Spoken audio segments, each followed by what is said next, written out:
Oh, have just had for the first time the Midnight Baja Blast, and that's good as fuck. Midnight Baja Blast.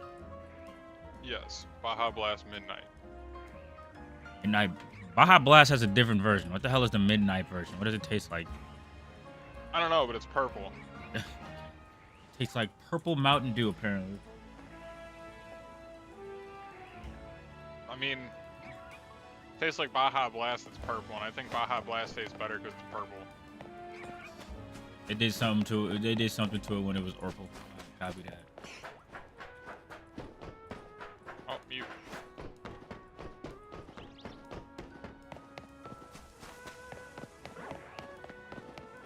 Ryolu loves being. Which I don't have a problem with. Blue is a great color. It's just that like, I want a Ryolu that it's not its regular color.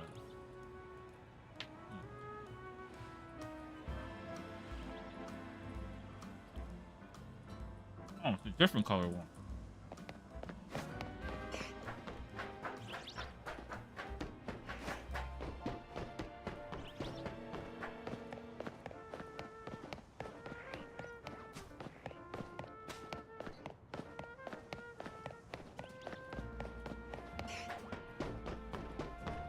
I'm gonna keep doing this until it's a different color or until I don't feel like sitting here anymore. Smoke's dead. Smoke is dead. R.I.P. Smoke. Got hit by Hula. Yep, right in the dome. Right in the dome. Right through it. Closed Right casket. through the 2 eyeballs. Closed casket for sure.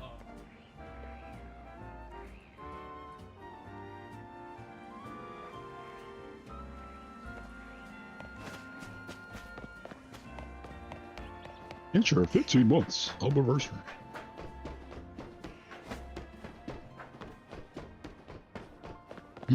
Hey, JJ, 15 months in a row. Holy shit. Are you streaming? Oh yeah, I went live. You should have said something. I'm not watching. I mean, do you not have notifications on? Fake fan? I'm giving you shit. But no, I said I was gonna go stream as soon as I came back and got some water. Oh shit. Shit.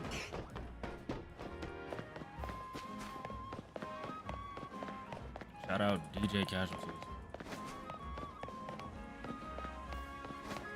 You gotta do the communication. I don't know, man. I don't got no damn schedule. I just be going live. Okay, we do it live. He's alpha, but he's still blue. I need him to be yellow. With a hint of blue. Get that right, Pidgey?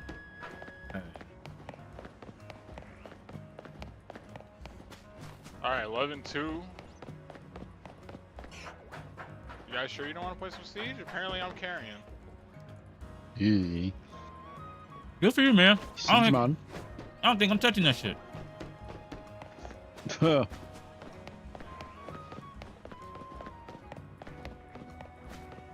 he's sieging up.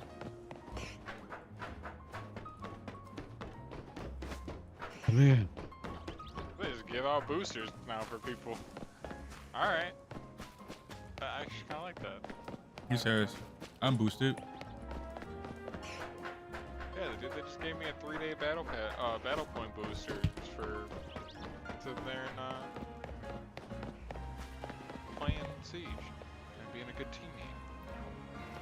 Alright, gotta go to twitch.tv and go watch my favorite streamer. Honey put the kids to sleep. Priority Nuns live. And I'm saying the N-word a lot. He's okay.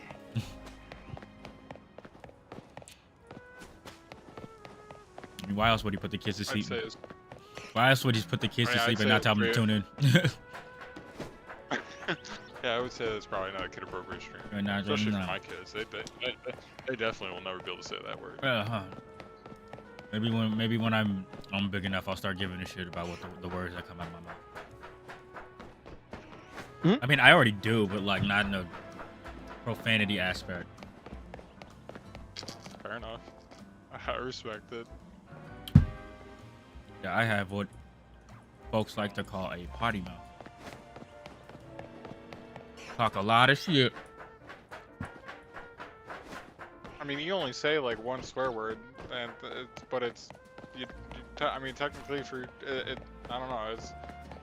It's a word of passage for. Oh shit! I fell off the goddamn fucking. I say a bunch of swear words.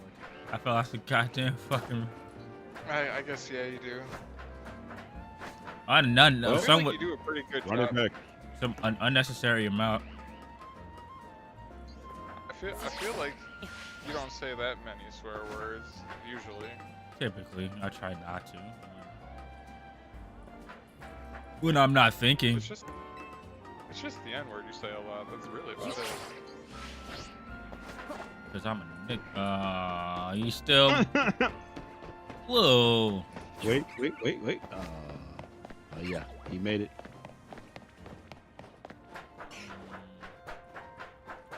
The shiny hunt commences. The shiny HUD continues. We are 6 minutes. Oh, excuse me, 7 minutes Hey, in. Nash. Chill. Got me. I got my water. I got my pizza. What kind of pizza you What get, kind of buddy? pizza you get? Why are you taking pizza from Jeff?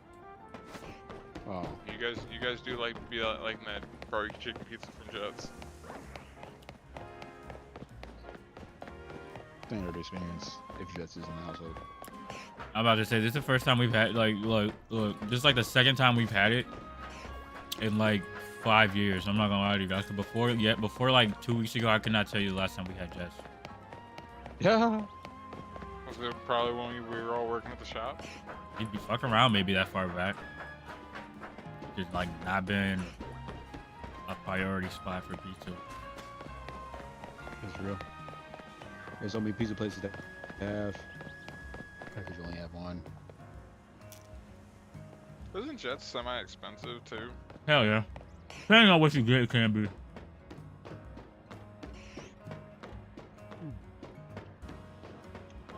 I can't remember the prices to be honest with you. I feel like it was expensive a few years back. I couldn't imagine what it is today. If it's $12 for a McDonald's meal that I used to sit there and be able to get for $5, probably $35 for a pizza. Type shit. At least the math is math. It shouldn't be mathing that well though. I'm about to say that's pretty anti-fucking consumer.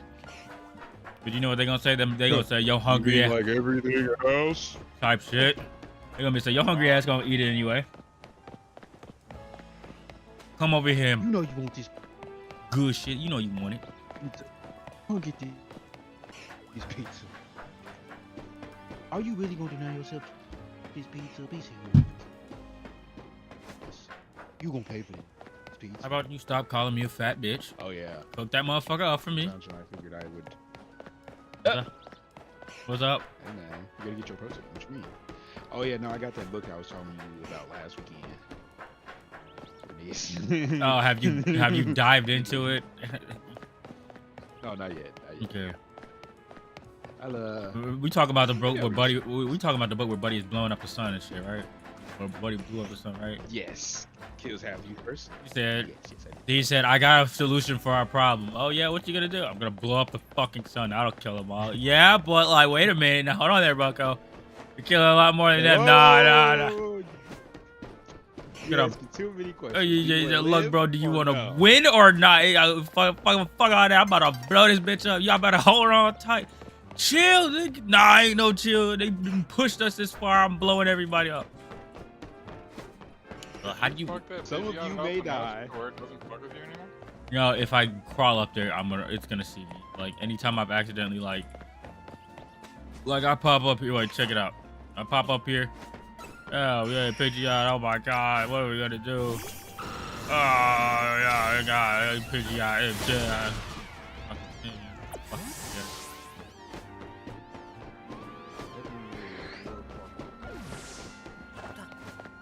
It must be nice to just be that overpowered. punch. Some of you might die. That is a risk I'm willing to take. Type shit. Like, excuse you, dude. Hey, Look, man, what are we talking about? I'm trying to win. I'm not trying to do shit else but win. Real niggas will live. That's crazy. Crazy. What do you classify as a real nigga? Anybody who wins? Anybody who lives? Like, hey, yo, he's tripping. Nicole and I actually just started watching this show that's based on a book, and now I want to sit there and like I'm not a huge reader myself, but I kind of want to sit there and start looking into that series. Not gonna lie, I ain't never getting.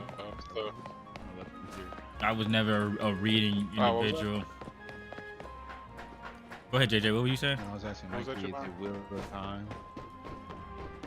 No, it's it was an Amazon Prime series called Reacher. It's got the dude from Blue Mountain State, Pat Castle. That actor is he's Reacher, and I honestly like. It's actually quite good. I keep getting it. I keep getting recommended it on my TikTok, so I started watching it finally. Now I want to watch it. Now I want to read that book, or at least start the book series, because I hear there's like 100 books in the series. I ain't gonna lie to you. Never was a reader myself, aside from like comics and manga. But I will tell you this. As a youngin' in middle school, I did get hooked onto the Cirque du Freak series for a little bit. That shit was kind of cool. Nice. That shit was cold. Until like, and that movie adaptation with John C. Reilly happened, and I was just like, y'all can't keep doing this to good book series, bro.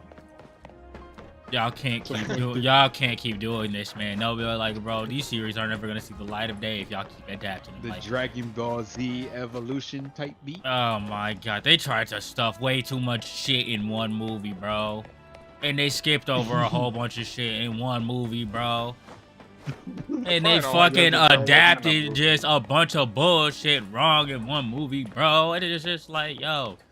It's like, it's not even like the actors or anything were bad. It's just like, yo, why would you try to do this? Either you adapt the series or don't you fuck. Stop just like throwing a like, bro, stop just reading the synopsis and like the spark notes and just throwing shit together, bro. Because what the fuck? What the fuck? Essentially, they just took characters from a different series and put them in a movie and just like, yeah, so, right? That's all you need to do, right? No, the fuck you don't. You need to actually adapt it and not not a single. Loosely. It's like there's no insight into who these characters are. Loose ass adaptation. And I was like, bro, there's no way. I was like, there's no way the book to movie pipeline can be that bad. Like people be exaggerating how bad they be doing, but I be fucking with these movies. And then that shit happened, and I was like, okay, I understand it now. I completely understand it now. I get it. I understand it now. I get it. I understand it now. Shout out to all the Percy Jackson fans, man. Boy, they got done dirty twice. Man, poor, it's outrageous. Poor guys. Actually, it's like, what is it? Movie was trash. Then it's just like, we'll do a TV series. Trash again. It's just like, excuse me, dude. Unfortunately, that was one of Lance Reddick's last roles. I'm pretty sure, if I remember correctly. What Railing careers doing stuff like that. Man, I think the only books that got fucking a decent adaptation was like Hunger Games and Hunger Games, Doom, and Harry Potter. Honestly, if you actually sit there and like, if Nicole loves the books of Harry Potter, and like if you actually listen to the books, because I don't read, so audiobooks are the way to go for me. No, type shit. I treat them like podcasts. Like if you actually listen to the audiobooks, man, that shit is so much better than the movies. I'm sorry.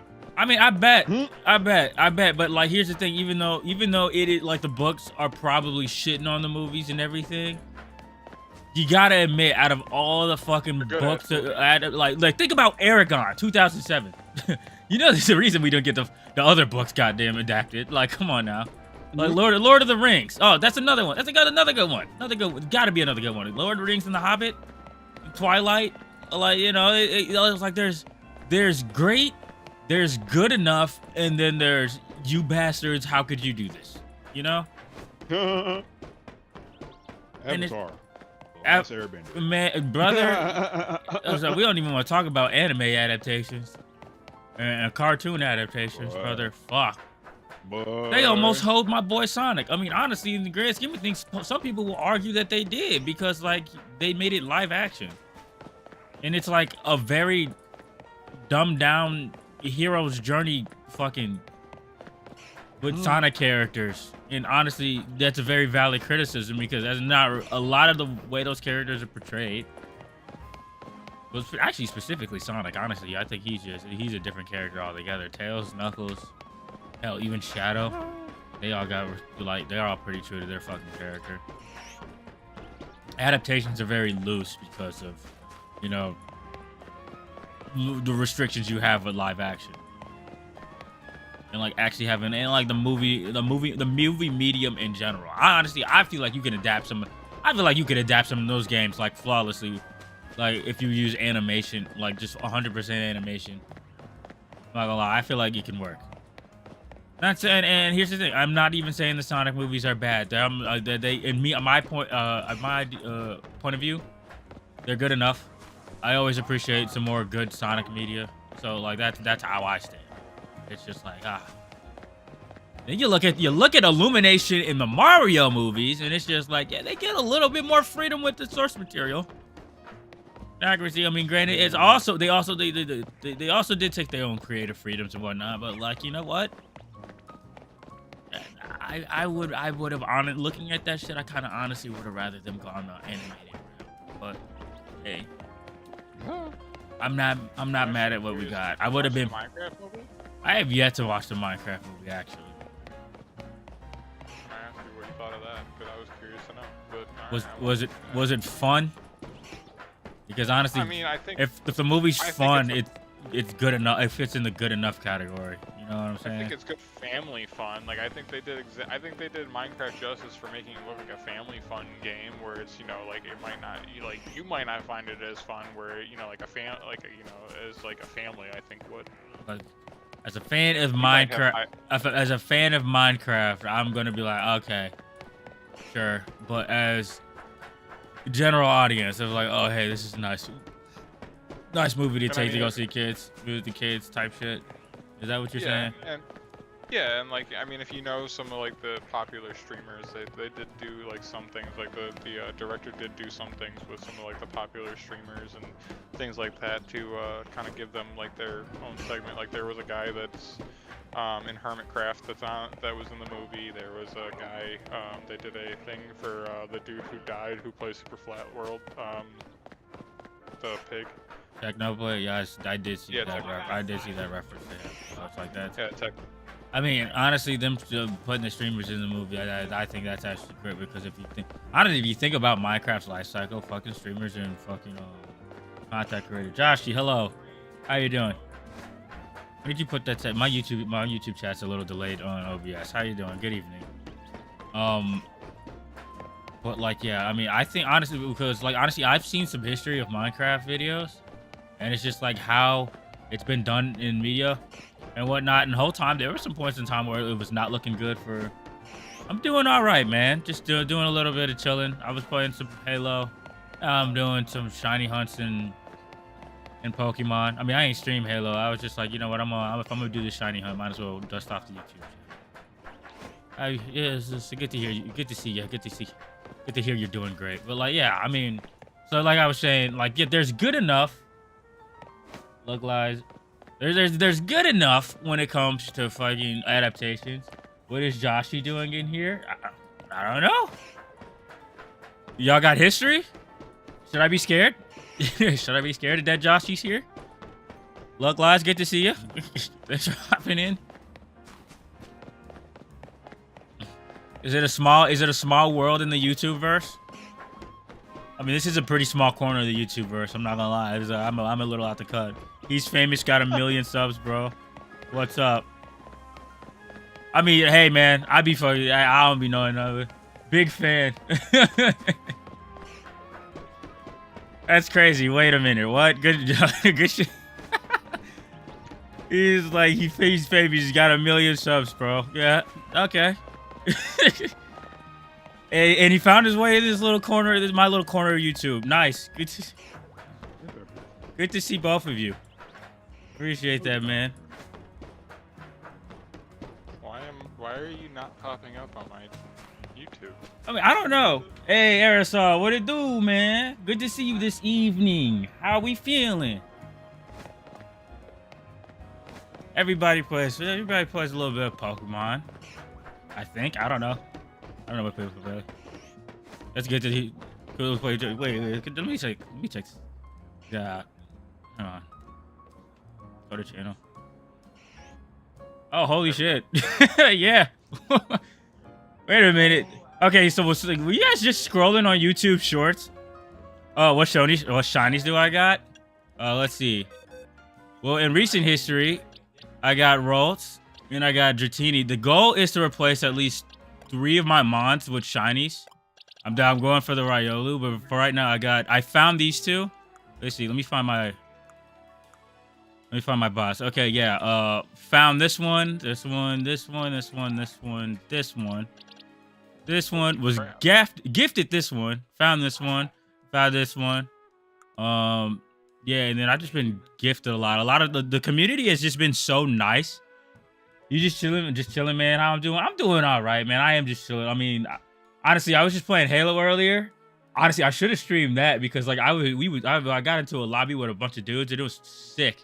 You were just absolutely killing it on that. And then I just decided, you know, I was streaming Pokemon. Might as well go back to it. And like I caught this damn. Appreciate you, Josh. Appreciate you. Have you been playing ZA? Actually, is anybody in the YouTube chat? Y'all be playing ZA? Y'all been doing any shiny hunting or anything like that? Because I'm not gonna lie. This is for those with true grit. Yeah. Oh yeah. You going for like a full living dex, or you going for just like your favorites? Because I'm not gonna lie to you, I'm just going for my favorites. Yeah, shout out to what up, Odyssey? What up, Odd Eyes King? Been a while. It sure has been a while. How you been doing? Wait a minute, what is going on in this here 11 o'clock random stream?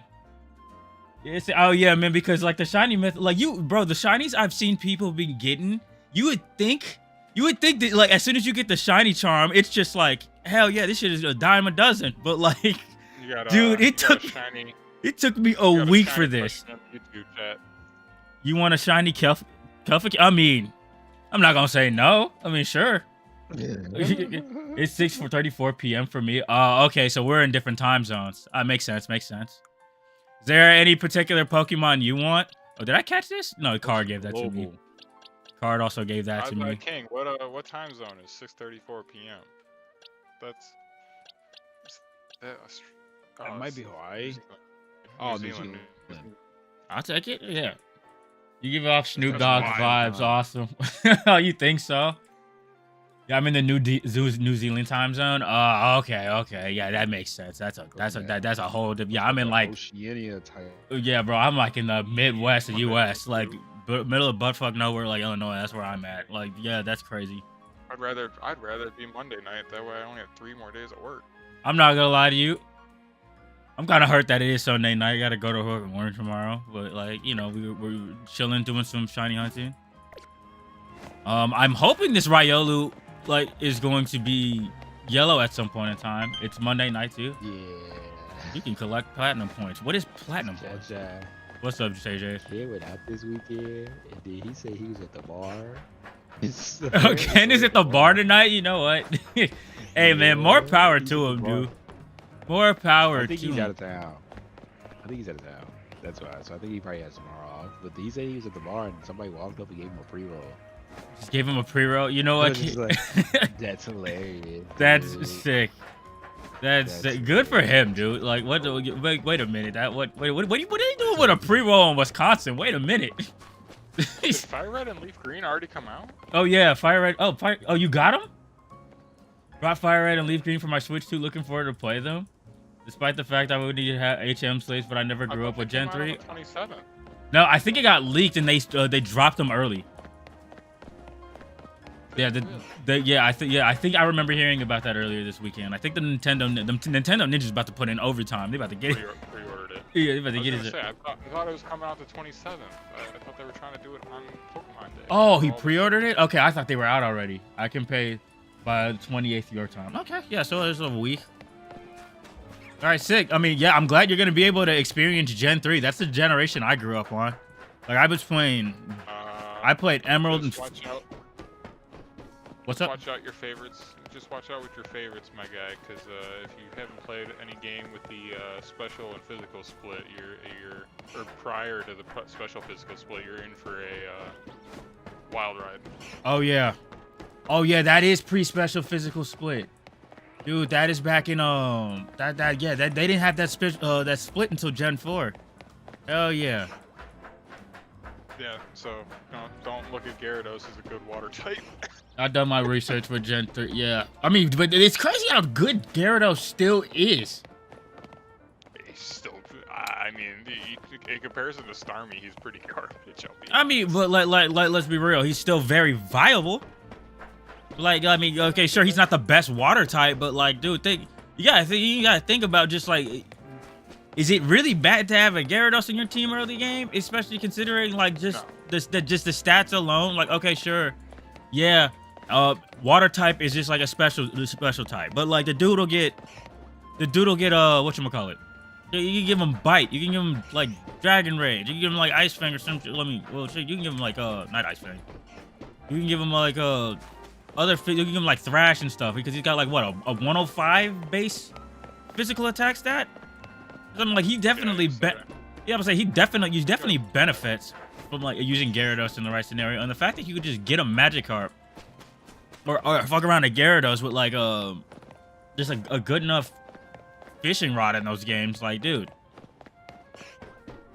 Start off with Charizard. I'm gonna move to Blastoise and Venusaur for Leaf Green. All right, cool.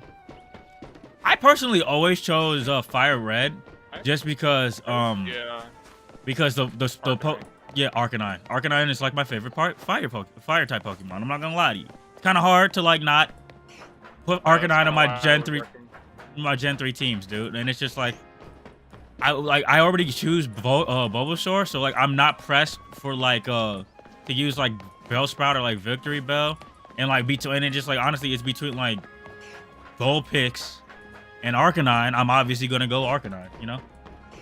Yeah, that's kind of where I'm trying to see if maybe he's Vulpix. Maybe he likes Vulpix better than Arcanine. I mean, he said he got both. And yeah, no, I can read. I know, but he's choosing Charizard, I think, for Fire Red, it sounds like. Leaf Green, it sounds like he's going to do Blastoise and Venusaur. So. I think you definitely got the better grass options in Leaf Green, obviously, and then you'll have the better fire options in... Well, hang on, you get Magmar Leaf Green.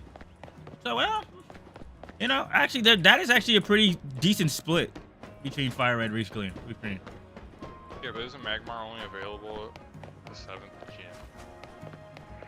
Or is there a trade? There might be a trade. There might be a trade. I mean, yeah. Wait, to trade over? No, there might be a trade for like an in-game trade for Magmar. I don't remember. I think you find him because you can find Electabuzz in Fire Red. I imagine you're able to find Magmar. Yeah, but Electabuzz in Fire Red is in the power plant, so you can get him once you get Surf, whereas I believe with Magmar, it's once you get to the island. What, like one island? No, I want to say it's at the Cinnabar? At the 7th gym. Yeah, Cinnabar Island. I want to say. Oh well, yeah, that's pretty late in the fucking game, ain't it? Yeah, I think so. Okay, yeah. Also, just another reason to just like go to Fire Red route. I mean, but like, yeah.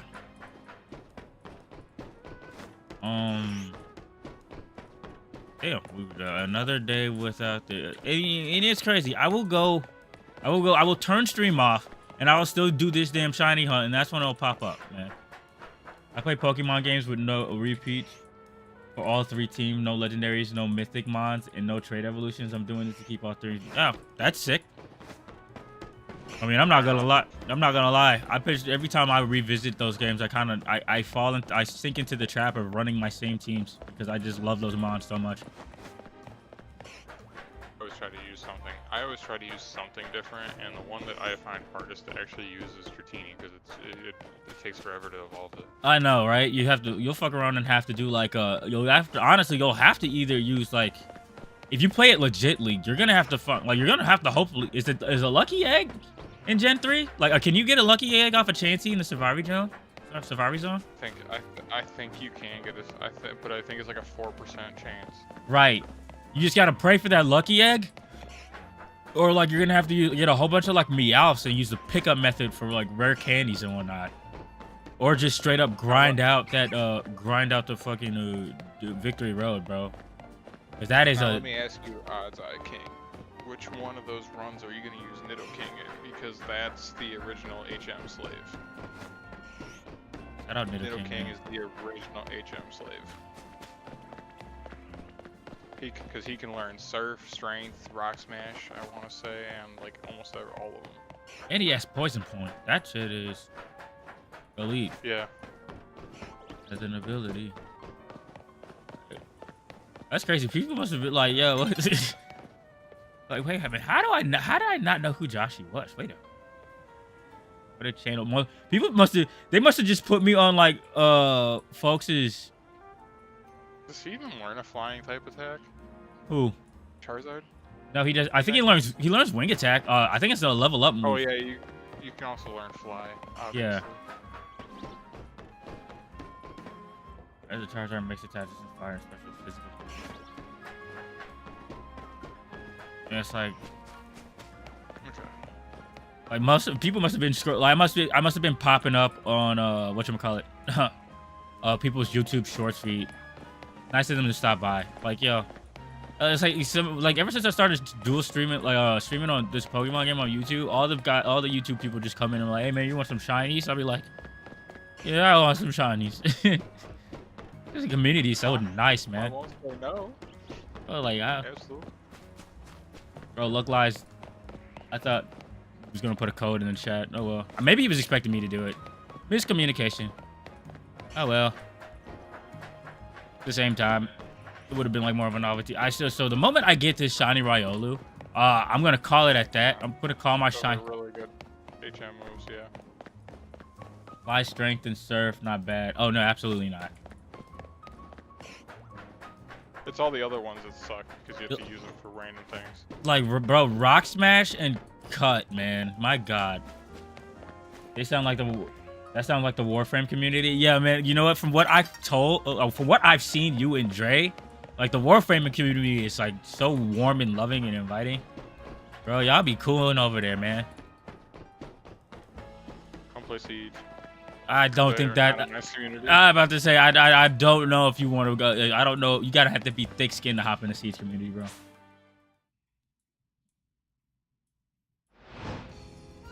I remember when I was streaming Warframe, people would pop up and offer me Warframe and other cool stuff. Hell yeah. It's always the communities that find their fan bases and just like, it's just like not trying to stay mainstream and all that. That's like King. They did give Charmander Metal Claw on purpose for that as well. He gets it at level 15. That way you can use Charmander against Brock, and Onyx doesn't know a rock type move, so he doesn't have anything. It's I want to say it's Tackle, Growl, and whatever the hell the thing is. Isn't it Bide? Yeah, Bide. Does it not have Rock Tomb in Flute Green? Or Fire Red? I'm pretty sure if you look up its moves, he does not have a rock move. Unless that's Red and Blue I'm thinking of. I don't know. Is it a cloudy day? Damn, I gotta reset until he's here. Yeah, okay, Red and Blue. Okay, copy that. I mean, luckily, like, they also gave Charmander and Charmeleon like Metal Claw in that generation. Oh, you get the TM for Rock Tomb. Okay. Octo's level 13, yeah. Okay. I was wrong. You right. I'm stupid. Wait, what happened? I said I'm stupid. He learns Rock Throw at level 13 too. Yeah, Metal Claw is good, but you can get like criticism as well. Yeah, and doesn't it also like occasionally boost your attack stat? Like Metal Claw? Am I five? Damn it. Okay, well, gotta go up. Not paying attention. Yeah, something I hate. Well, something I hated about old gen HMs that in the requirements of them is that a good chunk of them, well, no, at least 3 of them, either had like boof fucking damage or not 100% accuracy. Like, you don't understand how many times I was mad cut didn't hit and I didn't put it on the Pokemon I already use on my team, or like didn't want to use any of its other limited moves. Like, bro, like, what are we doing? It's supposed to be required. Cut was the worst one because of the fact that there's like, especially early game, depending on like there's so limited amount of people that actually learn the damn move. Right. Like, so I would put it on my fucking Venusaur just because it was just like, okay, well, sure. It was like I would use like Cut, Sludge Bomb, like Razor Leaf, and like Frenzy Plant. I have had an HM slave just to use Cut. I'm not gonna lie, I kind of just like had my team set up where they could use moves I needed. One thing I won't be doing is evolving Pikachu till post level 26 so we can learn Thunderbolt. Oh yeah. And you definitely don't want to have to buy it from the game corner. Man, let me tell you. Friends, we'll catch you later. All right, JJ. Good. JJ. Good night, brother. Okay, yeah, the Pidgeot taught me. All right, Dragonite, you know what to do.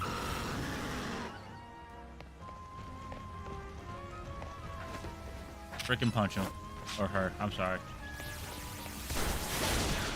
Cool.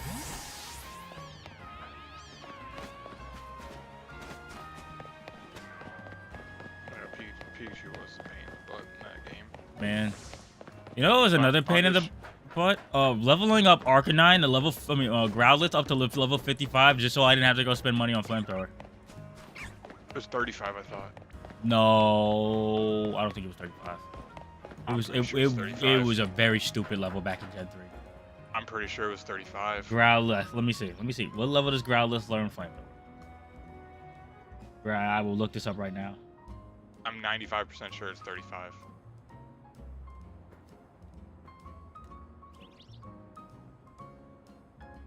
Let's see. Flamethrower is 49. It learns Flame Wheel at 31. What the fuck's 35? Why did I always evolve mine at 35? I don't know. Let me see, because Arcanine don't learn much, dude. Yeah, Arcanine doesn't, but you could buy it though, couldn't you? What, Flamethrower? Yes. Yes, you can buy Flamethrower, but I wasn't gonna spend all that money on it. Because it always took so much money, like almost so much to grind money and like grind coins in the game corner. I was gonna buy Ice Beam if anything. Hang on.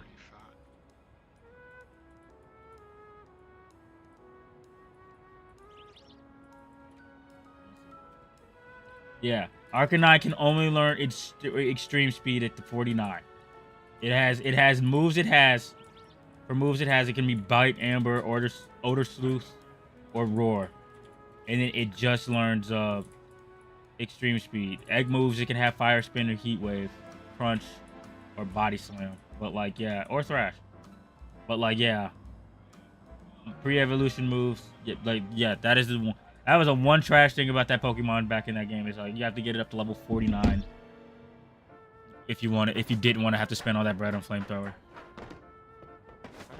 What the fuck was? Why do I keep doing it at 35? What do I wait for at 35? I don't know. Back in Pokemon Red. Back in Pokemon Red, Charizard doesn't learn Flamethrower at level 46. So level 46, he's stuck with Ember for a long time. Jeez. Yeah, the old games don't sound as... Honestly, I'm not gonna lie to you. The old games really don't be sounding that fun. You know, I be saying when all this new stuff I find out about it, man. It be sounding like bullshit. I'm glad they got the game. I'm glad it got the game. It got the series out the mud. Like the shit was able to hit the ground running because of that. But like, my God, looking back at like old Pokemon, like that shit sounds painful. But if I read Charmeleon learns Flamethrower at 34, yeah, I fucking fell again. gonna lie, a lot of old Pokemon. Honestly, if we're being real, Pokemon up to like probably until like Gen 5 was pretty painful, wasn't it? Because like a lot of Pokemon had issues with like That's Gen 4. I think Gen 4 is when it really turned it around. I think most people look at, like, if I had to sit there and take a guess on what most people think is the most complete Pokemon game, I still think Pokemon Platinum is the most complete Pokemon game in history. yeah, but they kind of hold you on the fire types in that game, bro. There's always something on that. There was always some. I mean, wait a minute. Well, Platinum was better than Diamond and Pearl in that regard, but like, yeah, you still. Hey, Like, I think Emerald is like the pinnacle game. Like, everyone looks at Emerald and it's just like, why couldn't we sit there and make a complete game like this ever again? But I think like after the physical special split, Platinum is the best game that ever came out. I honestly I'd probably agree with that. I just wish the hardware, or like the hardware was a little bit more developed at the time, because man, is that game slow. Oh yeah. That yeah, game is awful. slow, bro. Without a goddamn without some Without emulation, Nintendo thing, it is definitely a emulator better game. man. Much better as an emulator. Unless Nintendo wants to redo it for Switch 2 and give us an actual Pokemon Platinum, because that's what they should have done instead of giving us brilliant Diamond and Shiny Pearl. Why did you still? But like, yeah, and then they also just like did not give, they didn't give you really a lot of options. Well, at least for fire types. I don't know. Did they have it? Like honestly, I think there was a meme about like how Gen 4 everybody has damn near has the same team aside from like one or two mons, because of the the oh so viable options you had in that game. And I'm being sarcastic with the whole oh so viable. It definitely felt like story-wise, it definitely felt like one of the most fuller games. But like, I think they did a pretty good job in that game, to be honest with you. Yeah, it's probably easy to say that from like a retroactive look. Well, I also think that they actually like. Well, I mean, all the cons I'm listing off. I think all the cons are easy to say looking back at it. Like at the time, and like honestly, overall, it's still like, yeah, it's still undeniably probably one of the best games in the series. If I'm being real.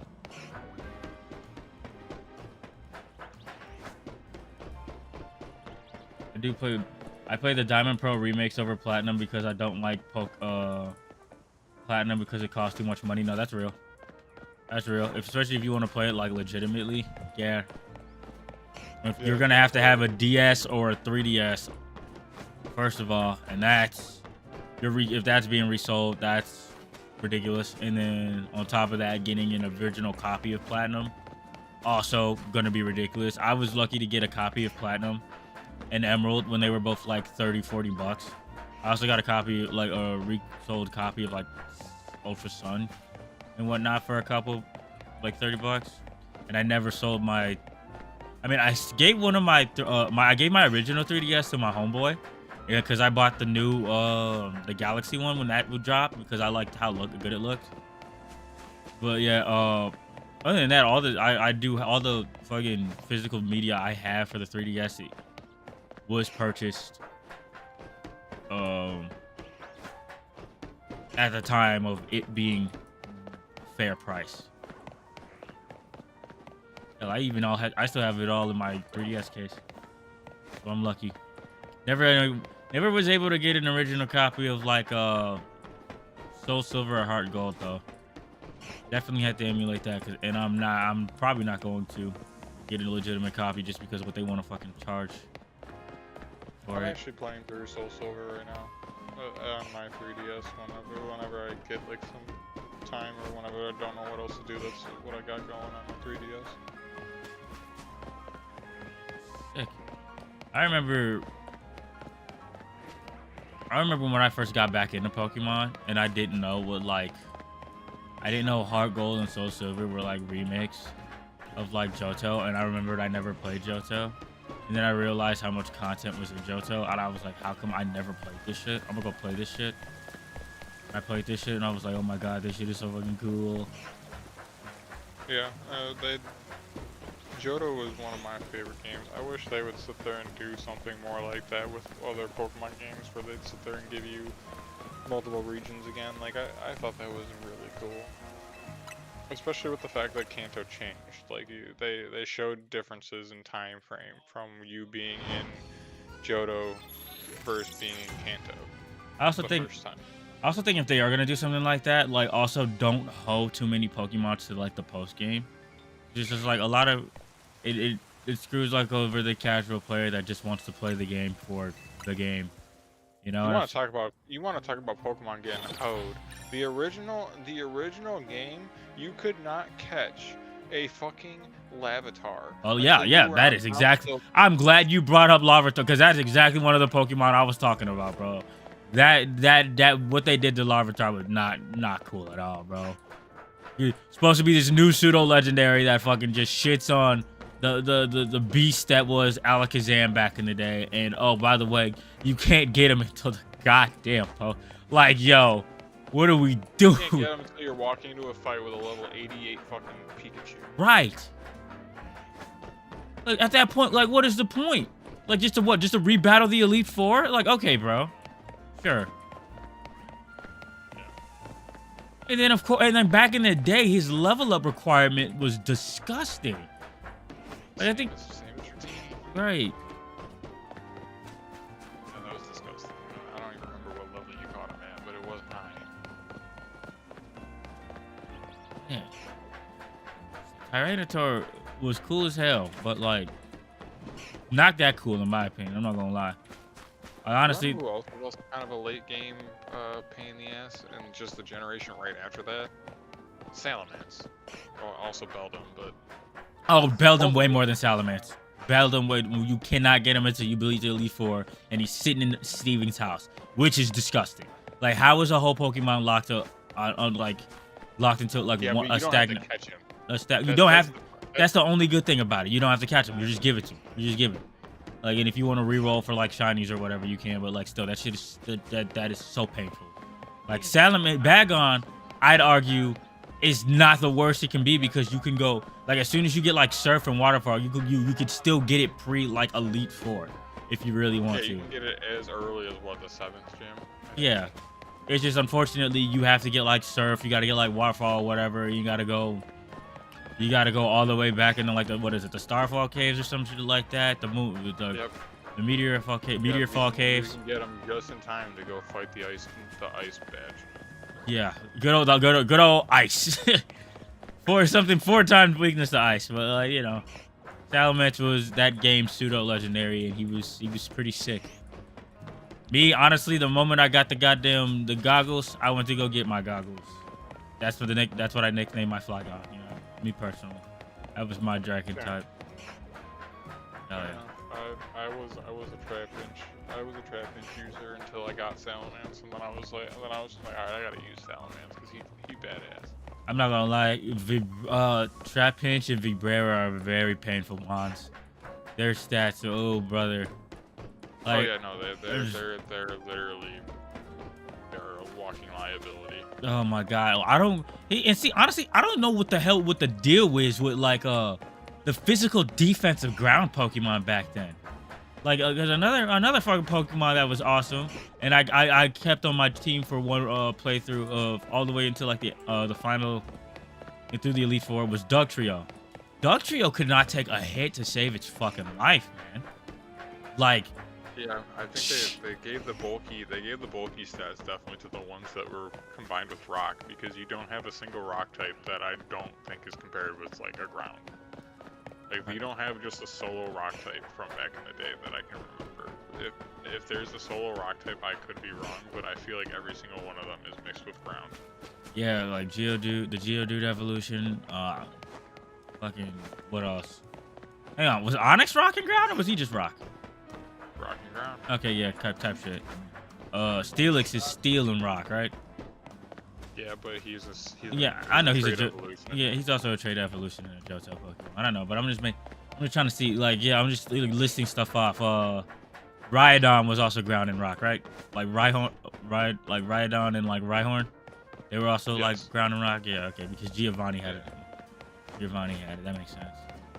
Yeah, and then fuck, what else was a rock Pokemon? Oh, yeah, Kabuto.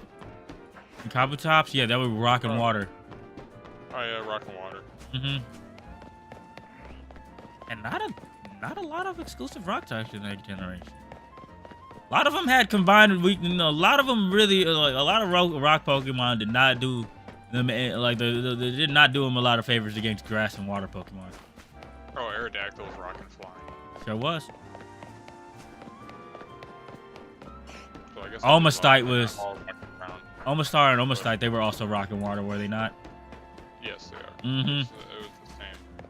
But that's every single one of these except for Aerodactyl is a 4 times weak to fucking grass. Shout out Venusaur, man. Fucks a rock type to him.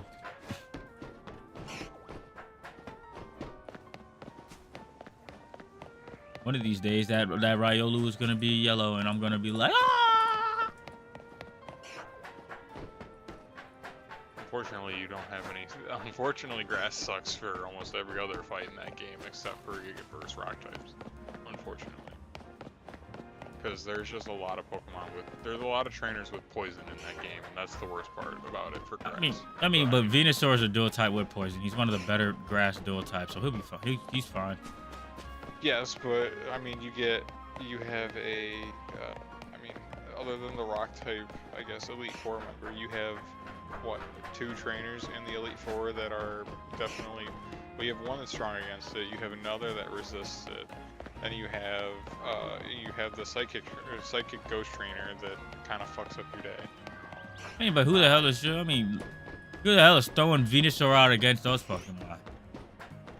I mean, granted, you could probably go out against, like, you could probably throw it out against Gengar just in case, like, you need to revive a Pokemon or some shit, or like you just have a move that you, like, unless you fucking use, like you give him like Earthquake or something, because I don't think Gengar had, Levitate doesn't exist in that generation, does it?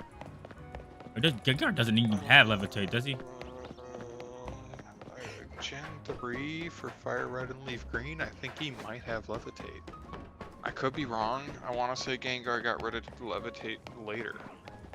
A Weezing. I know he gets Levitate, but I don't remember what generation he does, because I distinctly remember. That is definitely Fire Red. That is definitely Fire Red. Okay, I was about to say I distinctly remember a generation where Weezing does not get affected by ground types. Gengar's only ability in that game is Levitate.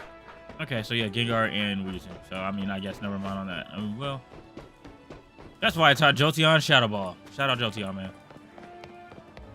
Thunderbolting and Shadow Balling its way to victory. Yeah, I mean, I personally, Jolteon might be the best evolution in that game, because I mean, I think the best water type in that game solely is Lapras. Unfortunately, just because the special attack stat, right? And it's bulky, and it also has the ice typing for lands. Oh yeah, true. Lapras was a goated gift. Lapras, Eevee, yeah, Lapras and Eevee were both goated gifts in Fire Red, huh? Yeah. I'm sad that you can't catch Eevee just randomly without that. Yeah. You got a shiny Farfetch not in your shiny box? Do I? Is that not a shiny Farfetch? I mean, yeah, I do have a shiny Farfetch, but like I kind of keep all the ones I caught in their own boxes, and all the ones I've gifted just kind of like all over the place. I caught this one.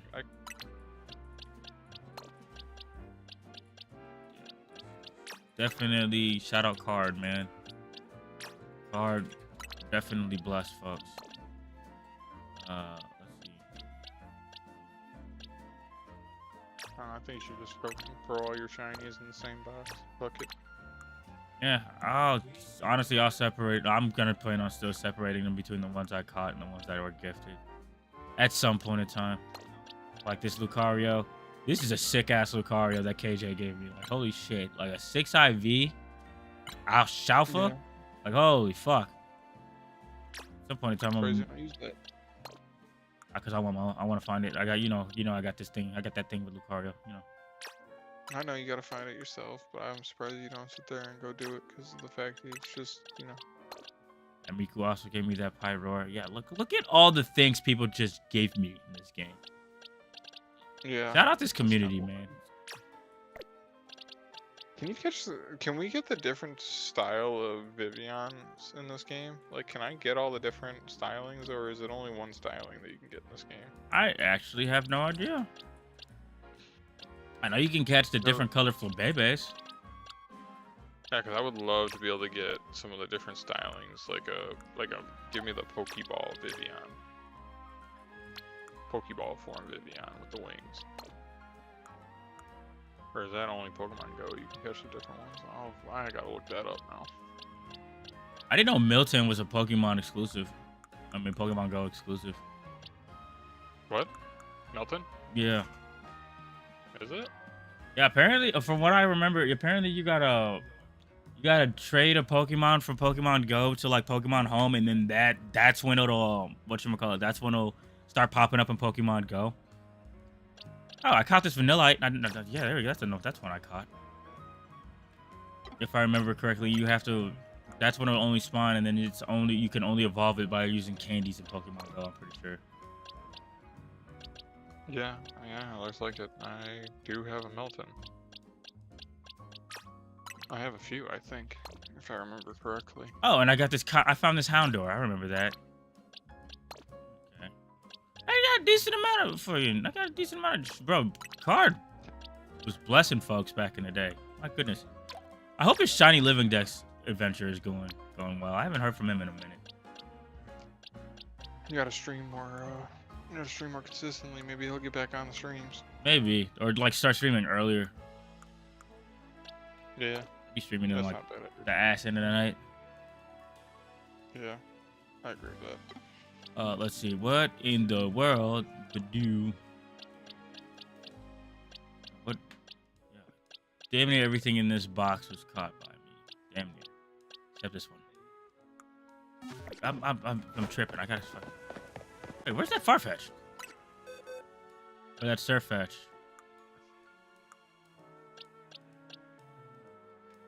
I could have sworn I had one. Yeah, I could have sworn it was at the beginning. Did you wait? Was that the Flabébé? Which Is that Flabébé? the spoiler? Is that the spoiler Flabébé that I try not to Floette? tell you about? Yeah. Yeah. I was already spoiled on that because somebody gifted it to me as a trade. Which one? The AZ Floette. Okay. All right. Yeah, I did not want to spoil that for you or Ken. So I tried it, like whenever you would say something about it, I would try not to say it there and say anything about it because I didn't want you to know about it. I don't know what happened. Oh, there it is. Surfetch. Yeah, there we go. Alpha Shiny Surfetch from Mika Plays. Oh, hang on. I definitely caught the Scatterbug. This is my first shiny in this game that I found. Oh, yeah. Full I odds. do remember that. It's at the start of a stream randomly. That was cool. You should change his name to Full Odds. I think one of these Pat Rats I caught full odds, too. One of them was full odds, and then another one was post Shiny Charm. The Pidgeotto might have been full odds, too.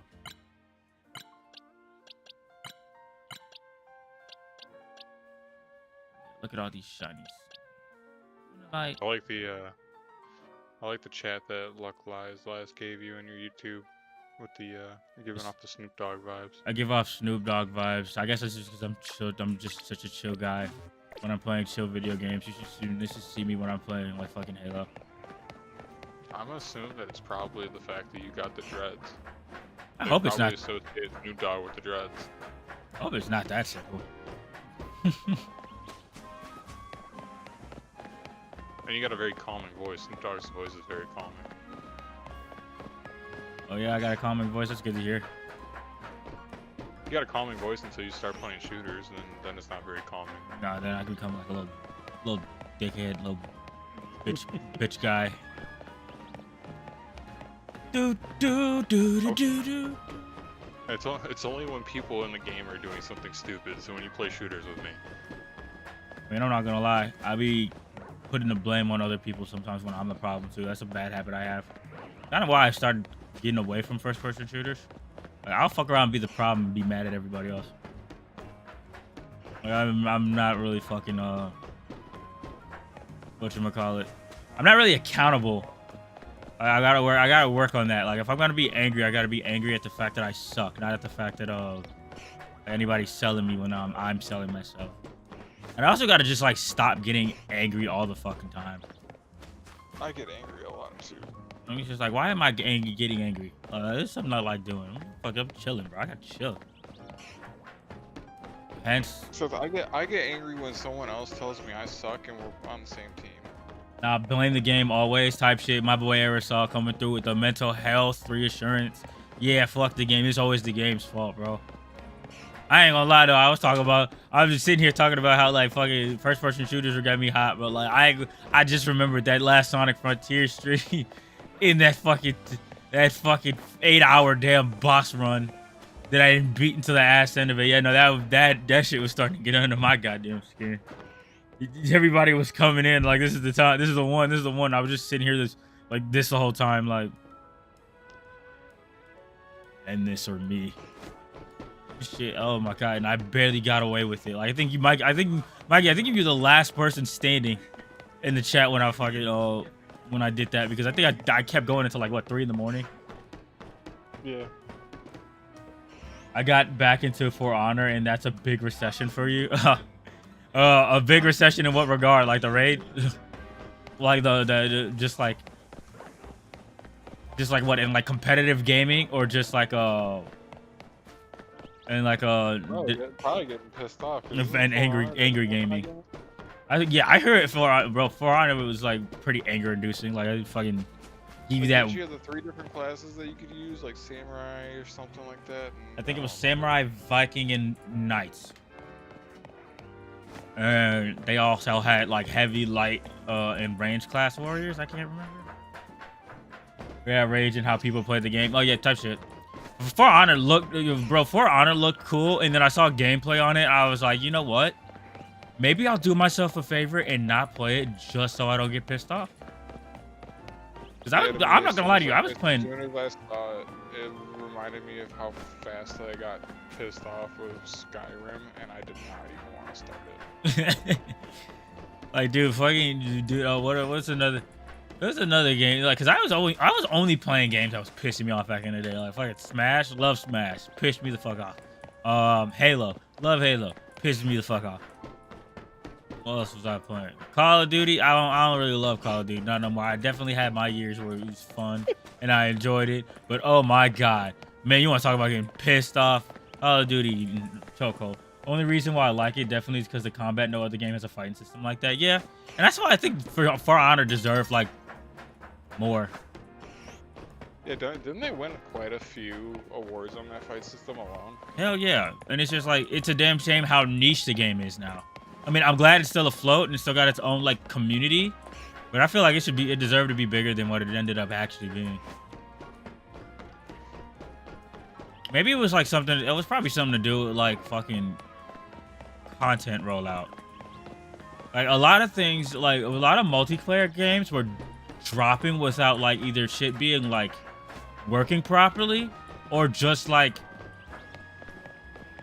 a decent amount of content, enriching content and whatnot. Nah, maybe because of Ubisoft, so it's understandable. Okay, yeah, oh yeah, that Ubisoft was the person. Yeah, the studio. Okay, yeah, Ubisoft dropped it. Makes sense. Makes sense. Man, those guys went from glory to the king to shit from a butt.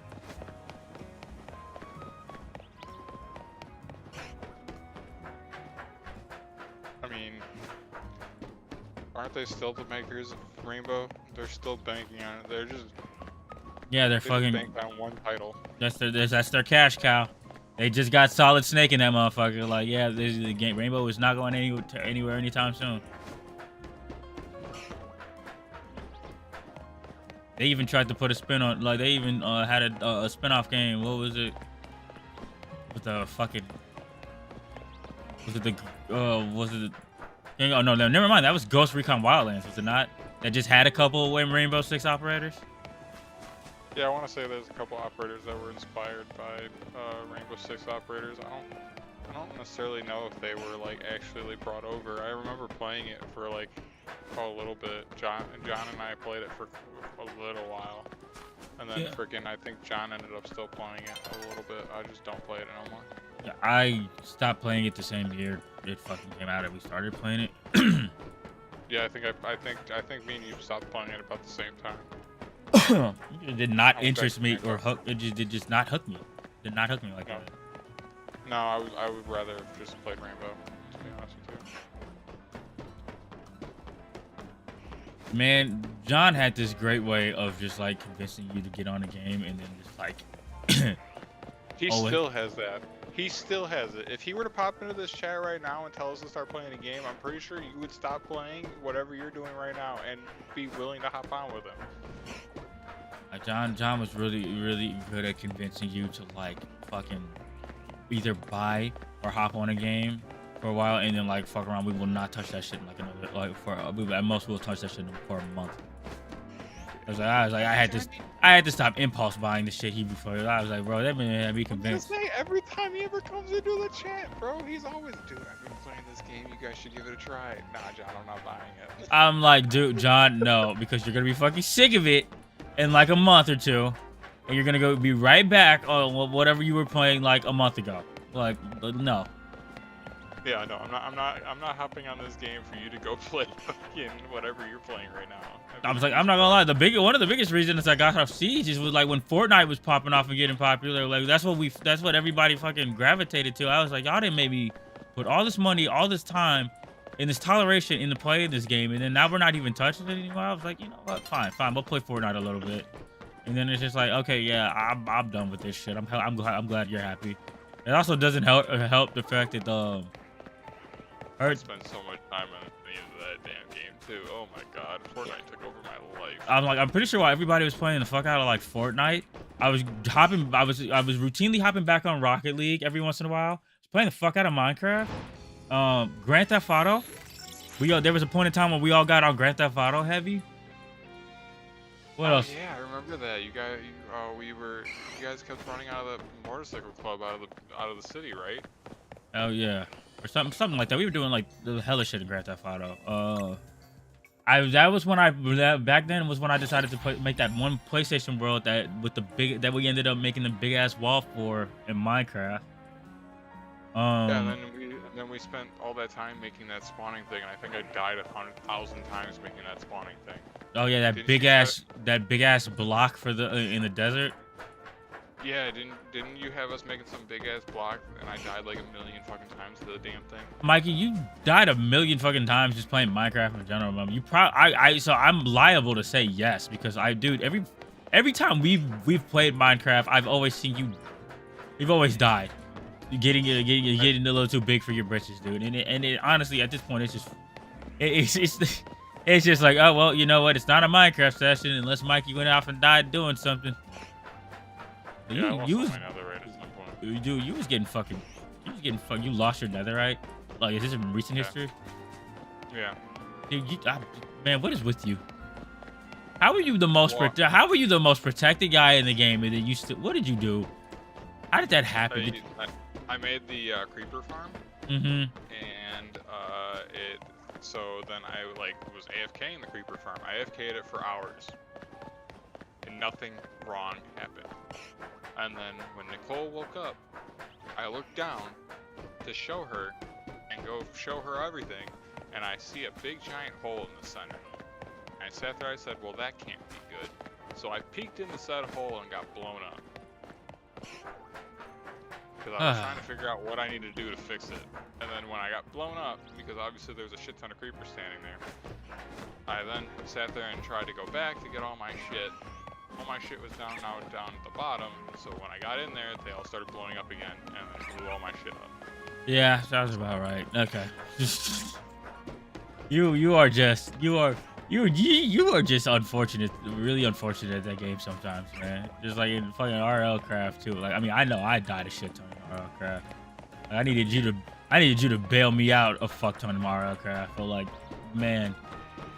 And dude, The first fucking day that we logged into that damn game and Ken kept doing the gifts, that was not even fucking funny. It's like, I was they like, kept- Ken, I Oh, was like, man. Ken, stop opening that shit. If you gonna open that shit over there, bro. Is it fucking spawning demons and reindeer demons and wendigos and shit, and fucking tree Satan and all types of shit was spawning. I'm like, bro, we can't even fucking kill a cow. Why are you summoning the underworld, bro? Like, what are you doing? You fucking guy. That shit was so wild. Oh man, we picked a hell of a time to start our autocraft, that's for damn sure. And then like, dude, it's just like, and then I got sick of getting killed by the dragons. So I was just like, okay, I don't care how long this takes. I'm gonna crossbow these dragons to death. Dude, Yeah. we teleported you. I teleported you back and forth from fighting that dragon so many fucking Okay, literally, we had to fucking. We honestly, I think we fucking cheated. If we're being real, we fucking cheated against it. But like that shit is just not fair. Like, why was our home base surrounded by like 6 dragons, dude? That shit wasn't cool. Dude, it's just you not there. I can't tell you how many times I thought that window was gonna blow down, get fucking taken down by that dragon that lived out front. Cause there was a time where that dragon was in our front yard and I had to run that bitch away from there. Man. And it's just like, yo, part of the fucking ground was scorched earth because I think when villagers were still alive over there, they were running a little bit too close. I really don't know how that windmill made it to where it did. You know, the scorched earth is when it was sitting in our front yard. That thing scorched the earth. Sitting there. I had to run away from it right there. Like, I had to walk out the front door. I did not burn the freaking windmill on fire, and I had to get it away. And somehow, for whatever reason, it allowed me to walk away from the windmill and then chase me. I was like, all right, whatever, this works. And then it also fucking burned down that one, like that little villager outpost thing with all the bounties and stuff there too. That sucked that we couldn't loot that, really. Yeah, there was a couple of villages that sat there and got fucked over. But if let's be real, the villagers were dumbasses. It's like every village we discovered, there was a dragon that they just built the shit like right next to a dragon's nest. Yeah, but that's not necessarily the villagers' fault. Because from what my understanding was, and I definitely sat there and did quite a bit of video research into RLCraft, they did the standard. It was the standard Minecraft world generation, and then the RLCraft structures got put in. Ah, okay. So whenever like a dragon would get thrown in, it would get thrown in on top of like a village. Like that's why when I found the stronghold, there was an RLCraft structure literally right next to it, like the ants. The ants structure was right next to the stronghold, and it broke the portal. Okay, and I yeah, couldn't use the portal that's so fucking annoying.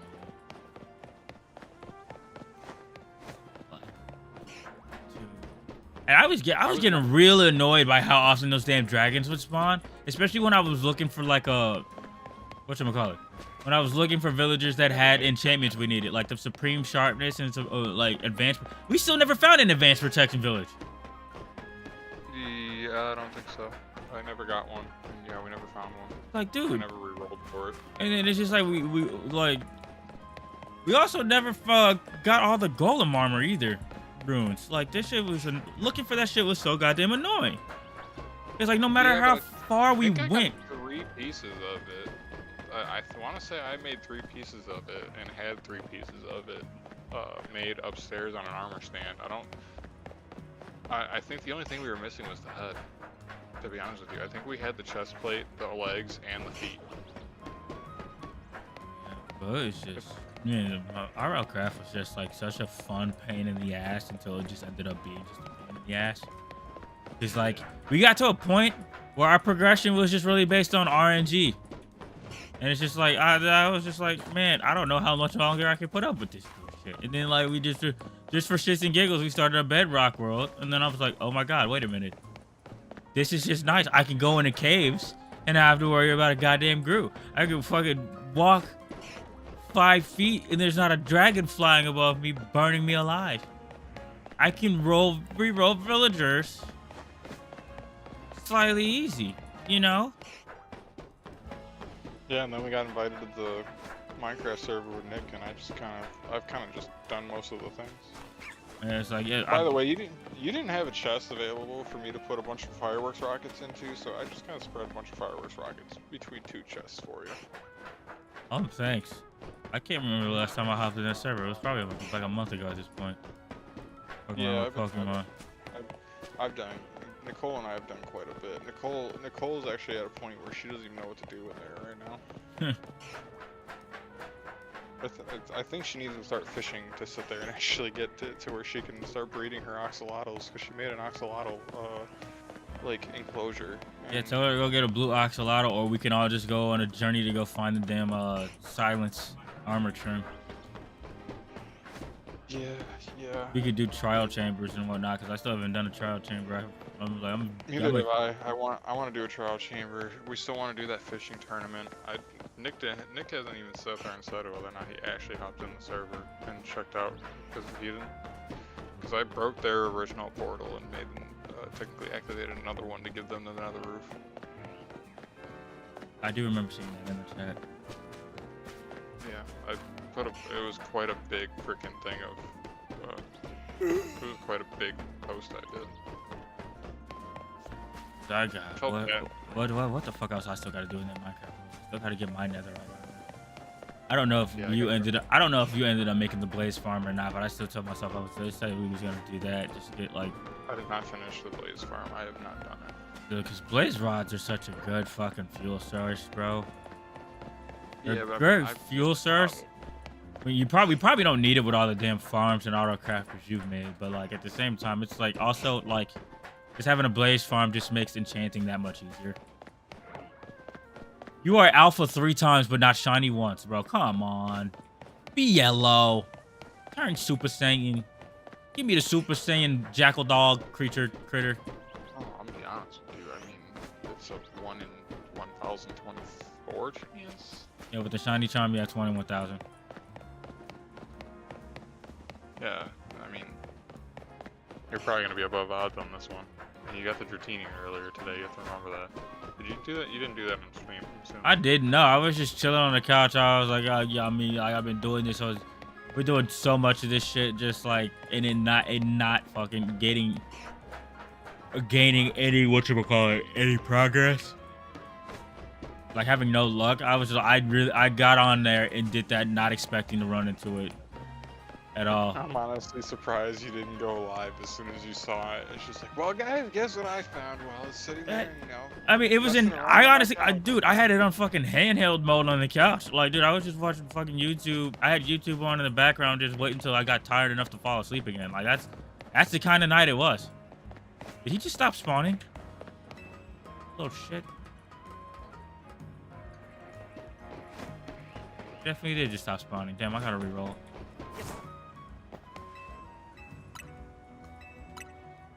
But yeah, I was just like, yo, that's part of the reason why I'm just streaming this right now. Just on the what are the fucking chances?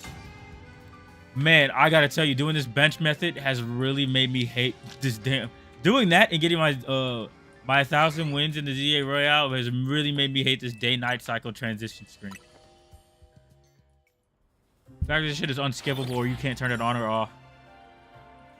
Though I do kind of like it to where I think it was. I mean, I can see why it would be annoying, but I do kind of like it to where they were able to do it like that to make this city feel so much bigger. Like the fact that in the day it's, you know, wild zones and at night it's battle zones. I kind of like the fact that, you know, like obviously there are some wild zones you can still go into at night, and there's different Pokemon, but there's obviously, like, you know, it's kind of feels like a different vibe of a city where it feels like you have more to do. Yeah. I mean, Lumiose, it's crazy because Lumiose was already big as hell, like all things considered, in X and Y in the original games. Like, you know, when you were doing full region adventures. So it just, it kind of makes sense that like they locked it all into Lumiose, and then whatever that giant thing in the sky is for the Mega Dimension DLC. And that's also part of the reason why I wanted to do some of these shiny hunts off screen, because I kind of want to just get into that DLC already so we can move on to another damn Pokemon game. But I told myself since since I got this damn shiny charm, I wanted to at least replace like three of my team members with font shinies I'm that have like. surprised you're not using the Dratini to sit there and level it up. Because I kind of I want to get all the because I want to do them all at once. It's like I don't want to have to keep doing any more shiny hunts. And I'm also not. I'm not gonna shiny. I'm not gonna lie. I'm gonna shave Feraligatr and Venusaur on my own time. Like yeah, because they're already a random spawn in like Wild Zone 20 alone. So it's just like to try to go for them as shinies or Shalfas. Like yeah, that would that would take too long for what I'm willing to do. It's still having content on the stream. Like honestly, I'm just really doing this so my shiny charm didn't go to fucking waste. I mean, and I already got 2 of them within like a week, so hell, I got the first one within like the first stream. So like, you know, I only got 1 left to do. You're big and blue, not big and yellow. Why?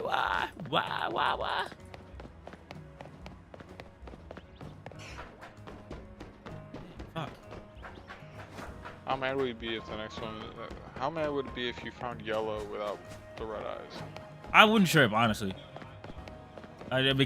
Solely because hyper training is a thing in this game. It's just like, well, okay, granted, I missed out on a big shiny Lucario. Okay, well, if I really want to, I could go try for it again. But like, you know, at the same time, I'm just only missing out on a.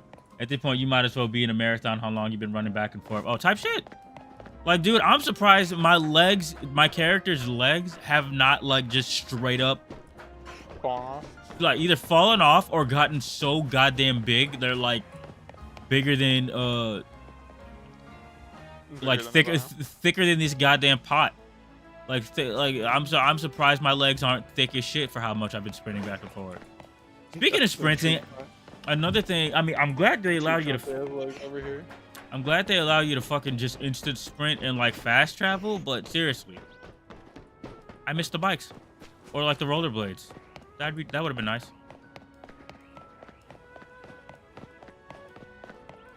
Would have made this shit faster.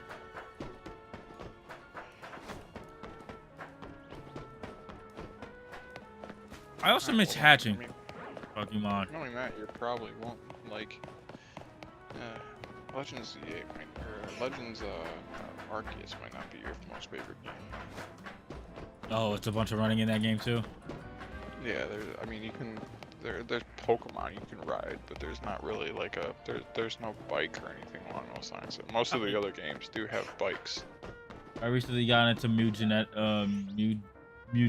It's a pretty fun game so far. I mean, I'm not doing shit up. Let me look that up. Look at what Mugenics is. What the fuck is Mugenics, and why does it sound like a like an off-brand Pokemon game? Mugenics. Review.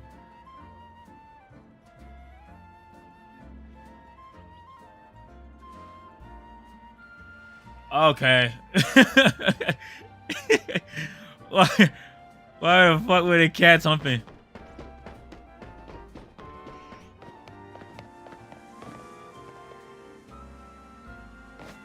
I said, was that Meat Boy and Isaac?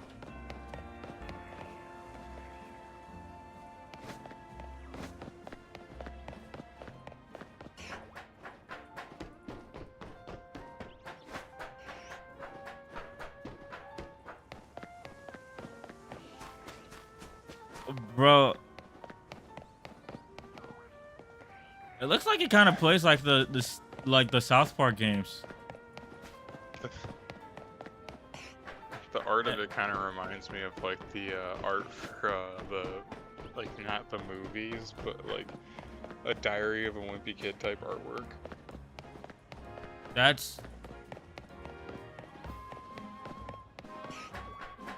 It does look fun. It does look fun, but why?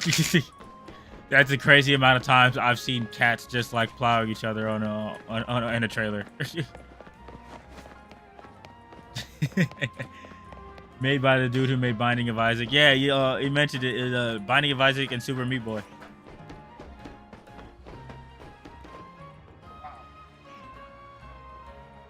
So when I finally run out of games to play, I'm gonna just fucking. I'm just gonna just hop in your in one of your streams, and I'm just gonna download the last 5 games you played. Cause man, you want to talk about? I say it every time you talk. You tell me about what you play, bro. You got some versatility in your belt, bro. So, like you be playing every. This is a that's like I tell everybody, he's a gamer for real, dude. If you're not following Aerosol, what are you doing, bro? Go follow him on fucking Twitter, guys. He's also on TikTok. I'm not even on TikTok. I'm barely on TikTok. I post a TikTok every like blue moon. Like this guy's. He is definitely the variety streamer type shit. Like I'm glad you know, brother. Always keeps it fresh. What the fuck is it? I'm getting Alpha Haluchas and Alpha Riolu spawning, but neither of them are different colors. I'd honestly be happy still if that Halucha was a different color. That should be cool as fuck. I'd be playing anything. You sure do. Yeah, he does. I'd be thinking I'm a variety streamer, bro. And he'd be like, variety? He'd be calling me out. He'd be like, oh, he'd be like, priority, you about to be playing Halo again? Yeah. You about to be playing Pokemon again? I'd be like, yeah. You about to be playing Minecraft again? I'd be like, yeah. That's it. You just have a variety of titles that you like to play. Like, you have a variety of different games where like, Aerosol likes to play a lot of some of the similar games that he likes to play, but then he also does venture off into other games. Yeah, man, I'm trying to get like him. Well.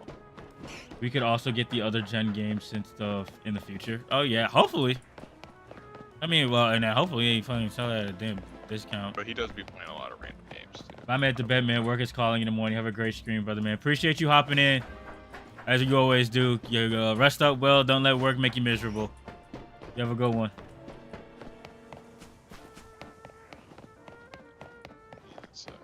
It sucks that my favorite version of my favorite generation of Pokemon doesn't have my favorite Pokemon in it. Night, brother. Like Lucario is my favorite Pokemon of all time, but like honestly, the ones of my favorite generation is just 3. Grew up on them. It's just it's so easy to go just hop in on fucking Emerald, Fire Red, or Leaf Green. Can't really like. I don't have enough experience. I mean, I got to like Victory Road and Platinum, but like I have not gone up against the Elite Four because all my Pokemon are like level 45. And it is such a it is such a grind to level them up, bro. And not even like in the sense of like just like spamming wild Pokemon fights. It's just like it's like the animations and everything. And like, oh my god, that's a slow game. I heard Platinum was one of the most complete games because of the Elite Four and the Champion. Like I just heard that just about everything about the Elite Four was. Like, the worst part of Platinum, I think, that I've ever heard of is the defog area. Like, the area where you have to use defog sucked, which I agree with. Don't get me wrong, that area does suck. Yeah, I'm pretty sure that place naturally lowers your accuracy. Yeah, if you don't do anything, yeah. Hell yeah! And then also, what else? Another thing about Platinum. Oh, it's just like all the legendaries besides like Giratina, Palkia, and oh goddamn it, started raining. Giratina, Palkia, and Dialga, you have to fucking, and like the Lake Trio, you kind of have to fucking, you gotta event. They're all event Pokemon. That sucks. Thing I wish we got into DP remixes the Sinnoh Battle Frontier, but yeah, Battle Frontier for Platinum only would be fun past post game. Right. They also they show us shit. They take out the Battle Frontier in the fucking remakes, didn't they? Battle Frontier was in the originals. Damn. We also didn't get the Battle Frontier in fucking Omega Ruby and Alpha Sapphire either, dude. Like, come on, man. No, they didn't want to sit there and do all that. I believe they don't even. I don't even think they're giving us availability to trade or to battle in the Fire Red and Leaf Green remakes. That's so sad, dog. Like, come off the on. Switch too. I don't think you can trade off of them. That's bogus as fuck.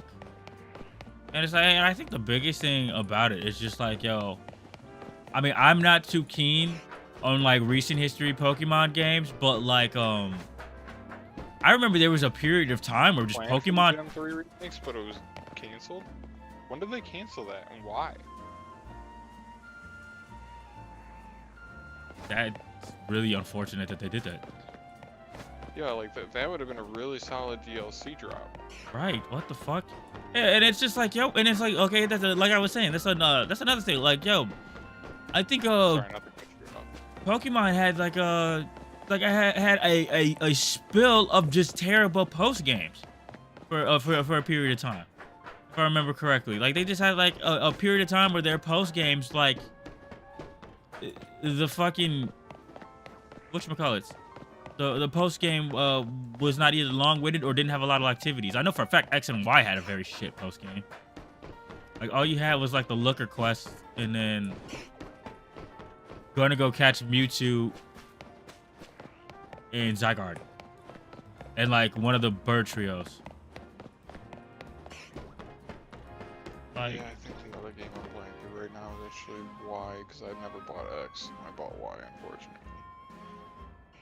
I would have X loved is the the- Battle Frontier when I watched it in the anime. Yeah, man. I wish they would do something like the anime. Honestly, I wish we would get a game that sits there and includes the Orange Islands and like actually like include those Orange Island battles. Right? I Like, think I the think closest they we did a got little to bit those were like, the closest we got to those were like, Island 2, yeah, Island and 3. like when the post game opened up, we got to Isle 7, and then that's how you got the Ruby and the Sapphire to trade. Crazy how you had to unlock the part that allowed you to trade between Ruby and Sapphire. By the way, that was weird, but I mean, it Yeah, was. that was I guess that was. super late post game. I was like, it was kind of a cool integration into the post game, and like, there's a lot you really had to do before you could catch Mewtwo. Like, dude, I mean, but yeah, you're right, dude. I would have. Okay, Pidgeot tell me again, bro. Stop this. Okay, Dragonite, Puncher. Thank you, Dragonite. Because like that was also the time when I was watching the anime too. When Advanced Challenge was my first was when I started watching the series. Like I watched Advanced Challenge all the way up to Battle Frontier, and I stopped around Diamond and Pearl. Like I would Advanced Challenge, Advanced Battle, Battle Frontier, and then 4Kids got fired. Hurt my fucking feelings because I really liked the voice actors for a lot of the projects they did. My biggest problem with that, with the remake still, is the fact that there are so many evolutions that they have put into that game that are still post-game evolutions. And Like, post game I had- exclusives, yeah, that shit is. I had to sit there and fight the Elite Four with a level 80 something Gligar because I could not evolve it into Gliscor until after I beat the Elite Four. Like Shit. that was. Oh yeah, I do remember that. Yeah, and then, see, that was another thing I heard about, like Diamond and Pearl and Platinum. Is there's like a lot of the new cool stuff they added in that generation was post game material. Like it's just like, yo. Ash Sceptile was his best. I agree with that. Ash Sceptile is his. Oh yeah, dude, Ash Sceptile was probably his greatest grass type. I will give you that. Yes. I think was it the only grass type he fucking fully evolved? Because Bulbasaur, I don't think Bulbasaur fully. Bulbasaur didn't. Most of his evolutions were not because of the fact that they chose not to. Most of them sat there and chose not to evolve. Did Bayleaf ever evolve into a Meganium? I can't remember. I can't remember if Bayleaf ever evolved. Torterra. He did use Torterra. Oh yeah, Torterra. No, okay, yeah, okay, yeah. Okay, yeah, he did have Torterra. Okay, yeah, I remember that. What in that? Like, yeah, he had like he did When not did let a lot of they his. finally stopped giving him all the starters after Torterra and all of them? Does he no longer have, like, he didn't get all the starters after them, right? I don't think he did. Or does he always get all the starters? I don't think he did. In Sun and Moon, I don't think he did. He definitely. I mean, he had Rowlet and a Lit and he had an Incineroar, but I don't think. Yeah, he did have an Infernape. Okay. But it's just like he really did not allow a lot of his starter Pokemons to evolve. Like I'm pretty sure Charizard was the only one. I think did he have Charizard evolved because of Aerodactyl. right? But at the same time, we're talking about all the ones that actually reached their final evolution that Ash had. So like Bayleaf is, I think Bayleaf was the farthest he got because I think he had a Cyndaquil and Didn't want to evolve. Yeah. He withheld his evolution. Squirtle, I think, also withheld an evolution. right. Pikachu slapped that damn Thunderstone out of his fucking hand. I remember that shit. That's funny. Yeah, Bayleaf is the only. Bayleaf is as far as he got in his Gen 2 team. Gen 3, Brock was the one who had Marshtomp, and May was the one who had Blaziken. But yeah, I don't think Brock's Marshtomp even evolved into Swampert, and Ash did get a Sceptile that generation. That was cool. Infernape and Torterra. Okay, he did do the and I don't think Piplup evolved. I don't think Don's Piplup evolved. I think it just ended up being Piplup. Oh, it was Cyndaquil evolved into Quilava? Okay, I did. Yeah, man, that whole Johto journeys in Orange Island. It's kind of like my knowledge is limited because my parents didn't let me watch Pokemon until about like Advanced Channel and Advanced Battle, and that's when I was like when I fell He deep. also did mix and choose a lot of those Pokemon. Like I want to say like a lot of his old Pokemon were coming back in and out, and like they really made it a thing for him to like not use some of his older mons. Right.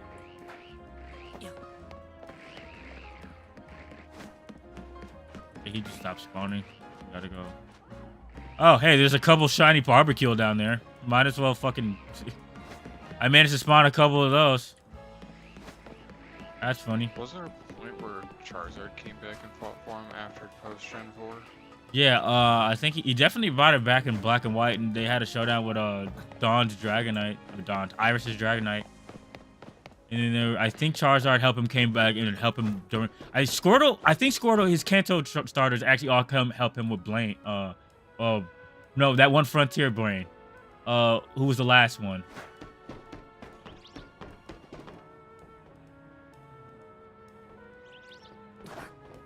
And a Black and White Charizard came back to Pallet. Yeah.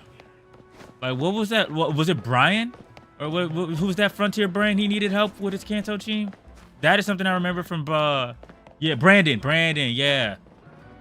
Brandon stupid ass was gonna try to catch Regigigas with a Pokeball. That shit was, whoa, hey, Pidgeot.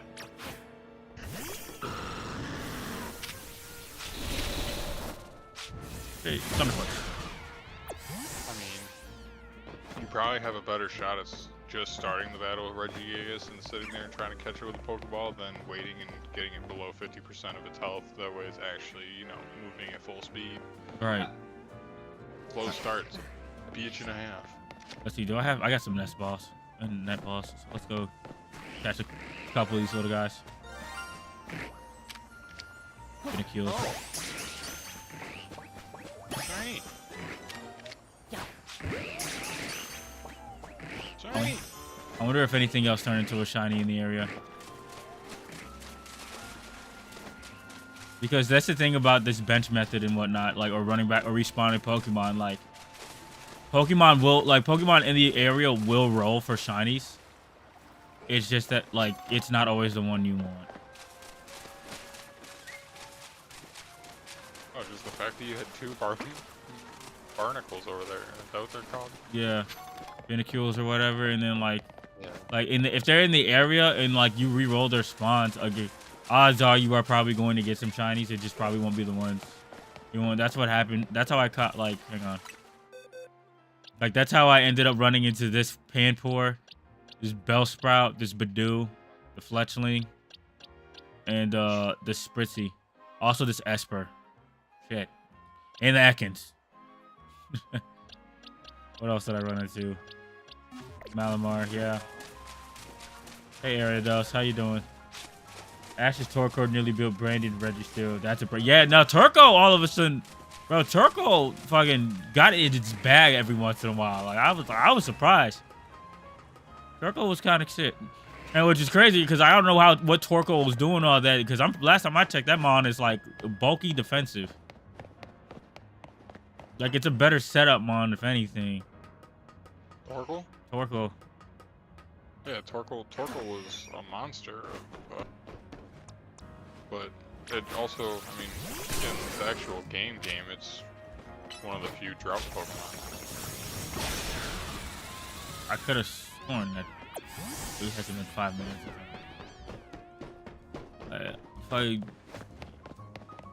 Is Riolu back? No, we're going to have to bench it out real quick. Let me go over there and check on the other rooftop, see if anything else ended up being shiny rolled. it's not the Halucha. Unfortunately, right? Because shiny Halucha would be sick.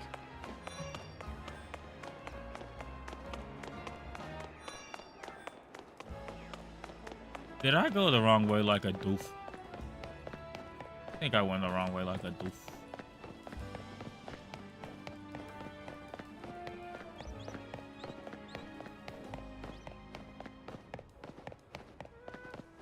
Sceptile is my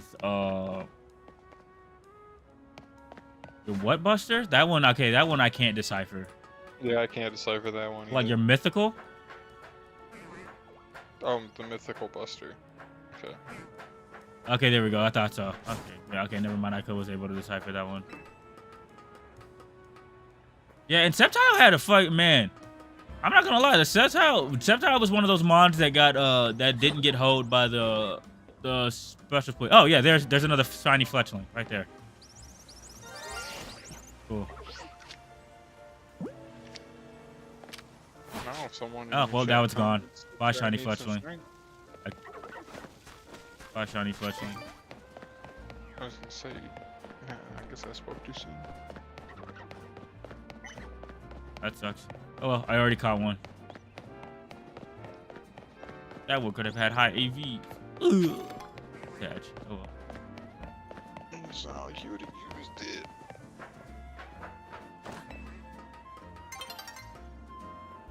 I still find it actually kind of weird that you don't have a single fire type on your team. Right? The Battle Frontier Sceptile was able to catch up to Diasis speed form and Solar Beam on its back. Man. Yeah. Sceptile was a pretty, yeah, like, Sceptile did not get, like, in even in the games, like I was saying, Sceptile did not get hoed by its, the pre-split.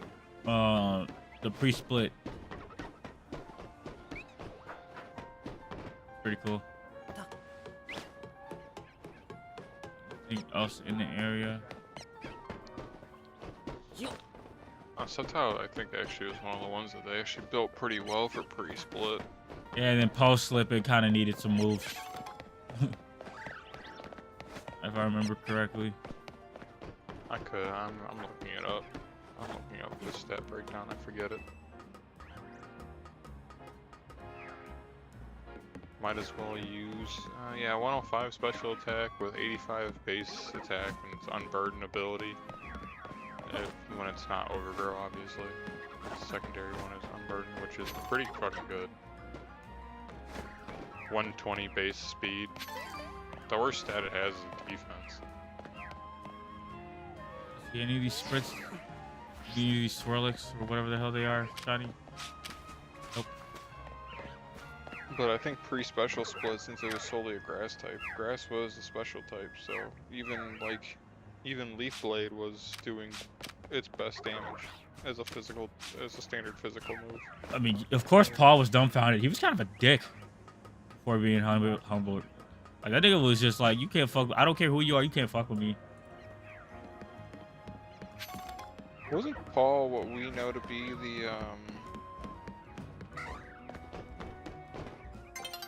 the dude that just robs the fucking, the red-haired kid that robs the, Johto League? No, that's Johto... Silver. Oh, Silver, yeah, that's right. Whatever his fucking name. Why can't I think of who Paul is? Paul is like that gray-haired kid from, Sinnoh, the anime. He's the one who gave up Chimchar that Ash picked up and turned into an Infernape, and he used it to beat his ass. It was cool. Is Paul the one that they based the character off of for that game? Or like the video game? I don't know. I don't know if the anime really influenced the video games until, like, I don't know, like later generations. Did Eevee? Nope, did not.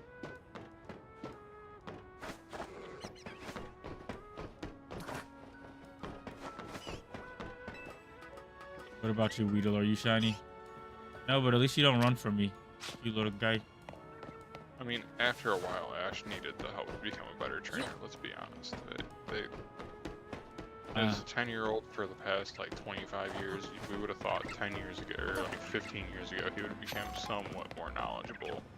I mean, if we're being real, like, Not a Pidgeot though. What is with these big ass Actually, birds? Misty- I don't even know. They Ash and Misty were kind of assholes to him. They just sat there and kept making him feel stupid instead of correcting him. I mean, if I was being real, he was kind of assholes to. He was kind of an asshole to Misty too. Yeah, I mean, she's. I still don't think she ever got her bike.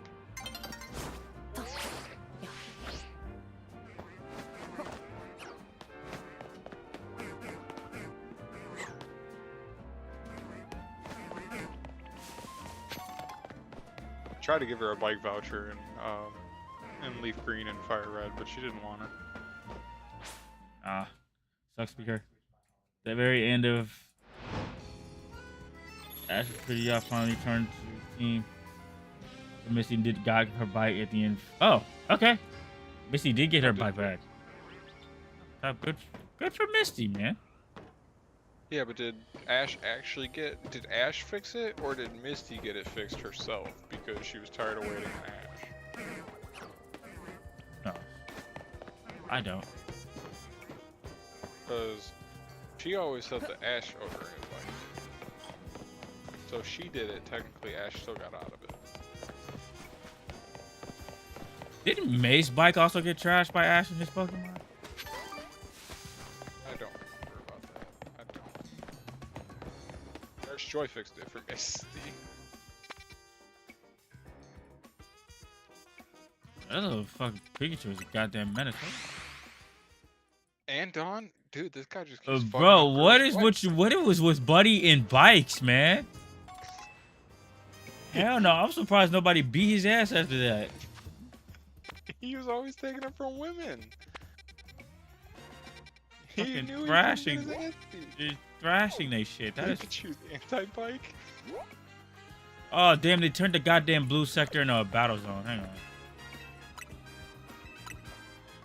Bro, Pikachu just has beef with bikes. I don't get it, man.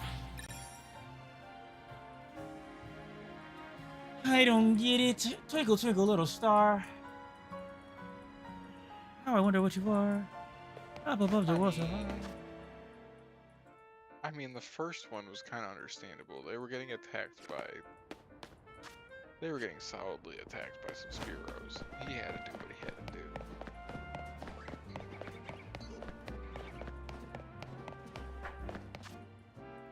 I I think can't it's. speak for the rest of them because I don't remember what happened with the rest of them. But I at least remember the first time that Misty got her bike. I think it is kind of funny how like Pikachu like even but like the moment something sets Pikachu off, his ass is then Thunderbolts left, right, and center. Hold on. If I remember this team, I'm about to be kind of upset.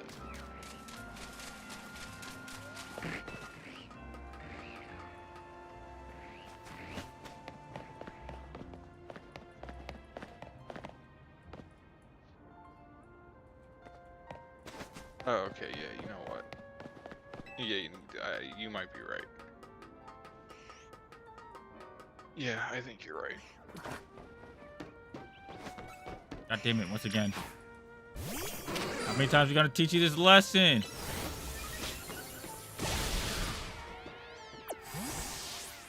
Stay down, Pidgeot. Final warning. You know, if it was another one, he got all the starters.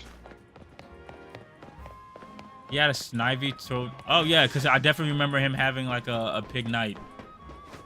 And an Oshawott. And an Oshawott. Oshawott was the comedic one. He had a Pig Knight, Oshawott, and a Snivy. Did Snivy evolve?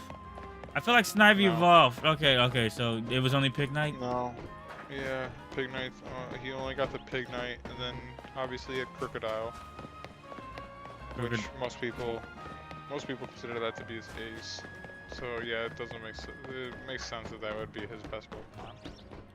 I mean, Never learned a new move too. Yeah, Ash is kind of bugging.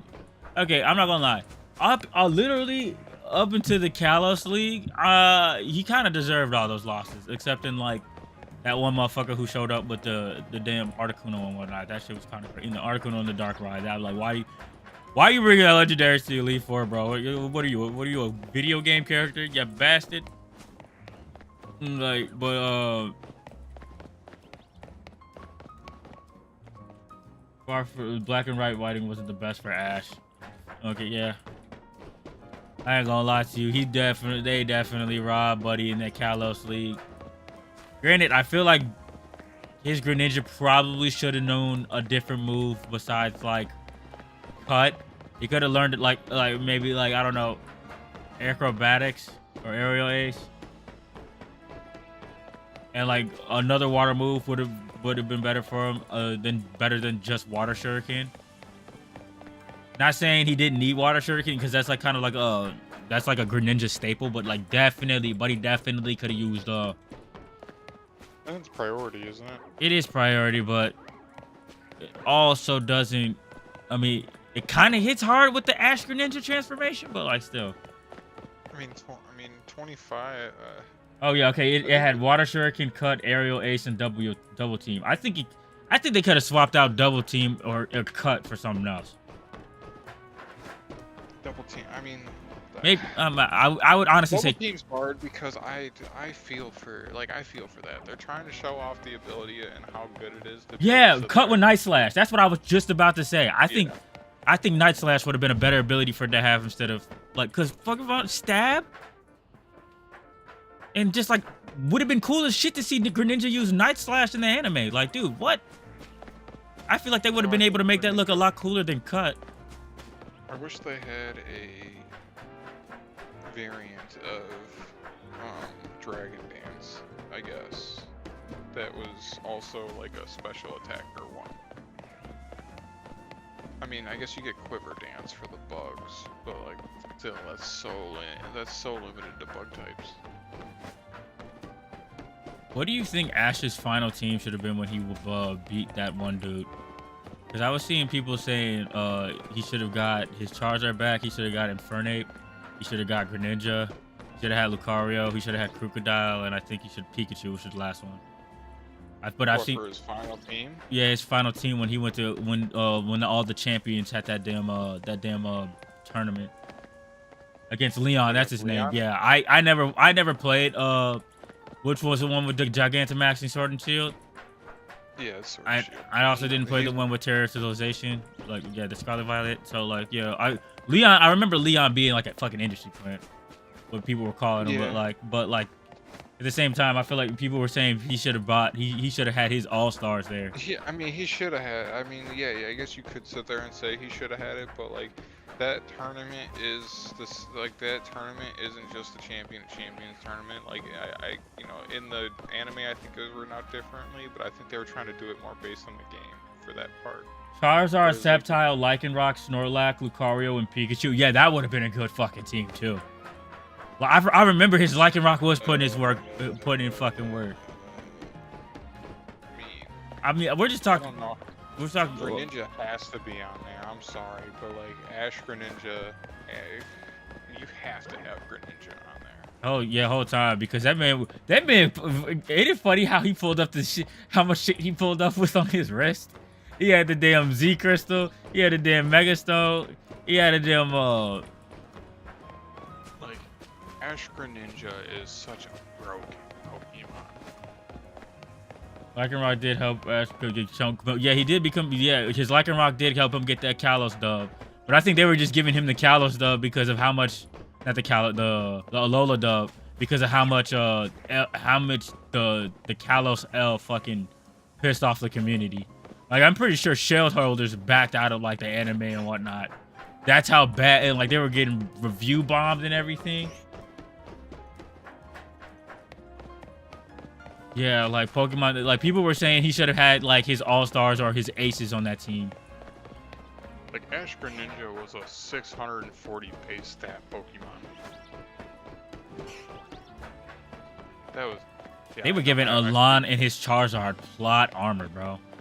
And then he got beat to the industry plant. Or like with just like damn near no effort. That's crazy. Yeah, no, you're right.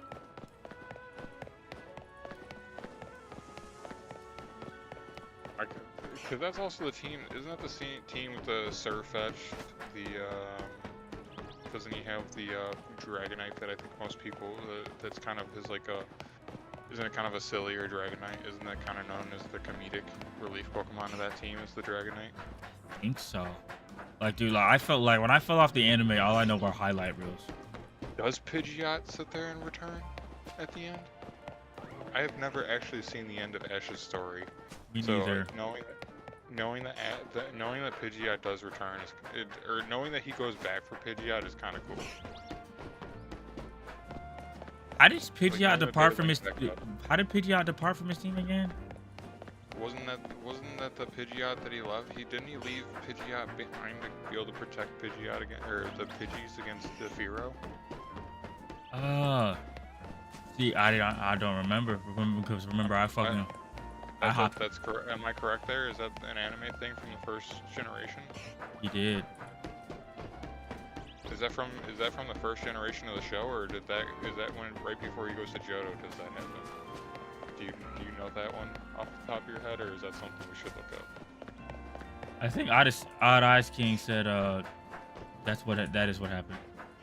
Oh no, but he said that. No, he said he did before he went to the Orange Islands. Okay. Okay. When he said I was confusing what he said he did with. He said he did with when he returned. Yeah, that's what he was. Ooh, brother. No, I think that he did was in response to the protecting the Fearow, or from protecting from the Fearow. Could be wrong. I feel like that's right when I asked that question. Yeah. Okay. Yeah. Okay. He's answering all the questions as we're talking it through. Sorry, I know. See, that's our anime connoisseur. Like, dude, even if I wanted to, honestly, the most I feel like I'd be able to go back and watch are like the movies. The Pidgey and the Pidgeotto were not strong enough to defend against the. Okay. Yeah, because didn't Pidgeot start using like extreme speed? Isn't that the move that it was using to sit there and fight this fucking thing? Because it moves at Mach 2 or Mach 3 or whatever they say Pidgeot can fly at. So if you actually think about it, Fearow. It like when you go play the Fire Red and Leaf Green remakes, definitely play with Fearow. Fearow is, I think, much better, especially in Johto. I think too. I think Fearow is such a good Pokemon in Johto because you can get the gifted one. Right.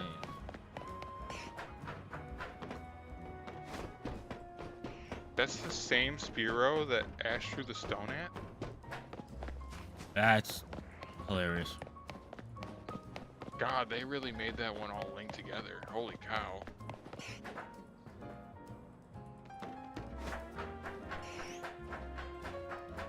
That's crazy. Fearow is very underrated for the early games. Like for like the first like 3 generations, Fearow is just known as I think a garbage Pokemon, and it really is the best flyer in those games. I mean, man, I think it's simply because everybody just loves Pidgey, because he's the first flying Pokemon you can get. Have you ever seen the movesets for Pidgey? They suck. They At do. least with Fearow, you get Peck from the beginning. You do. I was saying, you really don't, like, honestly, you really, honestly, when I ran through the game with, like, my Pidgeot, it really only had, like, wing attack and fly. 28 for wing attack, though? Yeah. Or, like, no, you have to get, wait, is that Gus that gets her? I mean, they didn't get it that late in the game. But Gus was a normal move until Gen 2. I don't know. So even in Gen 1, when you got Gust as the starting move, it was normal type. I remember that because it pissed me off. Did Ash ever see his Butterfree again? I'm gonna go with no on that one. Because I'm about to say, he let that motherfucker go to go crack a shorty, and I'm like, you know, that's real. The rare pink Butterfree that's not even shiny, it's just a shorty Butterfree. Yeah, no, Butterfree never came back. Butterfree was in love. Oh yeah, I was like, hey, homeboy, I appreciate you and everything you did, but I got my own mission. He's like, true shit. Hey man, don't forget about me. He's like, I want big foe, I want big homie. I'm gonna go start a family. I'm gonna name my firstborn Ash. Type shit. He's thinking about the Butterfree's well-being, right? Okay. Because that boy was crying when he had to say bye to Butterfree. I mean, wasn't Caterpie his second Pokemon he ever caught? Or did he catch Caterpie before the Pidgeotto? Yeah, he caught Caterpie before the Pidgeotto. If I remember correctly. I think it's fucking hilarious that the damn Caterpie had it. They did it. First Pokemon he caught. I remember the Metapods having a hard off. That shit was funny. Like a hard off. That shit was.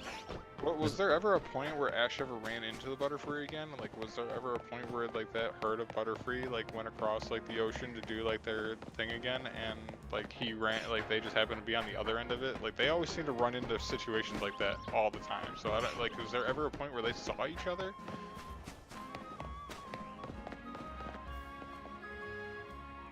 Very first Pokemon he caught, so that's why he hurt when let Butterfree go. Let me say I mean, this is our expert right here. He said I think the only mention of Butterfree again was at the end of Black and White. Just remembering him. That was. Well, we asked if he ever came back. I didn't know if there was ever a point where like they were on the other end of that mating ceremony. Like they always ended up in random spots. Like there's no other people that ever saw that Bulbasaur breeding area, but they did. I don't know. Really, I genuinely don't know. I don't know. No, he said Butterfree didn't come back. So that was a loss he generally felt for the rest of his continuity. Yeah, I mean, I knew he never came back to the team. I just didn't know if it was ever one of those things where he ever like saw him again. Because because he definitely let a lot of his Pokemon do their own things or like have their own jobs to do, and he definitely went back and saw him and like he did when I remember he was saying he went back to go like Greninja was a fucking a protector of Kalos after he left him back there. So like, but he was able to go back and see him. And he even trained Lucario how to use his aura. That is something I do remember being told. Actually, Lucario was a fucking menace. I remember I was watching a video fucking covering the series a bit. I heard that little Riolu hatched out of the egg and instantly started fucking scrapping with things. I'm like, oh, hold on now. a little badass baby. Look at what you doing. He's like, okay, I'm out the egg, run my fade. That's funny as hell. A little black Air Force for Riolu. That's the kind of Riolu I need in my team. Yeah, you look like you know how to scrap. Let's run the ones. Foul. I mean, that's pretty much what Big Lou is. Say what up to the people, Big Lou. Hell yeah.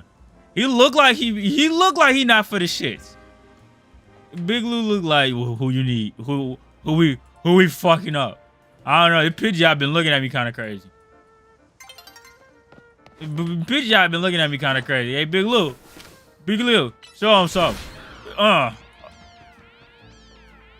shit, my nigga.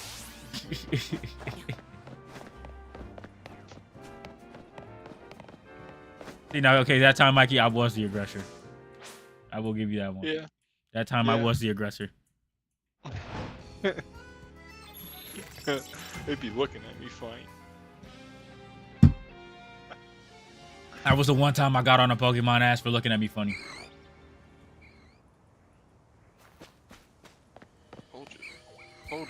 That was the one time. No, sometimes I'll be walking past Pokemon and they be starting shit. That's just what when Ash started Battle Frontier, he took Pikachu, Grovyle, Swellow, Corphish, and Phanpy. Oh shit. Did Phanpy ever follow? Did Phanpy ever evolve into a Donphan? Fuck, it's raining.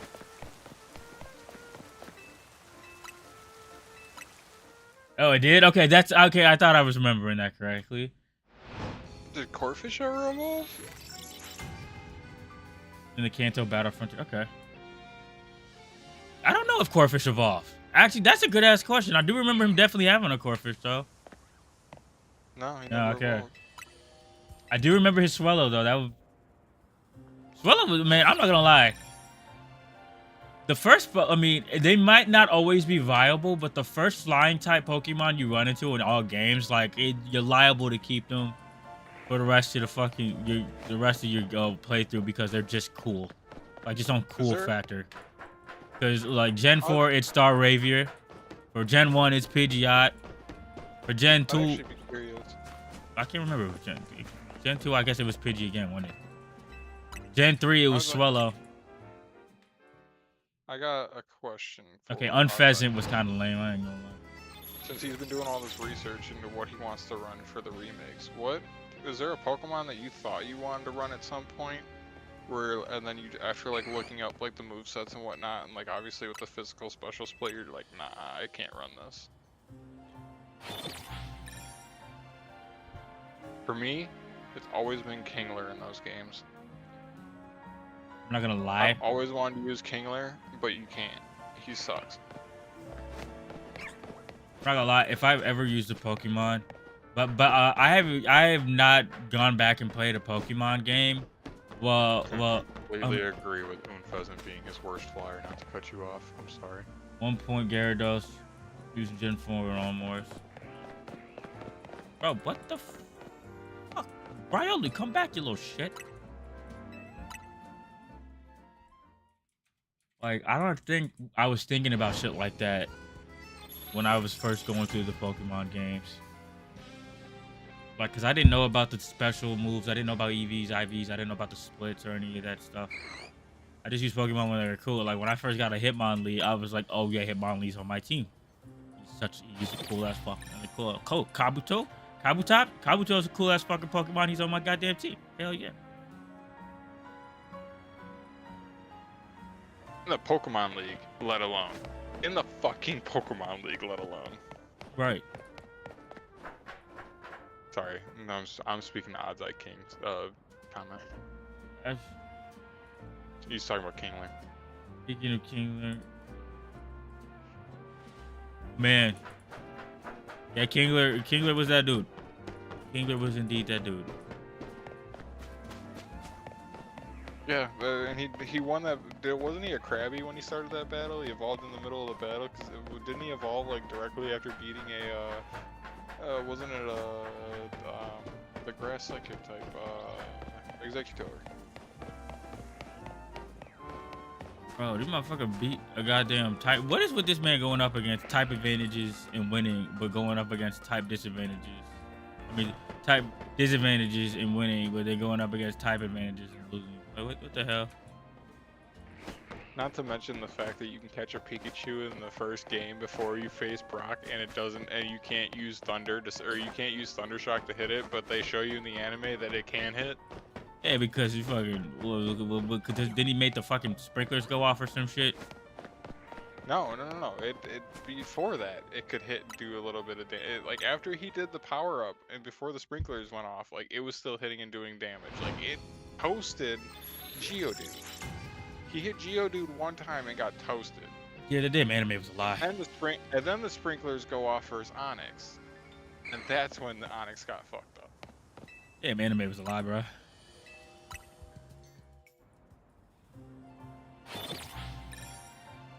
That first season was shenanigans, but I'm not gonna lie, like that.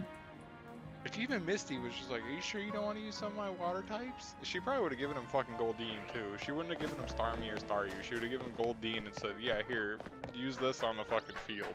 You go a fucking give her Psyduck, goofy ass. She didn't have Psyduck at that point. Oh, she didn't. No, she only had Goldeen, Staryu, and Starmie, but we didn't know about it. She only used Goldeen at that point. Ah, okay.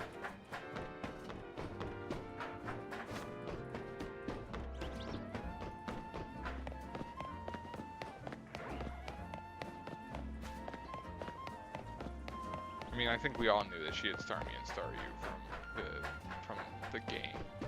Right. I don't know.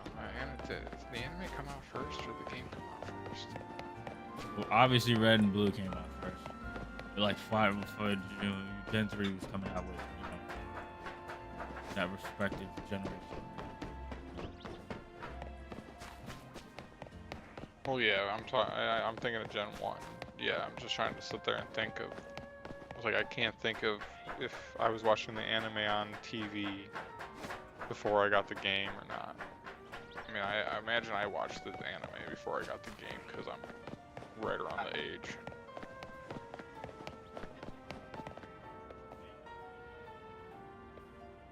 High with a Metagross. Holy shit. Wait a minute. What the fuck did his... but I mean, What did his Tauros have? I mean, because, like, yo... remember, he had 1,000 of them. He had 1,000 different Tauros. Yeah, I know he had 1,000 different, but he said he had... I mean, you can't bring all 1,000 of them to a battle. Like, what did that Tauros he had have? Because, like, it tied with a Metagross? Like, dude, like, even the stab moves, like, couldn't have been doing that much damn damage because Steel resisted. Like, what the hell? Dash's Tauros train a lot. Yeah, I mean, I'm still, like...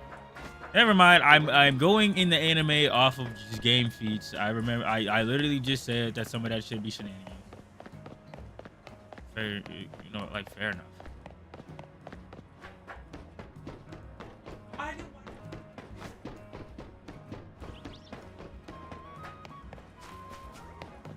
enough. Yeah, still a cool feat. I was like, that shit surprised the hell out of me. I'm like, you got me looking crazy.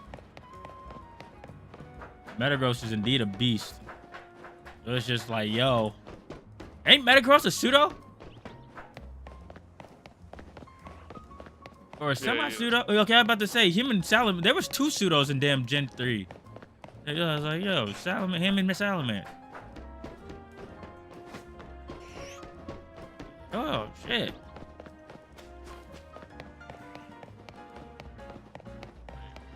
That's that, hey, man.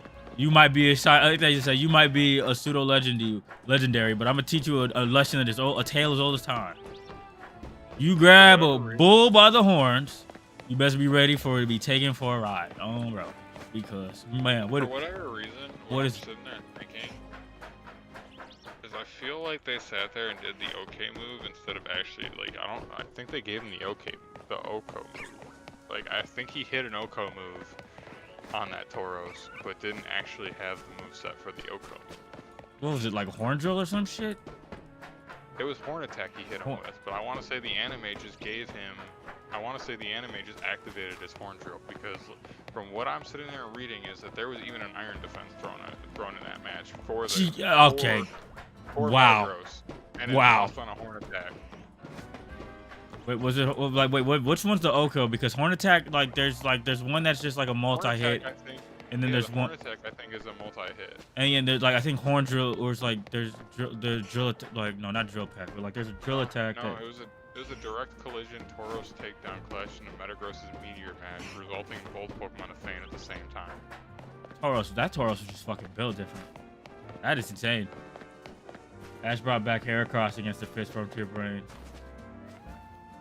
I mean, Heracross is like one of the Heracross is like the second best bug type other than Volcarona. I'm sorry. Heracross pretty good. Glad they gave it Mega. Scizor, so I guess Scizor. I guess I could say it's probably third. I like Scizor. The Scyther evolution line is pretty good. Scizor is pretty fucking cool. Well, I mean, I can't sit there and just say Scizor though, because like Scyther, Scizor, and its other evolution, which you technically know about yet, I guess. I mean, I said it a few times, but all 3 of them have the same base stat total, so it really doesn't matter which one you use. They're all 500.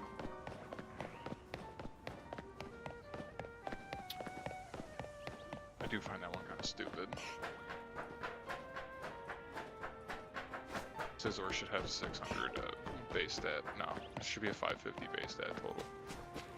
Same with Fleetborg. It should not have. He was able to hold its own against Darkrai, even learn Sleep Talk. Sleep Talk can hit Darkrai with a Mega Horn. Holy shit. Shout out Heracross, man. Well, Bug resists Dark. And super effective on it. Yeah. That's a whole legendary ass Pokemon. Plus, doesn't fighting also resist Dark? Yeah. Yeah, the Bug actually. Yeah, hang on. Heracross is a Dark type's worst nightmare. Holy shit.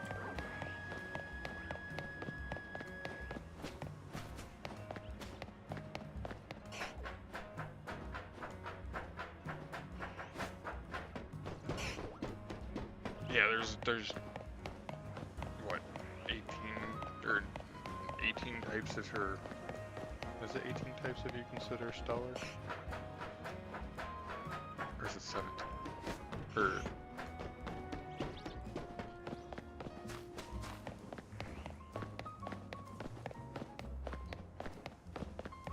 There's some types you just can't get 18 main types and then 19 with Stellar. Speaking of types, don't you think in Darkrai, speaking of like Darkrai mentioned, like fucking, isn't Cresselia kind of like hoed against it? Like, isn't its origin like to be the counter to Darkrai, or like the rival or antithesis to Darkrai, but it's only a psychic type? Like, well, how does that work? Honestly, how does Groudon and Kyogre's rivalry work? Because it's like, you know, granted with like the origin forms and everything, it's just all about who you throw out first. But like, still. No, it's second. Whoever you throw out second. Yeah, well, that we're saying the same thing. Because if you throw out if you throw out Kyogre first, and then you can throw out Kyogre, he's fucked if Groudon comes out second. If you throw out Groudon first, he's fucked up. You're fucked up if you throw Kyogre second. We're technically saying the same thing. Yeah, and then I mean, if you technically, I mean, if the same Pokemon, if either one of those Pokemon came out at the same time, like a doubles battle in like VGC, it would just be on whose Pokemon is trained to be slower, because it actually, whatever Pokemon's slowest would activate its ability last. Right. First form keeper, he brought back Charizard and learned Overheat. I do remember him. I remember him he brought back his entire Kanto team against Brandon for that final battle, didn't he?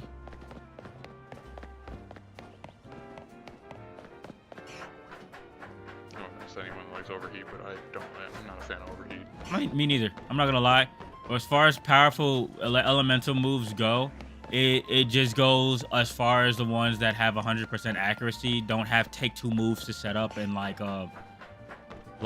just, you know, just hit hard. Like for me, Energy Ball, it's like Energy Ball, Sludge Bomb, Ice Beam, Flamethrower, Thunderbolt, Surf, shit like that. I don't need Hydro. I don't need fucking Hydro Pump, Fire Blast, Thunder, or all fucking Blizzard or any of that shit, because that shit will fuck around and miss on you. It's just like, yeah, I'm cool.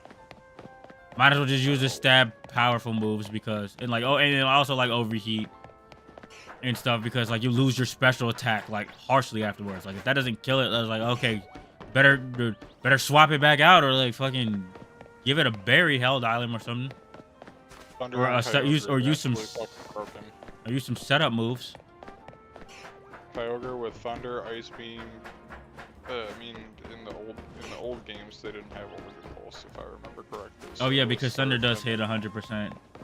And then like, also like you can also like do the Sunny Day or Drought setup for Solar Beam, but like still at the same time, it's just like, if you have to do all that, like personally, I just want to be able to throw my mods out and then just like they're able to use powerful moves. Like, I'm cool, because like you'll always see me using see me using Psychic and like whatchamacallit, Psychic and like Psyshock over goddamn Future Sight. Because, like, granted, it does a lot of damage, but, like, come on now. Like, my problem with the grass type prior to us getting, Energy Ball? Yeah.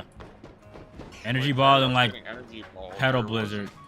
There's not a good move for grass types outside of Solar Beam. Like, there's not anything stronger than, 60 base power other than Solar Beam. Yeah, Razor Leaf only hit for like fucking what, 55, and like 55, but they had a high crit chance. Yeah, it had a high crit chance. Labeled it as 110. Right, but like yeah, no, still like it would have to still hit that critical hit for it to be worth the fuck. Giga Drain. We did have Giga Drain, but that still only hit like 5 PP. Like you'd have to use like some PP up, and the most you can get was 8. And I want to say it was base 60 power.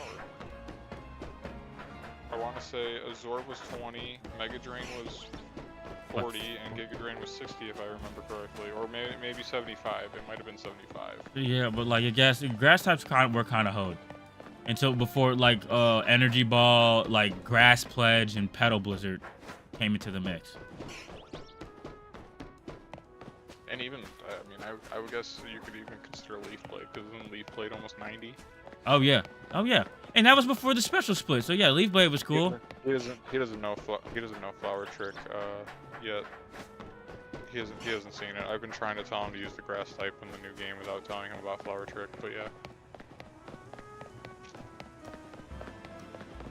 He likes the grass types in most games, so I feel like I don't have to ask him to use the grass type in the new game. Depends on which new game it is, because I was thinking about fucking using Fuecoco in Scarlet Are you Violet. motherfucker? Yeah, Scarlet and Violet is the one you need to use the grass type in. Oh well, you want me to use Meowscarter? Yes. Because I was definitely thinking about using the grass. The grass starter is definitely being used in like Sword and Shield because he just looks cooler than the other two, in my opinion. Motherfucker got the big, motherfucker got the big drum out. Boom, boom, boom. That shit is cold. Yeah, Rillaboom is pretty fucking cool. Although I will sit there and say that in Scarlet and Violet, in Sword and Shield, I would argue that you should use the fire type in that game and use the grass type in Scarlet and Violet. If I can sit there and like that, if looking back on it, that's what I wish I would have done. I still have never used the fire type in Scarlet.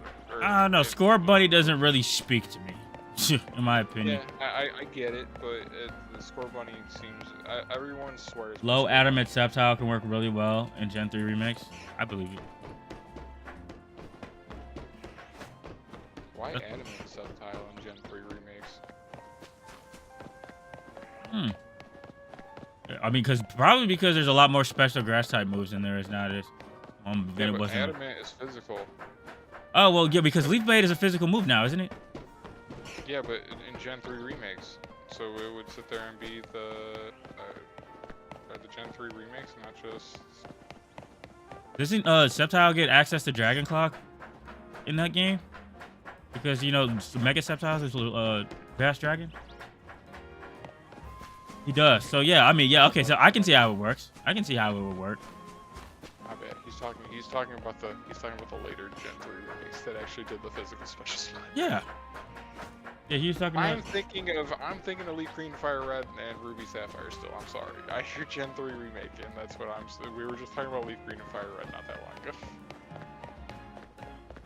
Yeah, Earthquake, X Scissor, Aerial Ace. Oh yeah. Oh yeah. Hold on. Yeah. Wait a minute. An Adamant Sceptile in the new gens might actually be pretty fucking good.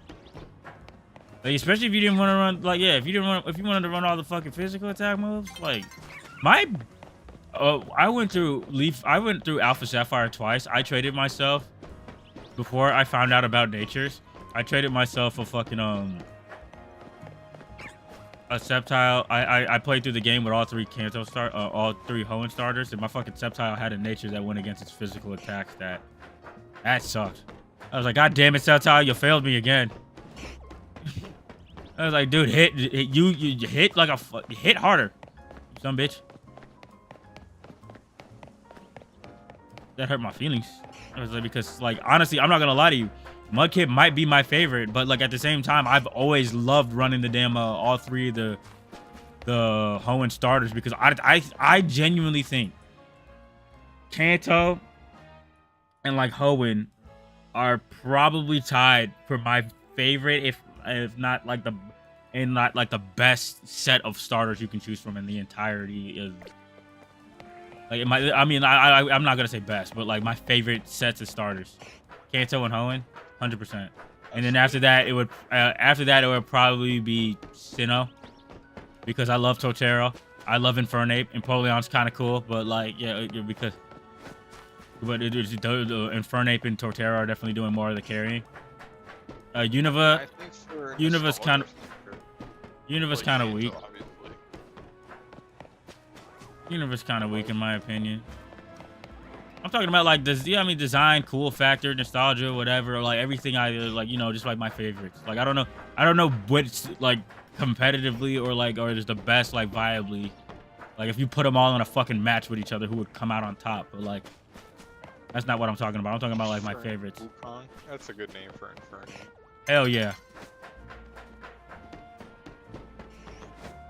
Let's see. I mean, nostalgia factor, obviously Gen 1 is obviously always, always number one. Gen 1. That's what I grew up with.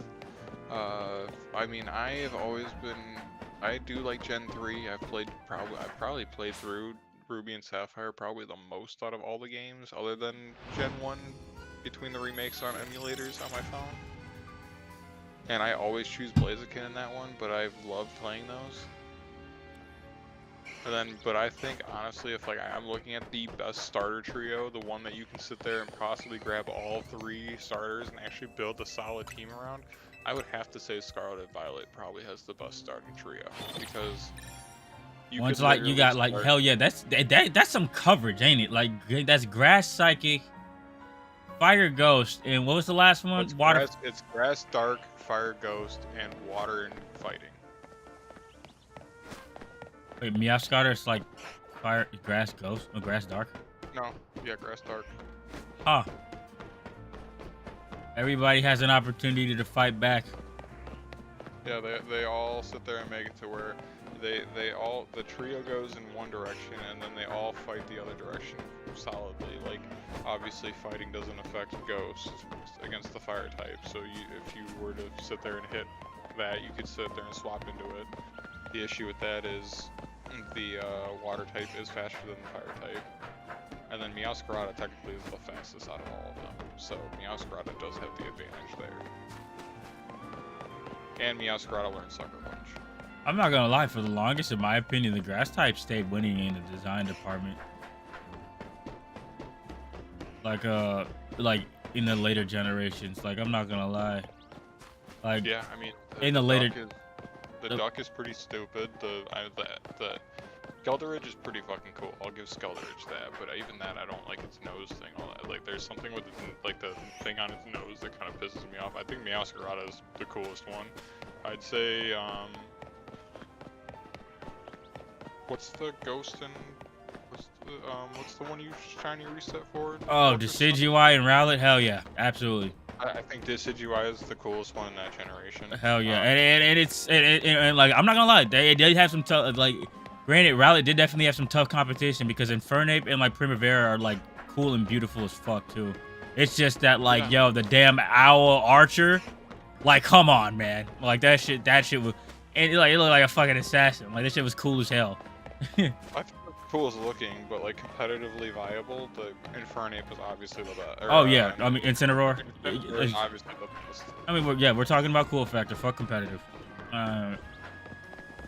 I'm biased for Incineroar. I love for my cats. No, type shit. Incineroar, like I said, it definitely the Gen 7 starters are one of those Gen 7 starters are one of those where you can tell me any one of those 3 are your favorite. From the, and I would not be mad at that, like, at all. Like same thing with Kanto and Hoenn. Like honestly, like they're all just so fucking cool.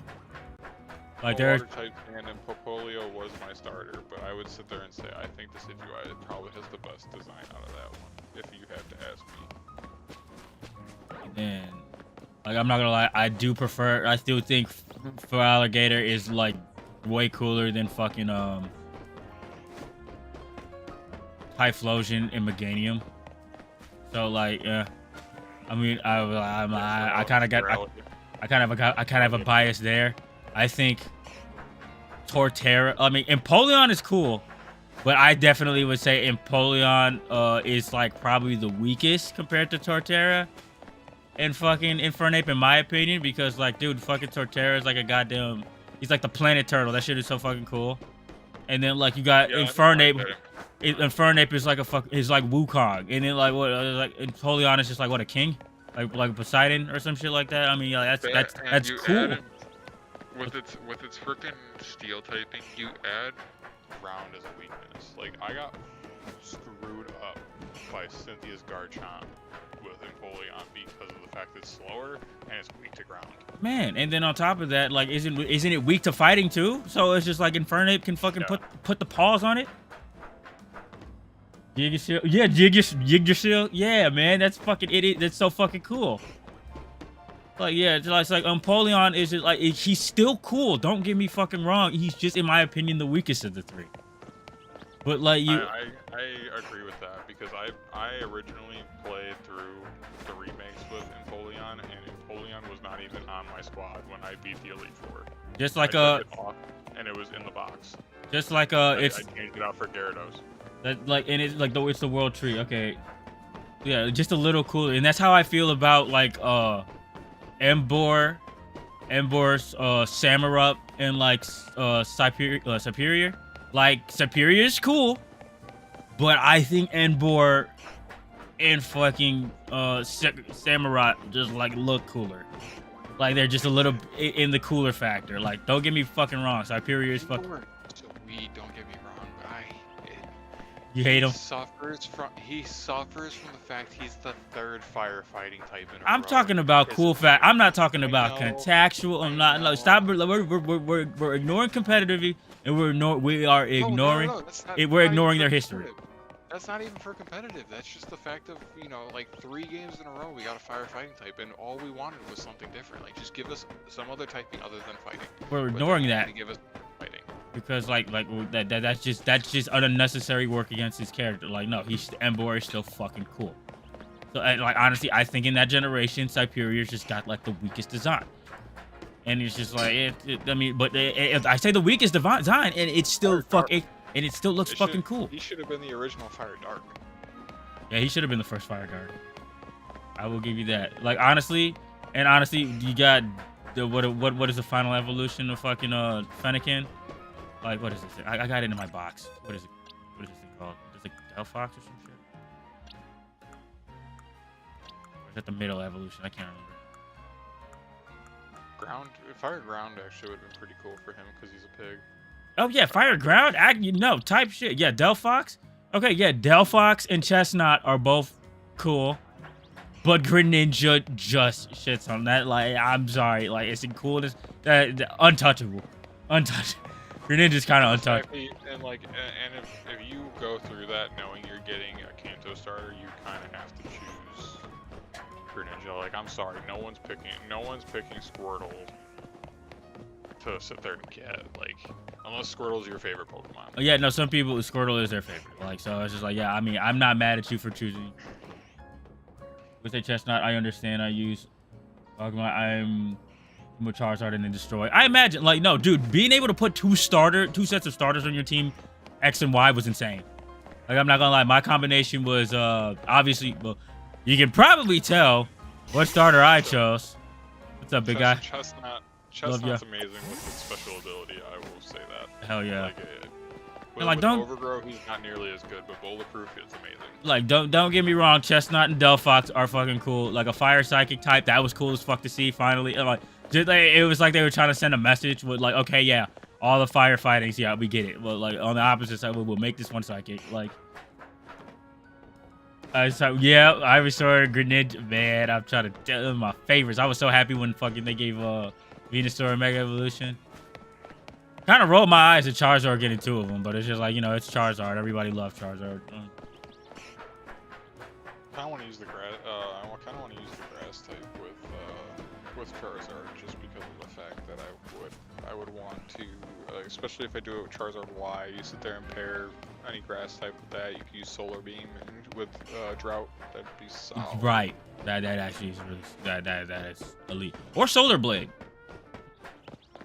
Oh wait, Solar Blade. Charizard Y, you could also just give it Solar Beam as a coverage move. You could. It has a really high special attack, so hell yeah. Stab be damned. Mega Venusaur with thick fat is broken. That's why I believe Mega Venusaur is a very good competitive. I'm pretty sure he's a world champion. Yeah. I could be wrong. I could be completely wrong in that. But yeah, thick fat is fucking sick because like bye fire and bye ice weakness, and it's just psychic. Like, dude, they did him so fucking justice. Like, man. People say you ain't shit, my frog dinosaur with a tree on his back. Look at you now. Look at you now, man. I always loved you. I always He's not even the Pokemon with the coolest looking tree on his back. I will say Torterra's tree does look better. I mean, yeah, because Torterra, like, it kind of flows with his design better. Like, but like, I think Venusaur is just like more chill, and that's like kind of like my vibe. I personally, I'm choosing fucking Venusaur over Torterra every time. But like, still, if you use Venom Shock, what Pokemon poison double damage? Oh yeah, Venom. I remember Venoshock. Hell yeah. I have a soft spot for a 3K in their final forms. Hell yeah. All of them were fucking cool. All the Kanto starters. All of the Kanto starters are just cool. Like Blastoise is a turtle with fucking artillery on its back. Like that's fucking insane. Charizard's a damn dragon. Venusaur is like a fucking, just like a natural fucking protector. Kid chill guy. Family man. Big body. Like fuck yeah, dude. I love all the Kanto starters. I love all the Kanto starters, man. And then what else? What else did I hit? Dude, in Pokemon Yellow, like Pokemon Yellow is like Pokemon Yellow's only remake being Let's Go Pikachu and Let's Go Eevee is a fucking crime. Yeah, I mean, there's a lot of cool things that I've seen that existed in that game. There is a lot of cool things, but it's no. Like, there are. But the fact that those are the only remakes that you get all 3 starters in, that sucks. Yeah, and it's a goddamn Pokemon Go inspired catch system. Like, yes, it's fun, it's cool, but like, damn, we got to see Kanto in like 3D graphics and everything in Switch polish, and it was a damn gimmick game. Cool. Were we happy that when they removed HMs in Gen 7? I definitely was. I was happy when they made TMs not breakable. Right? What, bro? Like, bro, TMs and HM. First of all, TMs not being just like immediately discarded as soon as you use one. I love that, and I also love not having to use an HM because like they were like we already talked about. There was only like 3 viable ones: Fly, Surf, and fucking Strength. Oh, I would argue Waterfall. A physical water type after the split. A physical water type damage move. After the split, Waterfall and Dive if you really like if you like 2-step moves like Fly, Dig, but the and problem with Bounce. Waterfall is you can get so fucking late. Yeah, that's the problem with Waterfall. But like, you know, that's just what I mean. Like that like if we're okay, so we'll argue Waterfall just because we'll debate. Waterfall is debatable because it depends on the split. Hoen's Diamond Pearl and all them, right? With that's defog and all that shit too. No, Hoenn. Okay, Hoenn had a lot of damn HMs, but it did not have defog. It had Flash. No, that was a TM in that game. You only really need to use it once. That was Fire Red Leaf game. But like, let's see, what did you have? You had Cut. You had Rock Smash. You had Strength. You had Waterfall. You had Dive, and you had Surf. Also Fly. So yeah, that was like 6 of them. With Flash being optional this time around. That is insane. That's fucking insane. Yeah, like, no, 3 water HM moves is crazy. But, like, half the region was water, so I guess. But, like, still. Yeah, Rock Smash becomes a TM, but they also boost the power of it. Back in the day, it was 20 base power. And that is disgusting, dude. Like, granted, your attack had a chance to, like, either your attack had a chance to, is it attack you had? You would their defense. It was lower the defense. I was about to say you lower defense stat, not raise your attack. Yeah, it used to be 20 base power back in the day. Yeah, no, Rock Smash was terrible back in the day, dude. Like the only reason I had Rock Smash on my Jolteon just because I never gave a fuck about it being a damn a physical attacker, and because it could learn it, I'm like, okay, sure, Jolteon, just I need somebody on this team to learn Rock Smash, but like. Yeah, my Jolteon had a weird moveset. It had it was sometimes like if I didn't need Rock Smash, it would have double kick, like Pin Missile or Shadow Ball, and then Discharge and Thunderbolt. But like yeah, before being boosted to 40 base power in Gen 4, it was Rock Smash had 20 for Generations 2 and 3. Rock Smash was a terrible move. Like, you really, for it to even be fucking viable, you would have to teach it with a Pokemon with a fighting type. And even then, it wasn't fucking viable because literally Karate Chop is better than it. That's like the first fucking fighting move any fighting Pokemon gets. No. The first fighting move that anything gets is Low Kick. It's Low Kick. Low Kick. That's the best fighting move in the entire game, and it's the first one Mankey learns. Because isn't it based off of the fucking weight of the Pokemon you use it on? Yeah. Instant kill. Onyx is an instant kill. Shit is crazy. And Rock Smash is required, but 20 and has a chance to lower. Bro, that is, man, they were really holding you with. So I'm really glad HMs aren't required anymore. I would even argue like if you wanted to bring it back, like just make ride Pokemon or like assistant Pokemon like they did in Gen 7 again. Like, but don't make us, don't force HMs on us again. We as a society have grown past the need of HMs.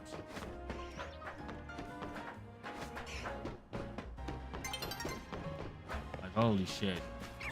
And cut just not having 100% accuracy is still stupid. 95%. It's disgusting. It's disgusting because it was like, fuck you mean you missed? Like, come on. But you want to know what even pisses me off more? Is that they gave Tackle 95% accuracy, but then gave some Pokemon starter Pounds and Scratch, and those had 100% accuracy. Right, that is also stupid. That was really fucking stupid. Why did they do that to Tackle? Like, Tackle used to have 100% accuracy, did it not? No, Tackle in like Gen 1 was 95% accuracy, and then they changed it to 100% accuracy later on. I remember. I feel like they changed it back at a point in time. To, like, maybe they did, but there was a few games where it was 100% accuracy. I do remember it having 100% accuracy, but like it's still like 95 is so stupid because it'll be that one fucking time you need it, and like there's no way Tackle missed. Like, okay, go fuck yourself, you know? Like, go fuck yourself.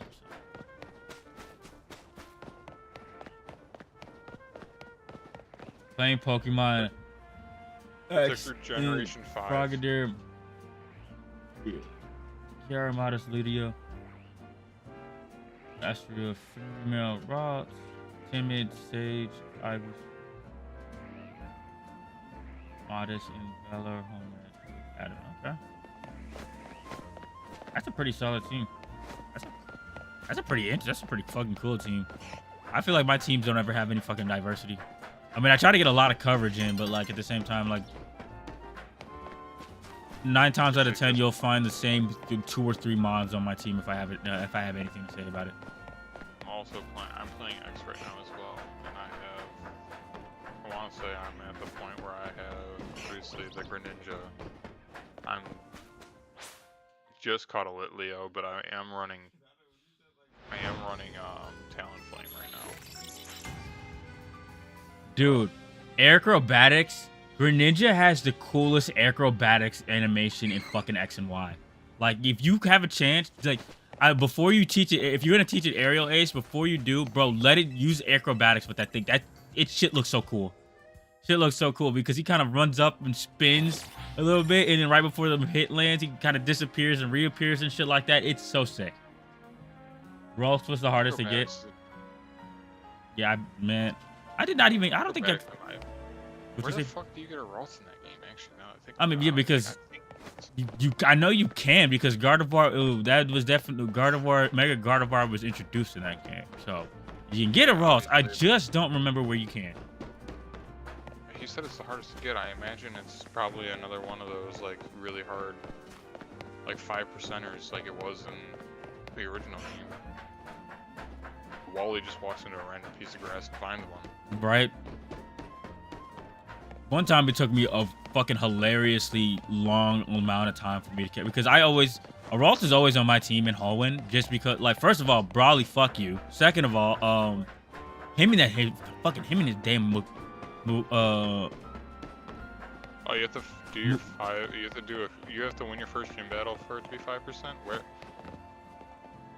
That kind of sucks. Like Mukihita, whatever the fuck that fucking thing is, and its Vital Throw used to give me so much hell as a kid. So it's like, Rolf, Confusion, Swallow, Wing Attack, please put it down. Put it the fuck down.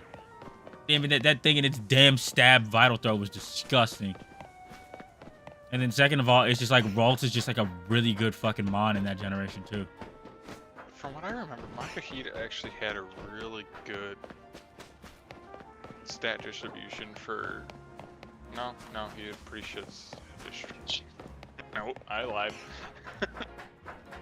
The fucking evolved form of it though, like that, and I heard that in with its belly drum setup was like fucking disgusting. But the thing about it, is like it would always die after you use. Fat, though. It would always. If you used... What's up? I said Makahita's main ability is thick fat, so if you're out there using fire and ice type moves against it, then yeah, they'd be tanking you like no other. They got a good base HP. Jesus. Little chunky fuck. Yeah, but he's got 30 base defense. All I know is sometimes that motherfucker made me white out as a kid. Just because that damn vital throw, bro, just put my Pokemon in a blender if I didn't fucking level it up enough. So yeah, Ralts was always on the team. Ralts, yeah, Ralts was probably one of the ones that was always on the team. I definitely ran through a Mega Alpha Sapphire a couple of times with Gallade just because they gave it a fucking they gave it a Mega Evolution. I was like, oh, that's sick. And I always thought it was cool that they gave Ralts an alternative final evolution. I have to win my first gym battle otherwise, anyway, because the routes blocked. Got it. Thanks, man. I still haven't I don't think I've beaten the first gym battle in that one yet. I've been trying to put a team together. Surf, Dark Pulse, Ice Beam, and Extrasensory. Not bad. Yeah, I remember. Yeah, that sounds like pretty much. My Greninja's. Probably not. My Greninja's final. I can't remember if I used Dark Pulse or Dark Night Slash. I'll probably be doing Water Shuriken because it doesn't hit 3 times at 25 base power. So Yeah. 75. And then you also get Torrent, and then like a Torrent if you need it, and then like Water Stab. So it's like, yeah, Water Shuriken isn't terrible. No, and then if I were to find the Mystic Water, that's already a 20% boost. Right. Extra Sensory is a good coverage move on a water dark type, I guess, too. Absolutely. So now, granted, Greninja is one of those glass cannon Pokemon, but like, you know, just so I wouldn't send him out against fighting type Pokemon, but Well, this is a good Pokemon to have in any playthrough, to be honest with you. Like, Gardevoir's being, I mean, especially in a game that has the fairy type, like, Psychic Fairy is a solid type. Solid, but Psychic's Fairy, and then like also they give it a Mega Evolution in the games that it has one in. Like, dude, bro, like I would never shame somebody for having a Gardevoir on their team. Like, nah, dude, I think Gardevoir is my most. You beautiful creature. You look at how happy she looks. Man, like, how could you say no to this face? She's adorable. Like, fuck you. Gardevoir is my most, like, put on my team, and it's not because of the humanoid factor, like, not anything like that. It's just the fact that it's the most versatile mon, and Psychic is like a necessity to have. Man, Psychic and Moonblast. Feature Shadow Ball, but better off with Thief since Dark type moves are special. Oh yeah, fair enough. Yeah, Shadow Ball is physical. Yeah, in Gen 3, hell yeah. Let's see. Ralts is just a good mon to have in X playthrough. I'm not gonna lie to you. I don't think, is there really a bad mon that goes through X and Y through? Because like, especially if you use the experience share, the game isn't really that hard. No, I honestly think that, like, I think that one of the best Pokemon to go through X and Y with is Heracross, just because, especially Mega Heracross, because of Aerial Aid ability. Right. Like, to be able to get the flying is... People forget that Jet Ghost moves are not in special in Gen 3, right? I mean, I definitely gave my fucking my Gardevoir Shadow Ball a couple of times because I did not grab Thief, and it still worked fine. But like this is the only one that doesn't make sense. It really doesn't make sense that that's not a fucking special type. Like that is so stupid. And I also gave like I said, I also gave Jolteon Shadow Ball for a little bit of coverage. But like, it should have been switched. Dark should have been physical. Physical and Ghost should have been special. Yes. Like what the hell are we talking about? Like, especially since Dark in the original Japanese games is more expensive, more akin to like more akin to just being like evil, as opposed to just Dark. Like if I it can also be translated to be evil, as opposed to just like Dark. So it genuinely makes sense for the Ghost to be special and the Dark to be physical. Like, even their movements felt like they were, like, if I remember correctly, Thief felt like it looked like a physical move. Right. Like even the animation for it in the early game. Bite and Crunch, definitely physical fucking moves. warriors are special. Like Absol is one of my favorite dark type Pokemon, if not my favorite dark type Pokemon. Fucker suffered in Generation 3 because his attack stat was through the roof, but he was unfortunately a dark type Pokemon. Like, oh my god, dude. The current experience share is more OP than the old one. Yeah. Especially in the Gen 3 remakes, because like for Leaf Green and Fire Red, if you're not familiar, you have to catch 50 types of Pokemon before you get the experience point share, and you don't get it until first gym. And it's a held item to be viable. Yeah, you have to have that Pokemon held. I tell you, when you do get it though, it like that is until you So fucking. HM Slave because it can learn Surf as well. I would say the experience share was a great way to fucking level your Pokemon up in that old games when you do get it though, because if you fucking give you the Pokemon that was holding the experience share, have them out first and then switch out, like they would take most of the experience, and that was great until they were able to stand on their own. And if you were able to get your hands on a Lucky Egg, then that's how. That was just amazing for that generation. But you know what's crazy? I actually stopped running Surf on most of my Pokemon because of the fact that after Gen 3, Surf started doing damage to the team. Yeah, to yeah. team. I can see, bro. It ended up being a true AOE as opposed to just like a double AOE. I mean, a double move. Yeah, because like in the original Ruby and Sapphire, you could sit there and load up your entire team with water types to fight the 7th gym, and use Surf the entire time, just over and over and over again. I would load my entire team up with I'd catch a bunch of Sharkpedos because they can't get hit with a Psychic type move, and they can't, and then you just sit there and keep using Surf, and it's obviously stab. Literally. Yeah, on top of that, like, honestly, I had my Swampert out for Nina and Tate just because it was a dog battle, and then Lunatone or Solrock were just rock types. So it was just like, yo, it was them and fucking Absol. It was like him, Swampert and Absol, or Swampert and like whatever grass type I was using. And then just Why like, use a grass type against Psychic types? because fucking Lunatone or Solrock. That's who I'm talking about specifically. No, I know, but they are also Psychic type. Yeah, but they're rock. Like, Yeah, I know. that's why you're asking me why. You're asking me why. All I ever associate a grass type with is poison type as well. So whenever I think of that, I never try to throw out something that will sit there and get hit super effective against a gym leader. Well, yeah, not all grass types are with that poison. Psychic is neutral against grass. Most of the ones that I want to use are. Yeah. Because I don't want the 7 weaknesses for a solo grass type. Yeah, I'm about to say the two viable grass types are the grass poison combination and the grass ground combination. Hence why Torterra and Venusaur are my favorite. Against water, yeah, no, right? I mean, Surf is still a 95 damaging water type move. Like, granted, okay, it has the negatives that like it attacks every mon on the fucking field, but in like single battles, it's just that good. Use a Toxic Croak next to it. Is that Right. the one that has the water? Is that the one that absorbs water? I would say y'all alternatives are just like what waterfall and like liquidation, but like I don't know, how many fucking water type Pokemon are like more special attackers than physical? Most of them. I mean, Yeah. you get Gyarados, Gyarados is obviously physical attacker. Pretty sure Swampert's more of a physical attacker. I'm pretty sure Swampert is, and Feraligatr. Right. I think most of your starters are physical, but then most of the other mons are special. Right. Like I imagine my Lodic hits like a fucking truck with a goddamn Surf. I never had a Milotic. Milotic yeah, because it's a pain in the ass. Phoebus is a pain in the ass to evolve. Phoebus is a pain in the ass to get in Gen 3, bro. I never caught a Phoebus in fucking Gen. I barely caught Relicanth.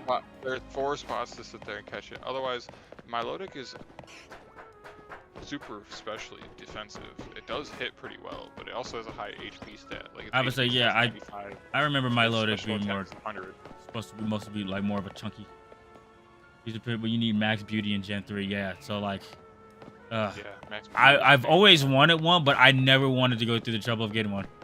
At least in Gen 3, like in the remake, sure, I will probably, if I ever decide to do Alpha Sapphire again, I might get a Milotic because I've never had one. I might even shiny hunt it, just because shiny Milotic is so fucking beautiful. Milotic in general is beautiful. Right. So like it's shiny is so fucking beautiful. You know what I'm saying? Like, if I got a mega, yeah. If I got a mega, I think Water Dragon could be cool. Yeah, shout out for Alligator. And shout out just normal Kingdra. Kingdra is another Pokemon I wanted to try to use. I'm not gonna lie. Because I just remember it being such a pain in the ass growing up, like when I didn't know what the fuck I was doing when it came to, what's his name, Warren? 'Cause I never played Ruby and Sapphire all the way through. I always just did Emerald.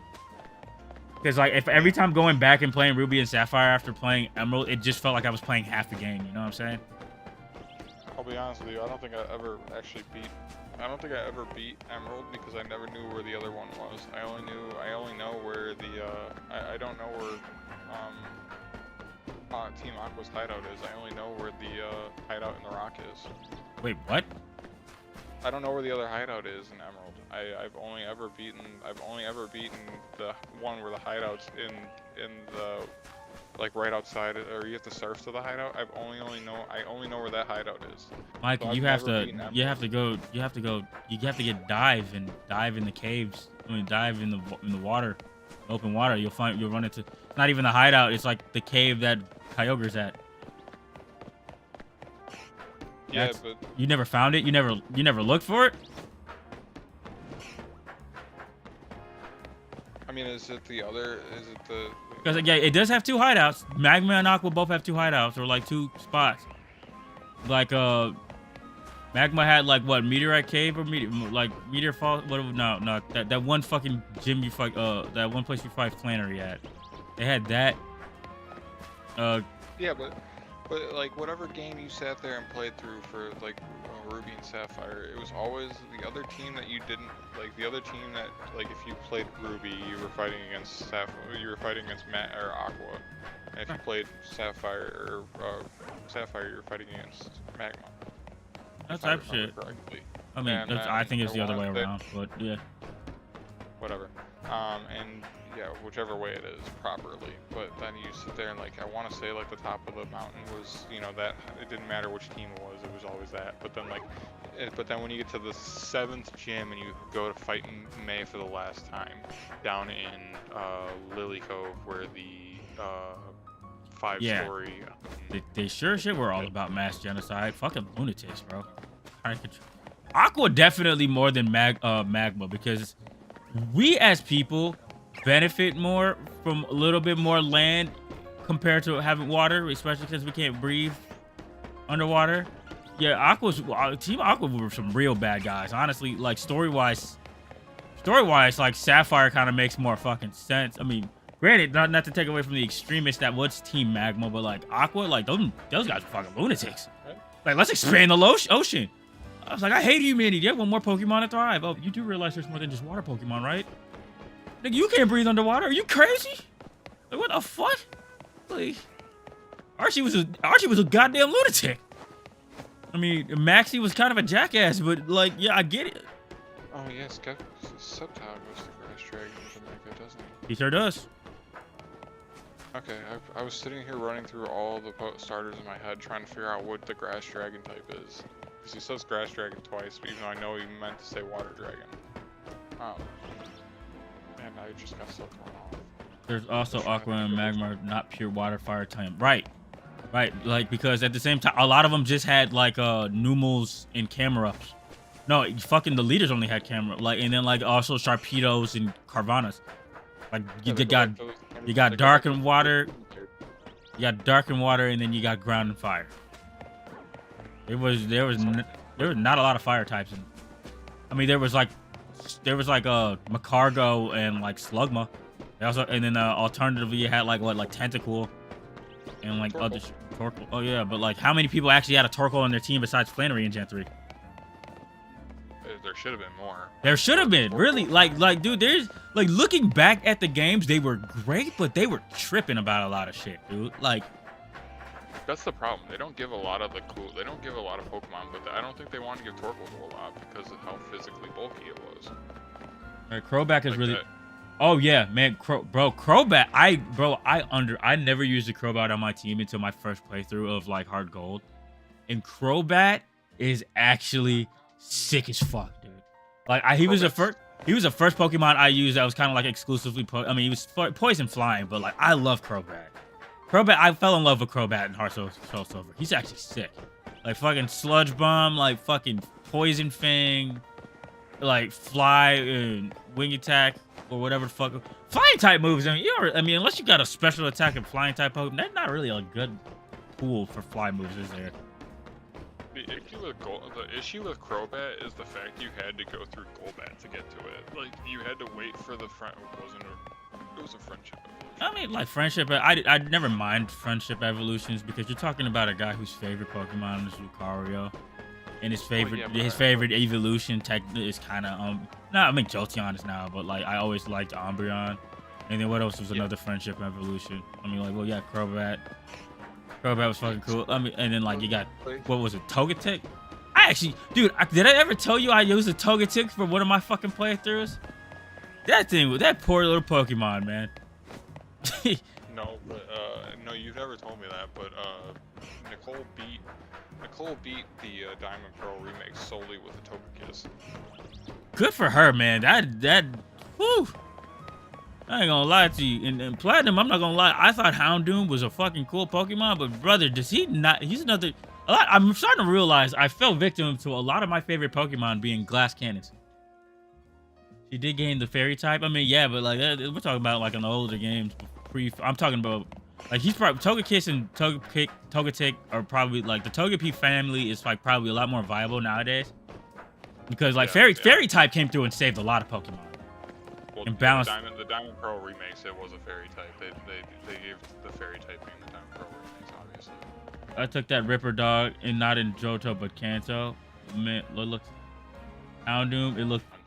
Man, like dude, I used it because I chose Torterra in Platinum. I needed a fire type, and I was like, oh, you know what? I've never used a Houndoom before, and the poor bastard cannot take a hit. I just 50 base defenses. Disgusting, and it sucks because he is so fucking cool.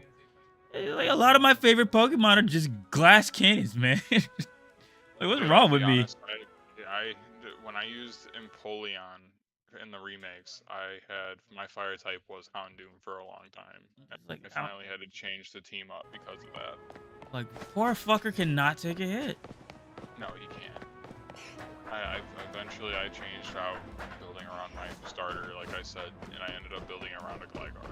Right. Johto's biggest problem is definitely that is definitely Johto's biggest problem, especially OG Johto. Like a lot of the cool Pokemon they introduced were fucking hitting the post game. Yeah, were you here for the Larvitar comment? Oh my god, poor Larvitar. Like, dude, I saw the fucking Celebi movie and I was like, oh, that Pokemon looks sick as shit. I want it. How do I get it? Oh, I gotta beat the whole game course. Well, what the fuck? Man, I would have to trade it for it to be fucking fun. And then, like, even then, like, back in the day, there wasn't really a lot of places for you to level up your Pokemon. They had so much to introduce in Gen 2 because they introduced the day and night cycle. They introduced 2 new evolutions. They introduced, obviously, Johto was a smaller region, but then you also got to play through Kanto. That's why it was played. That's why there were so many repeats of the 2. And then they gave a lot of the Kanto Pokemon just evolutions. I mean, they did. I would say they weren't afraid of adding new normal types in the goddamn Johto region. I'm not gonna lie, Ursaring, one of my favorite Gen 2 Pokemon. So cool. Teddy Ursaring, cool as fuck. Big Bear. I'm pretty sure between the first 2 generations, there's more water types than normal types. I mean, the shit. What did they do? Standler, Noctowl. Also, like, what was another? You're probably right. More water types. I mean, because like, well, we got Quagsire. What else did we get? We got Feraligatr. Feraligatr. The Feraligatr line, Quagsire line. You got Suicune was solo water. And then you have Kingdra. Oh yeah, because it only did go up to Seadra, didn't it? Yeah. You have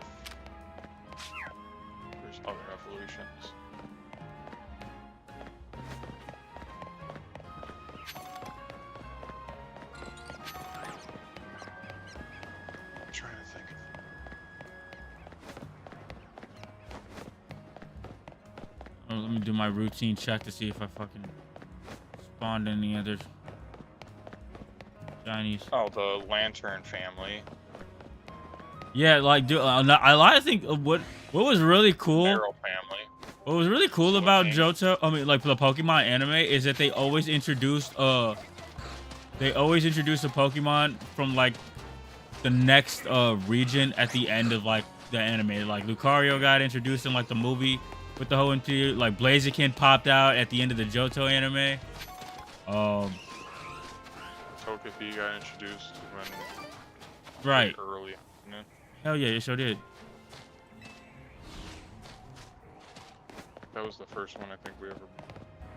This is the best game to shiny hunt. I would say, yeah. Probably. I mean, yeah. I think Legend of Arceus might be the best. I don't know. I'm not too familiar. I didn't start shiny hunting until like recent history.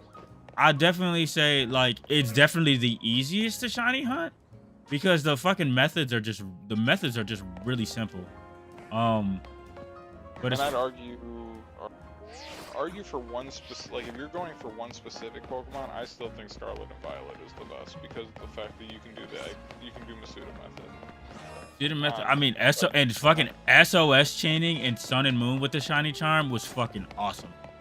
Like, dude, honestly, if you like when you got the shiny charm, SOS chaining and Sun and Moon, like you were damn near guaranteed a shiny Pokemon after like an hour, dude. It was crazy. Yeah, but didn't you have to get the SOS chaining to continue working? And that was my problem. I could never get it to continue working, no matter how many times I would throw an Adrenaline Orb. There was just times where they would not find something, and then they would kill themselves, and I'd be pissed off. I mean, dude, you have to. So what you have to do? What was that? Is that another Benecril? Probably was another Benecril. Let me go down there. Fucking, what was I saying? Oh yeah, SOS. I mean, you had to use like for some certain Pokemon, like as long as you had a Pokemon with like False Swipe, you'd be fucking good. And then like because that's what I gave Decidueye to help me out. Yeah, there's another couple shiny Benecril. Okay. Hey, my life.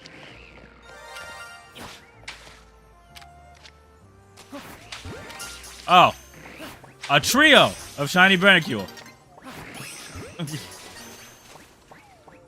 I was talking shit about finding shiny hunting in this game. Okay, sure. If you're shiny hunting Pokemon you don't give a shit about. I wouldn't necessarily say a lot of the best mons are trait evolutions. A lot of the coolest mons are trait evolutions. But hell yeah. If you actually look at it, a lot of the steel types in early generations are trait evolutions. The only steel type you really get without a trait evolution is Magneton. Man, literally, because like Steelix, Metal Coat, Scyther, Metal Coat. God damn it, Ghastly. Skarmory, I don't even know if you can find Skarmory in Gen 2. Most people think Skarmory is a Gen 3 Pokemon, but you never see it in Gen 2. Yeah, the whole time the only Skarmory I've ever caught was like in like that fucking place with the ash. In Gen 3. Electivire is pretty fucking cool. Yeah, I think Electivire is cooler than Magmortar.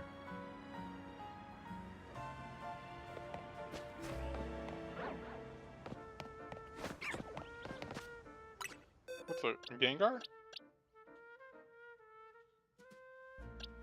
In this game? Yeah, you can get a Gengar.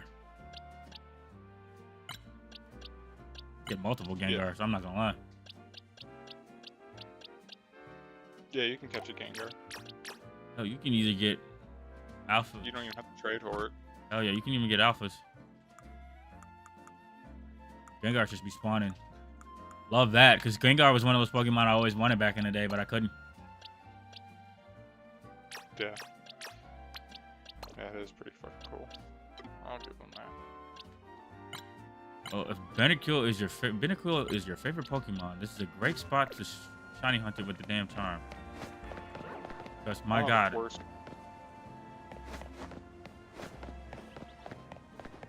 I feel like King seems like he's played through like most of the games and watched just about every episode of the anime, and I respect it. I mean, Eyes can, yeah, dude is cultured. Dude knows way more about the anime than I will ever know. Mm-hmm. I keep bouncing things off of him. He just confirms or denies me and denies it and tells me I'm stupid if I got it wrong. He ain't say you stupid. He said you just make yourself feel stupid. I be trying to tell you, you be tripping sometimes. You be extreming. Ain't nobody call you stupid. I grew up with the anime and started with Pokemon Moon. Oh, that's sick. They've seen different streams as well. Hey man, Pokemon and Sonic, bro. You're turning into one of my favorite fucking people I've found in this damn in my streaming career, bro. Like shout out Odd Ice King, man. I am not as versed in Sonic Universe as either one of you, as any of most people. Yeah, I think you hopped in on me when I was trying to do the damn Master King Coco on hard. I did end up doing it, but everybody ended up going to sleep except this guy. I mean, Mike, that shit took forever, bro. And I most of the time whenever you're streaming Sonic, I'm usually at work. Fair enough. And then like I saved the final boss, the Supreme the End boss for like Christmas, and I beat that in like an hour and a half. So like Master King Coco was way harder than that. I was like, what the fuck? I thought this was gonna take me all day too. Nope. that boss run was so evil. I've just been sitting in your chat, watching chat for 3 hours talking. I haven't even been playing video games. This is weird. I guess I gotta entertain. I mean, when we start yapping, bro, maybe the stream isn't that bad, but I just have to have somebody to yap with, dude, because all my yap sessions are not topical. They're like situational, without somebody there. It's easy to get in a topical discussion with somebody, but like, man, when I'm just sitting here by myself, it's just like I just be talking about what would be going on in the game. So I love it when you guys hop in and fucking help me yap. We're all nerds and talking here is fun, man. You should have seen us when we were talking about Star Wars and like magic systems last weekend. Oh, you know what? Here's a quick discussion. Are we nerds or are we geeks? Because nerds are like smart and like like when you think nerd, I think nerd. I think like computer savvy. I think mathematics. I think science. I think geeks is like when they're really into like a culture or intelligence that's like not really like you can geek out on anything. It's like obsessive. It's like obsessive or knowledgeable on like specific topics, and like I guess it really depends on the person you're talking to, though, because like for you, like you built your computer, didn't you? I did build my computer. So like to some standard person that has only bought pre-builds, we look like nerds because we built our computers. Like we know how to build a computer and sit there and do that. But you sit there and get to somebody who's like heavy into building computers and has like multiple PCs in their basement. That guy's a nerd in comparison to what we are. Like we're geeks to that guy. Okay, so but yeah, then it makes you wonder, what is a geek? What is a geek? Because like if a nerd, like everybody, like geek is kind of fair, but like I don't know, I feel like nerds and geeks were two separate categories. Like geeks are like you can geek out on anything, but like nerd, I feel like it's less of an insult because it's just like, you know, I think being a nerd like just comes with like like what some people will consider like an abundance of knowledge, you know.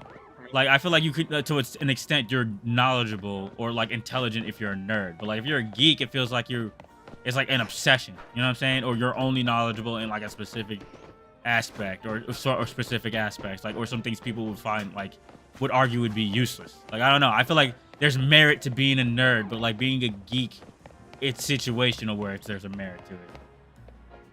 Yeah, I mean like it's more of an insult to be a geek, like, you know? Well, I mean, it depends though, because like it depends on what you're talking about. Like Odds Like King, like he knows a lot about lore. So to some people, like him knowing all this lore of all these different types of things, he might look like a geek because he knows all the lore. But then he sits there and he doesn't know something else, and he's no longer a geek. I guess it depends on the individual, because people were fucking quick to throw out that nerd and geek shit all the time. That title for like little shit. I don't know. Well, at the end of the day, we all just fucking know about topics we grew up and love. And I was like, I would not, now you never gonna shame me for liking Pokemon. Never gonna shame me for liking Sonic. Never gonna shame me for liking Naruto, Dragon Ball. You're never gonna shame me for liking video games. Like, fuck you. I mean, if we start talking numbers on cars, you guys would call me a nerd for the fact that I know so many different horsepower numbers on a lot of cars. And but say, yeah, cars are fucking cool too. I mean, my car knowledge is surface level, and it's only gotten worse as cars have advanced, and I've not been in the automotive industry. But like, I know how, I can appreciate my working in the automotive industry. The little I did, I definitely have I can appreciate automobiles. Me too. But not working at the shop anymore definitely has made me fall off, especially when I went to the it was very easy to, like, when I went to the auto show and just talking to everybody and like listening to like different things that they were saying, like all the stuff that they were saying, like if they were trying to I've definitely been able to pick up on a lot of the lingo that they would say even there because of like shit that Tom would say. Oh right. And like, Tom had money to play with. He could be a fucking car geek. I mean, he fucking owns multiple automotive like repair and maintenance locations. Like, he has to be a car geek, goddamn it. Yeah, like, I do. For that fucking guy, that guy's a genius. In some senses. Also, congrats to hitting 100 sub on YouTube. Oh, did I go back up to 100? Somebody else. Oh shit. You were. Yeah, I was at 90 a couple of weeks ago, and then I saw 99 when I got in. Are you back to 100? Yeah, I'm back to 100. Oh, hey man, thanks. Oh, yeah. Hell yeah, let's go. We're back. Appreciate you. Yeah, no, it would be one of these days. One of these days, I'm gonna actually put out a video again. The last video I uploaded was damn short. It was a really funny Battlefield clip. I'm not gonna lie to you. I still go back and laugh at it. But like, yeah, no, sooner or later, I'm gonna go back in the video. I gotta start making videos again. Now I'm just kind of like a streaming fucking channel. But yeah, oh yeah, we're back at 100. Hell yeah. Yo. Every bit helps. I sub back when you stream Frontier. Yeah, and I appreciate you for that. I do remember seeing you probably. You said you was gonna follow me on other shows. I appreciate you that for so much. I would say if anything that gets, I would say if any fucking thing gets all my fucking socials and all my alternative accounts get the least amount of love, it is definitely my fucking Twitter and Instagram. Like, I just be browsing on them bitches. I barely even be browsing on them if I'm being honest with you. I gotta start using my social medias more again. Honestly, I think you should get back to trying to stream a little bit more even during the week. I feel like you'd be streaming only one day a week now. I mean, Saturdays I just be sleeping a lot.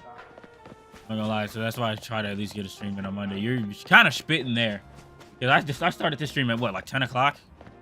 Yeah, jeez. Not even that, but like there was times where I would be at work and you were at home streaming on during the week already, and I was shocked because I thought you were working, and like you were just like, no, I'm streaming. I got off work and now I'm streaming. I mean, but yeah, because I was back in the day with my job. I got off at 7. Now the earliest I get out is like fucking 12. And then like, man, that shit just life be exhausting me. Also, thank you again for telling me about the experience share for 5 rad. Oh, Mikey, he says thanks for the experience share of knowledge. Yeah, and make sure you catch 50 types of Pokemon before you get to Gym 5. Oh yeah. And then it's in that. It's in that like that little crossover, like those little tunnels, that, like upstairs on one of the Professor Oak's assistants, right? Yeah, Professor Oak's assistant with 15 Pokemon caught. Yeah, that's part of the, like, that's one of the reasons why I always was spam catching shit in Fire Red, because by the time I got to it, I didn't want to have to go out and catch more Pokemon, you know. I just wanted to do that's the only reason I ever sat there in the fucking forest and would sit there and train both Weedle and Caterpie in Switch training, because of the fact that those are 6 Pokemon that you can get by just getting them to level 10. Wait, is it filling out the Pokedex to 50 Mon, or is it catching it? Catching. It's technically catching, but if you sit there and evolve. Then okay, so it's Pokedex filling. Okay.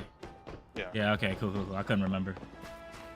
How do you get the experience? I know you get the experience shell from the Devon Company CEO. It's after you drop off the parcel. Yeah, you drop off the parcel to Steven, and you just have to go back for it. That's what it is. It's not from Steven. It's when you get to It's from Slateport. You have to do it from Slateport. You have to go give it to the dude that's in. Once you get the stuff from Steven and go give him the captain, Captain Stern, and get the once you clear being able to go to Moss Deep. Oh, okay, yeah. All I can remember is that you do like it has something to do like you after you. I just remembered it had something to do after you mess with Steven and like you got it from the Devon Court president. And it's like yo, the experience share was definitely after that. It was definitely It's, like, necessary. directly after that. Definitely necessary in both of those Gen 3, all the Gen 3 games. Yeah, but they gave it to you so early. You didn't need it that early. First black and white games you can beat the game with only needing one HM move. That's fucking elite. The cut I don't know. or strength? I never played black and white through all the way fully. I think I got to like Play the both. Surf. surf. Okay, makes sense. I mean, surf is just like a versatile ass move. There's always gonna and like from every Pokemon game I've played, it was like traveling across water was just always been necessary, except in this game. Black and white, I think, were my least. I mean, the original black and white, not just because of the fact that it was black and white, but like the original black and white having only being able to use the original black and white Pokedex was probably the worst Pokemon game they ever released. Black and White 2 having the expanded Pokedex is so much better.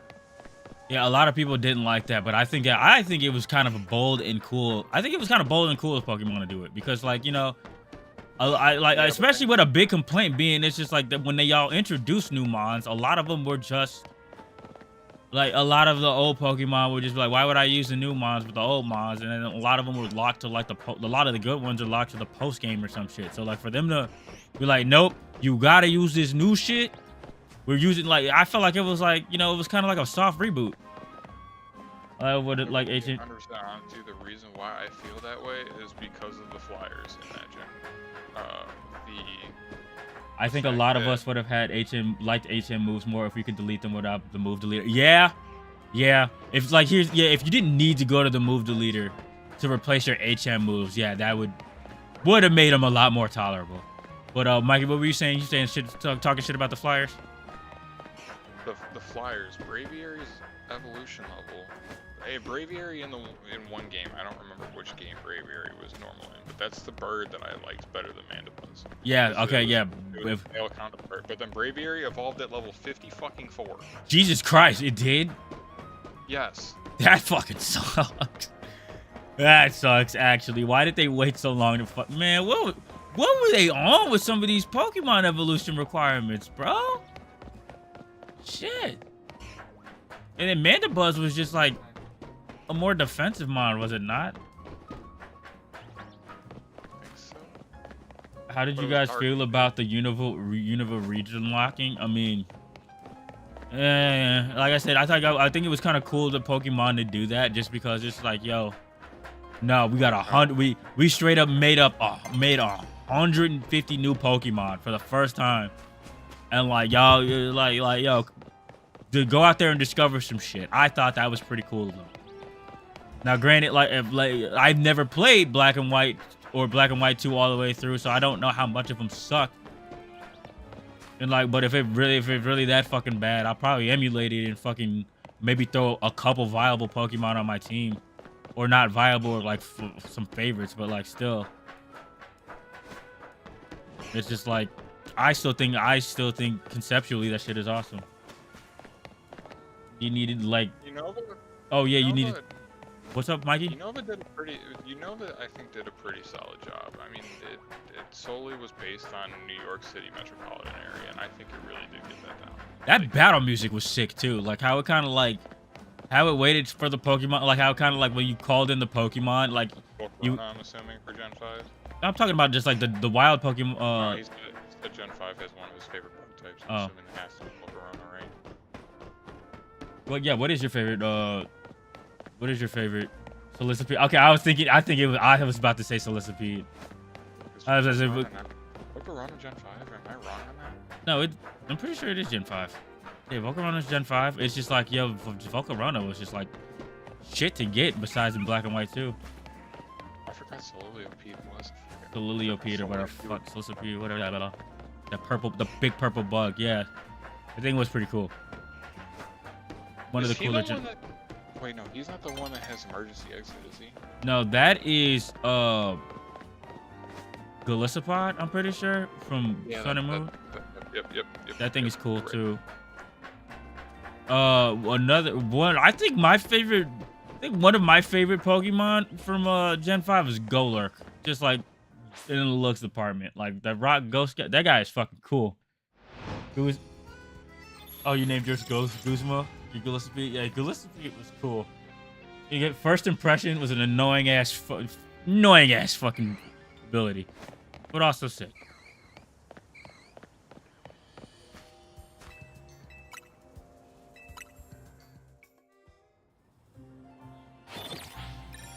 And the fact that Guzma was the one with the only person with the damn whip pod is a Gillespie or whatever the fuck it's. Yeah, Guzma is a good name.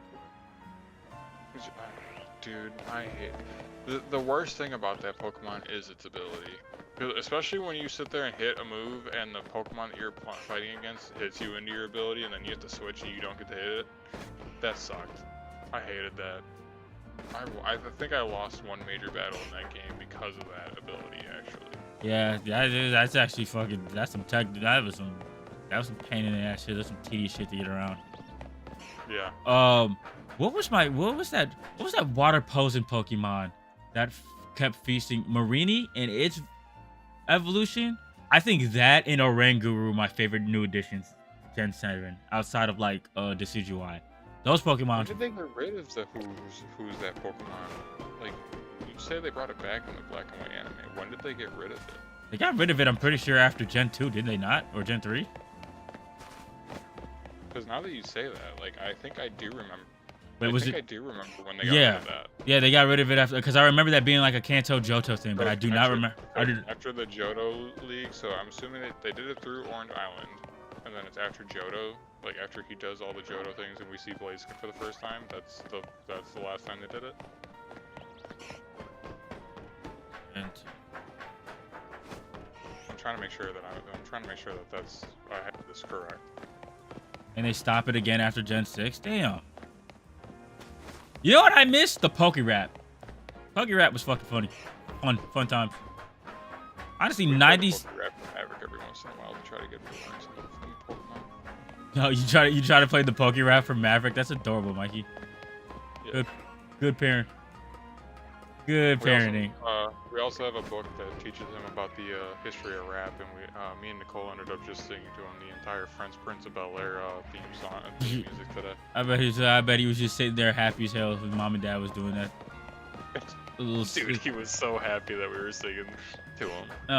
I could just imagine the little face he made as a baby. Like, baby's got that distinct smile. Yeah. That's awesome.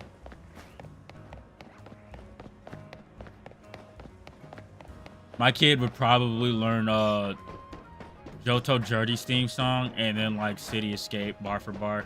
I'm not gonna lie. Johto Journeys is like my favorite Pokemon opening, and it's a damn shame because I didn't get a chance to grow up with that one. Like, it's not like it wasn't airing when I was airing, but my mom really didn't want us watching Pokemon because she was afraid that we were going to keep asking for the cards and stuff. She actually restricted Pokemon in my house until like about Gen 3. Like, when she figured out we only gave a shit more about like the games and like the TV show, she was like, okay, that's fine, whatever. I still think some of the best opening music to this day in like anime is Yu-Gi-Oh. Yu-Gi-Oh might have one of the best opening songs. I'm not gonna lie. Yu-Gi-Oh GX is the only one I know and enjoy. Yu-Gi-Oh GX, because that was the only season of Yu-Gi-Oh I ever watched. Like with Jaden. I didn't get a chance the one with the elemental heroes. Okay. I think so. But like outside of that. That's the time that I fell off of the Yu-Gi-Oh show. Like, I saw some of the ones with the elemental heroes, but I fell off a little bit before that. Since you like Sonic, Annie Quinn in the second English voice of Iris in the anime is voicing Whisper. Oh wow! So Iris is Whisper. Sick. Oh yeah, I was hearing that Whisper and Tangle have voices now. I never sat down and listened to that audiobook. Is it good? That's fucking awesome. That's sick.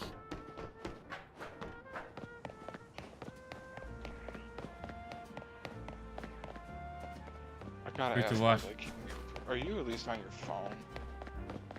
Am I on my phone? No, I was like, King, I want to know if he's typing on his phone. He'd be typing so fast, clearly. Oh yeah, he taps fast as fuck, and he also has a. Nope. He also has like Types a fast as fuck. You remember Typing he also says he has so a fast. he's got a disability. That's why his autism has him like whatchamacallit, misspell words every once in a while. But he do be tapping fast as bitch. Like he shits on my typing speed. I'd be like, Mikey, type this for me. Dude, that's why I was asking if he types on his phone, because most people, like, I know that watch streams on their phone. So if he was typing this fast on his phone, I was about to give him mad props for being able to type with his thumbs that fast. Man, But I type like Well, shit. like No, dude, to be honest with you, if I don't know the words, I suck at spelling. Like, I suffer from dyslexia, and my son, actually, we found out he does suffer from autism, and a lot of the stuff that he ends up doing, I actually end up doing, so now I think I have autism. I mean, I'm not gonna lie, I wouldn't be surprised. Autism went undiagnosed for like damn near a couple generations because, like, yo, people used to shrug that shit off. Or just say, like, yeah, they just associated it with, like, some derogatory terms. So it's just like, yo, it's I'm just. starting to think that it was. I'm starting to think that my dyslexia that I say is dyslexia is actually autism. I don't think that it's actually dyslexia. But my dad was diagnosed with dyslexia, and I never got the test. But all the stuff that my son does, that they label him for autism, I do. So. Hate watching streams on your phone. Yeah, honestly, it's a lot easier watching streams on computer. I'm not gonna lie to you. Like, I mean, sometimes I'll have my stream. I'll have streams up on my phone, like when I'm on the game or something, like when I'm laying on my bed or whatnot. But like computers are like some of the best ways to watch. If not the best way to watch it. And like I know I'm diagnosed with fucking ADHD for sure. But I don't know. There are some things I'd be thinking, am I sure I don't have autism too? I don't know. Maybe it could just be other aspects of my brain. But I don't like to, I won't self-diagnose. You won't catch me self-diagnosing myself. I'm not self-diagnosing. I always just say it's dyslexia. Because I can't read for shit. I get my words confused, and I know that for sure. And I can't spell for shit either. There's different types of layer on the spectrum, right? So yeah, who knows? My son's listed as... My son's supposed to be part of the gifted club is what our doctor's saying. I don't really know. Who knows if that's what's actually going to happen. If he actually is gifted, I hope he becomes a millionaire and I can retire early. Type shit. Hope That's he's real. the next Elon Musk. Shit. Okay, probably not the next Elon Musk because like a lot of people have come out to say that guy's a fucking annoying weirdo and a dork. So let's have if Maverick becomes like the next Elon Musk, like let's hope he's like a cool Elon Musk. And like okay, but I'd like 2011 Elon Musk as opposed to 2020. I mean the genius part, the absolute like the guy behind Tesla part, not the questionable activity part that we all. I don't know if even I think he was just a shareholder in Tesla. I don't even know how much of credibility he has in Tesla. Like I think he put it I think he was just the loud voice of it, but I don't know how much intelligence he actually contributed to it. They made him CEO. He wasn't CEO before they made him CEO. Not a fan of that egotistic. Yeah, right. Like, I mean, like, fucking Elon Musk back in, like, 2011, I say, back in 2011 when he was just a fucking dude who was a billionaire and was like, yeah, like, this science stuff is pretty cool. Like, yeah, that was cool.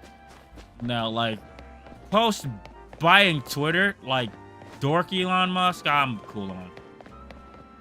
Like, X is still a dumb, yeah, like, nah. Yeah, I'm cool. I mean, that's why everyone still calls it Twitter. I mean, it's the proper name is X, but yeah, everyone still like if you sit there and listen to anyone, it's oh yeah, follow me on Twitter on X, but they all have the Twitter logo. I'm about to say, if you look at my stream, the bird is still there. Like fuck that. I'm not changing it. I'm not doing it. No. You're not the only person that does it either. It was like, and if you don't know what the bird is, I don't. Maybe you might be too young for this shit. I be cussing a lot. I'm not a good role model. Like, you know, we already discussed that Maverick is like we already discussed that probably younger immature children probably should be watching my streams. But like, you know, I'm not to be like exclusive or seclude anybody from watching my stuff. It's just like, I'm gonna be honest with you, man. It's a weird time in America. It is a very weird time, very divisive, and it's just like, honestly, a lot of day-to-day life is not like, if you can just tone everything out, it's not bad. But the thing about it, we really shouldn't be toning things out, because that's how shit gets worse without any opposition to the dumb shit that goes on in this country. But not to be nihilistic or nihilism. It just like, feels like no matter what we do or whatever voices we make, we're going to still be in unfavorable positions. So, really stupid people or unagreeable people, too much power. You know, like it fucking sucks. Yeah, so really that's why I get on here and hop on stream and just be chilling, because like the world, well, it's kind of a shitter every once in a while. Man, fucking, we got a bunch of fucking jerks running this operation, dude. Yeah, I'll be honest with you. I don't want to get into politics, because obviously I don't want your channel to get flagged or whatever. Politics is a very tricky subject. I'm about to say, a lot of people can't handle criticism when it comes to politics either, bro. But like, yeah, there's just like, dude, and at this current moment in time, so many people just want arrests to start happening for all the stuff that's coming out in those files. And unfortunately for, I think, everybody in the world, I think we all have to realize that if all those people got locked up behind bars, the entire world is going into the next Great Depression. And I think it's going to be much further along, like a much bigger Great Depression than we've ever witnessed before. Like, I think it would be worse than the 1920s. Like, the Roaring 20s would be, the Great Depression back then would be shit in comparison to locking up all of the world's top 1%. And like, it sucks to say it, because they don't deserve to just be locked up. They deserve death, if any of that stuff in those files is true.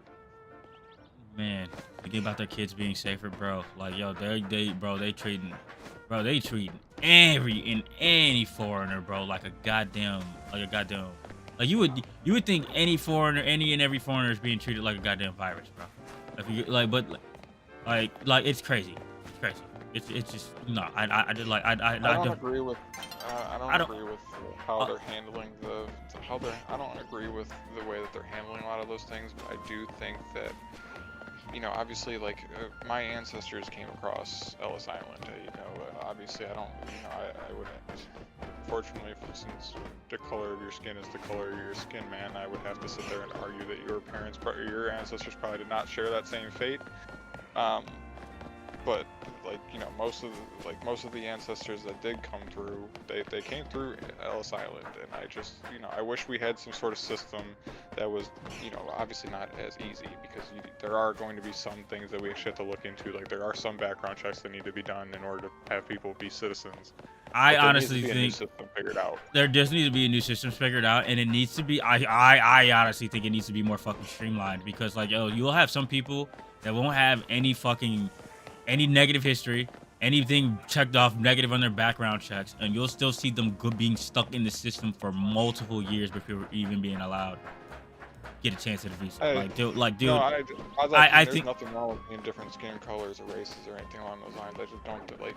Unfortunately, like in America, with the time frame, I don't want to sit there and assume that just like, me and John are friends today, but I don't want to assume that his ancestors came over were fortunate enough to be able to sign on Ellis Island, because that's not what the race always.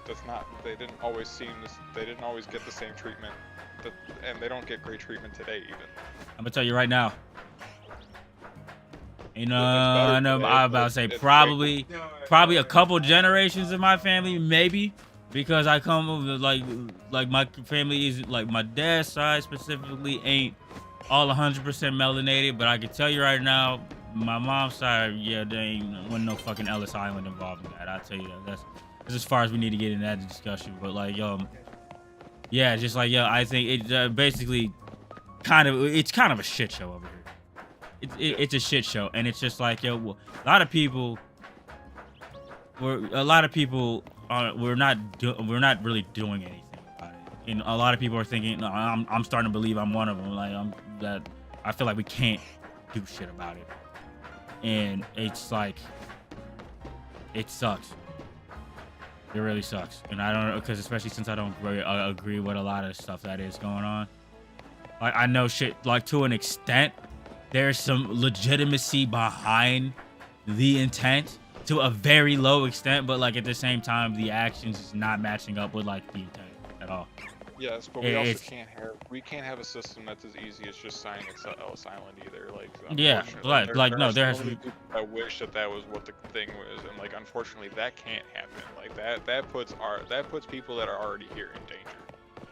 I say, like, yeah, like I said, there has to be some policies but like at the same time, I don't think it should be like fucking unfair, you know? Yeah. Like you gotta actually give people a chance to actually go through this fucking process, and like if somebody wants to move out and move into a country, it shouldn't fucking take a goddamn 20 years, you know? It should. Like Unfortunately, that's how Americans are looking at just America. Whereas I don't know where you're from. I think you've already, actually, he did say, didn't he? And another shiny Benecule, bro. Why the fuck is there so many of them? What did he say? He said it earlier. Fuck. It was New Zealand, wasn't it? I think, yeah, it was New Zealand. I don't want to sit there and assume, because I could be completely wrong, but like I assume that there's some sort of standard to becoming a citizen of New Zealand, that, you know, like I couldn't just leave America and be a citizen in New Zealand. Like I imagine there's a process I have to go through as well. I don't know if I can move there. Like, I don't know if I can move there. What TSM? What the TM or items I can find, or what trainer? I mean, yeah, Bubblepedia and Cerebi back and back, in my opinion, are like the best.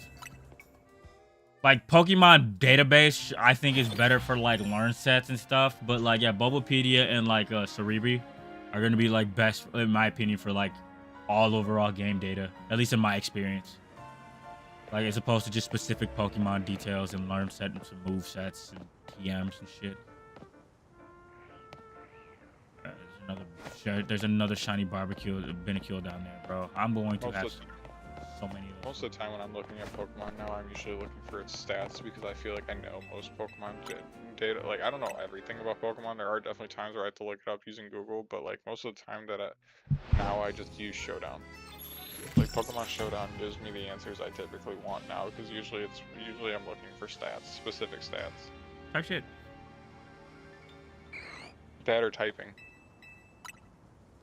Most of my experience with Pokemon is just playing through the story, and then like playing through it with a different team, or playing it through it with like shinies.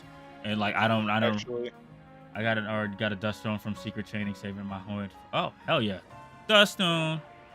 God damn it, why are you still blue? Google is another one I use quite often, because like the what's the Inky's freaking evolution with the switch having to be upside down. I had to look that shit up. That was fucking funny, goofy, stupid, crazy, scary, stupid, hilarious. Like there is some evolutions that I had to look up. Like there's the Pikachu variant, the Pikachu the Pikachu variant in the new game. Its evolution, you have to walk with it for 10,000 steps out of its Pokeball. That's insane. So there's a town that I walked around. Adamant Aegislayer is a buster. Having an attack of 150 is crazy. Yeah, man. I walked around with it for, you know, 3 laps around a single town and then in Scarlet and Violet and got the Pokemon. But it's sweet because it actually learned it's a fire, it's a not fire, it's a electric fighting type, so it's pretty sweet.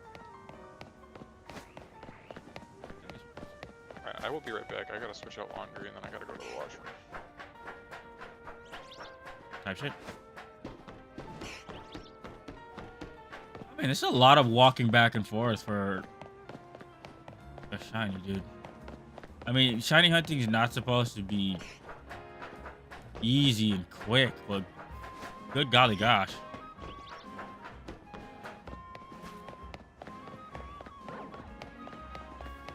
If I was alpha hunting, bro, I'd be having the time of my fucking life for shiny hunting. It's ridiculous. Fury Cutter is good early game because it increases. Yeah, no, Fury Cutter is awesome. Like, Stab Fury Cutter is great. Like, honestly, I had Fury Cutter on my Grovyle for a while for, like, coverage. And then, like, the fact that, like, the exponential growth of it is awesome. Even though Grovyle is not, like, a bug type, but, like, still, like, you know, just Fury Cutter in general, if you can get away with, like, using it a bunch, especially on with the amount of Mighty-Anus and Poochie-Anus you fucking run into in that game. Trust me. Like, Fury Cutter's pretty good.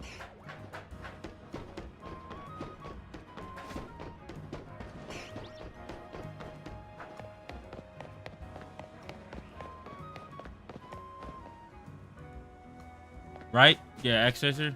X-Scissor is probably one of the best bug type moves ever.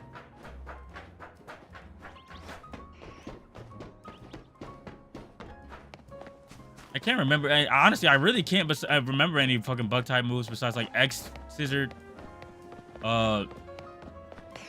U-turn, infestation, and like fucking string shot. Signal beam. Is Signal beam a bug type move or is that electric?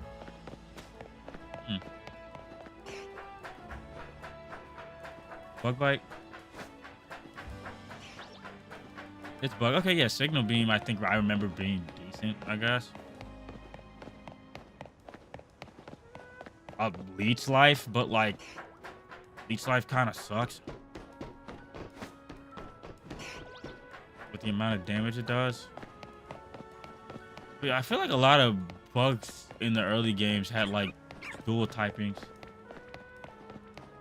Leech life got a huge boost in Gen 7. Oh, what does it do now? How much damage does it do now?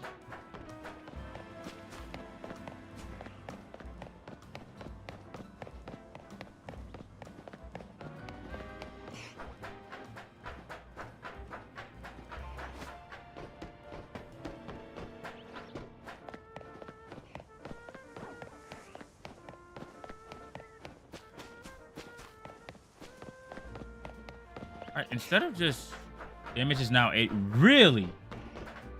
Fuck. Okay, yeah, Leech Life. Leech Life is worth the fuck. I mean, it wasn't worth the fucking Gen 3. I'm letting you know that right now. So, like, if you have a Pokemon with Leech Life, you might as well you should get. Nah, gonna be ready for about like 80? Wow. Okay, that is an insane buff. Good. See, now that's what I'm talking about. Them revisiting older moves and actually making them worth a damn is awesome. Yeah, they tripled the power of it. That's amazing. Like, dude, the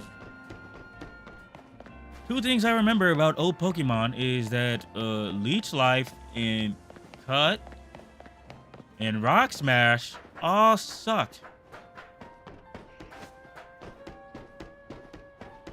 Straight up garbage. Terrible. Didn't like it.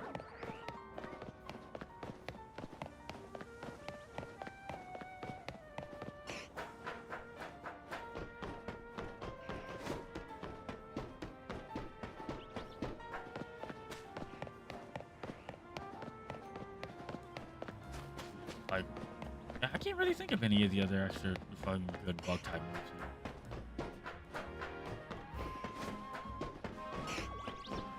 I mean, shit, who knows? There's probably a bunch more with Leech Life getting buffed like that. Like, if they actually treated all the other moves like that, it's probably amazing. Hell yeah, and it's stab too. Like, because it gains the ground typing, so it's just like, yo, Torterra was a beast.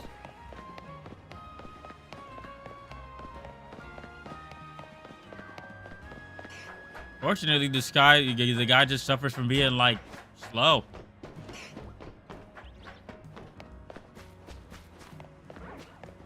So it's just like, even if you do send him out against like something that still like a poison type or a fire type, yeah, with it being part ground, you are probably gonna get outsped. But like, yo, stab earthquake is good on any mon. Like any mon that, like, honestly, any mon with earthquake is good. Like if your Pokemon can learn earthquake, that's amazing. But like stab earthquake, okay, you know, maybe is like understandable. Stone Edge is good for territory because 20% shit, but 80%. Yeah. I mean, I'm not gonna lie to you. A lot of rock moves. I never ended up using a lot of rock moves just because a lot of times, like a good chunk of my Pokemon would miss the moves that I like, the moves I needed to hit. Like I just had bad luck with accuracy, bro. Like, and I never use, like, I mean, this was me as a kid. I never used like X accuracies or stuff that will boost, like, lower the Pokemon's evasiveness or anything like that. So I never set up to use a rock type move, but it's just like I never do moves missing at critical times always happen way too many times. So it's just like I was never a big fan of rock type moves because like a lot of them just always would miss. And like lore accurate, I guess it's lore wise, I guess it makes sense considering the fact that, like, you know, rock, you're essentially throwing rocks at something.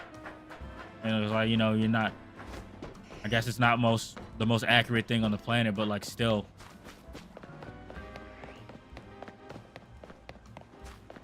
With a lot of mons being 4 times weak to rock, or just like weak to rock in general, like I feel like Rock Slide should hit a little bit more than it should, especially one of like the 3 good moves a rock type could get. Oh, Ancient Power was good, wasn't it? I used to run Torterra with Adamant. Yeah, and an Adamant Torterra with an Earthquake. Yeah, that sounds like pretty good mon.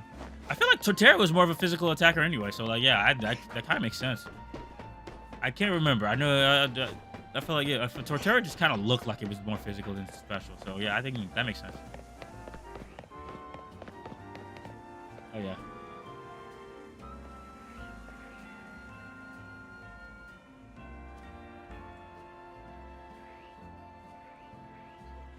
Dude, I still can't get over the fact that there was a big YouTuber I had no idea existed. Just like was in my stream in the beginning. Sorry, Joshy. Sorry if you've ever felt disrespected by me not knowing you, bro. I just never thought anybody big would ever just be in my chat.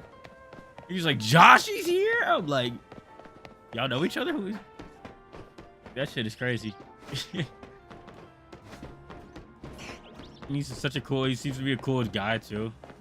Check out his channel. The YouTube algorithm just be putting me just in random spots. Venusaur is easy mode. Blastoise is normal mode. Charizard is hot. Yeah, like no, the starter is definitely your difficulty slider in the older games because Venusaur is just viable for the first 2 gyms. I mean, well, Bulbasaur and Ivysaur are viable for the first 2 gyms.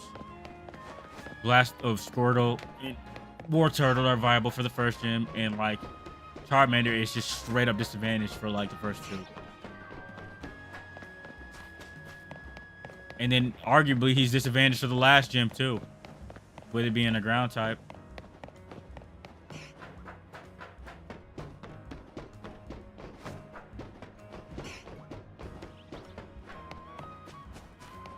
Still a sick ass fire type though. I'm a Charizard fan, and will still be Charizard, but it's not the best starter. The better than, right? Oh yeah, like literally, Charmeleon will just walk through him, like with Ember, nonetheless. Like I mean, I think it learns Flamethrower at 34, and then like it evolves into Charizard at 36, right? So yeah, if your Charizard is like 34, like you really don't have to be thinking about that gym at all. I mean, like maybe Vileplume and Victory Bell or whatever, or I think it's a Vileplume. I don't think there's Victory Bell in that gym. But like, I mean, they might live via the special defense, but like all it is just another one. Like, yeah, Charmeleon, like, there was one time I ran through the Leaf Green, Fire Red. No, it was always Fire Red because I wanted Arcanine. I went through Fire Red with all 3 Kanto starters, and like, man, the times where they shined was spectacular. And he also can't be hit with an Earthquake, right? Fortunately, got a weakness to water, a weakness to electric, and a 4 times weakness to rock. But there's not really that many rocks. Like, outside of, like, rock, there's not really too many people using rock-type Pokemon. I mean, some Pokemon definitely got some rock-type moves.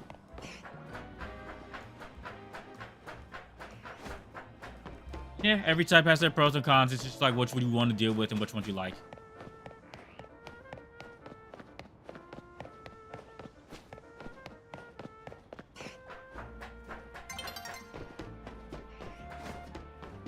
Charizard does really well against Team Rocket Grunts. Yeah. He definitely does. Honestly, there's not too many. I mean, I would say Bulbasaur is probably the weakest against the Rocket Grunts because a lot of them will have like Zubats and Crobats. And occasionally like Drowsies and Hypnos. So yeah, no, I'd agree. Yeah, Squirtle is definitely the normal mode because he's rarely. Is it raining? Is sun showering? Is that what's happening? Yeah, okay, I'm just gonna go. I'm gonna see maybe if I could get an alpha shiny Lucario. Who knows? I would argue though later game, Squirtle actually becomes easier. Right. Because he's like, I think Squirtle's easy mode. Oh, is that an alpha Chikorita? No, don't tell me it just disappeared. No! I literally just saw it disappear. Fuck. Be alpha again, you bastard. Oh, motherfucker. Weather in Gen 3 doesn't end until the battle though. Yeah, it does. Pretty sure it does. Like, Hail ends. I thought. Am I wrong? I can't remember. I remember a good chunk of them just like after 5 turns. Yeah, I thought that's what it was. I don't know if that. Yeah, I don't know.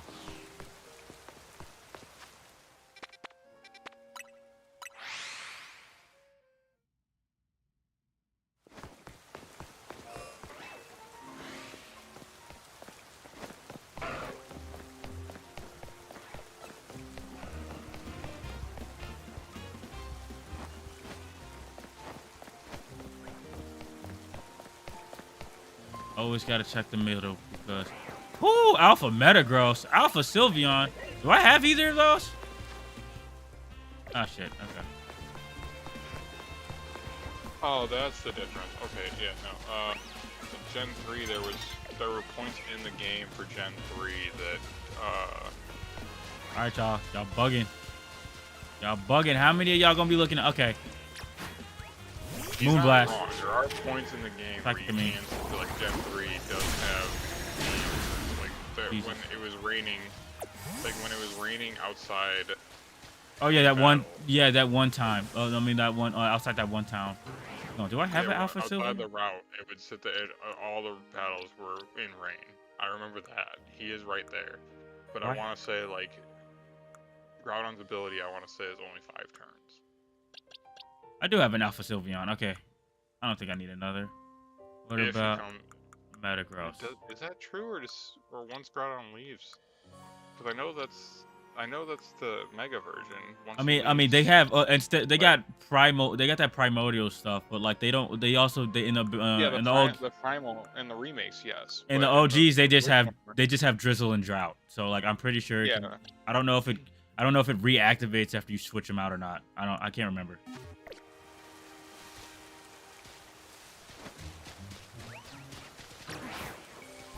Okay, I do not have an Alpha Metagross, so I'm definitely gonna Shadow Ball. And now Mystic Fire. Hey, just Iron Defense. Okay, that's cool. That's fine. He was right. Generation 3 Drought would enter the entire battle, or would do the entire battle unless replaced by another weather. Oh my god. Okay. Where's my repeat ball? Would rain dance do this? Damn it. Sunny day do the same thing? R.I.P. Alpha Metagross.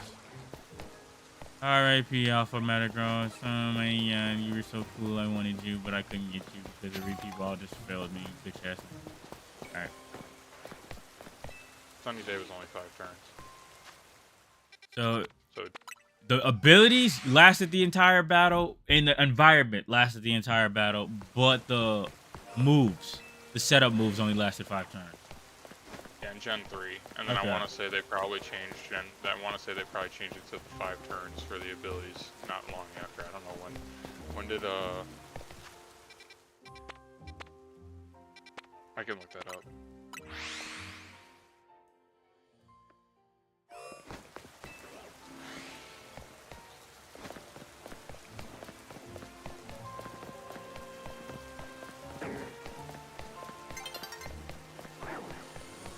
Oh, you got an Alpha Lucario, but not a fucking Yeah, shiny yeah. Alpha. In Generation 4, it changed to 5 turns. But is that Tepig shot? Oh, it is! Holy shit! Alpha He's Tepig! right, Okay, actually. come here, guys. Come here, guy. No! Tepig, no! Come back, no! I think I only associated with the 5 turns specifically because of hail. Because I'm specifically remembering the what's her name? In Hail the and- Elite Four with hail. The hail and like sandstorm and shit. Yeah. Okay, Yeah. Alpha Lucario's back out here, and Alpha Tepig is nowhere to be seen. Yeah. That's Yeah. Because doesn't one of these Flygons? No, the Flygon doesn't have the ability Sandstorm. It knows Sandstorm. right. I mean, in that desert, the sandstorm is also raging, always raging. Oh yeah. Clear Eyes Windcrest with Thunder with a 91% chance. I don't know what you were saying in that sentence. Clear Eyes will increase Thunder to a 90% chance to hit instead of 75. Oh, I thought it was a Clear 100% chance. Okay, thank you, Mikey. Is Clear Eyes an ability? Oh no, the rain makes it the 100%. That's not Clear Eyes. Okay, yeah. Okay. Cool. Yeah, Clear Eyes is an ability. Okay. Is it just specifically Thunder, or all move accuracy is higher? Because that would be really a real niche ability. Clear Eyes ability.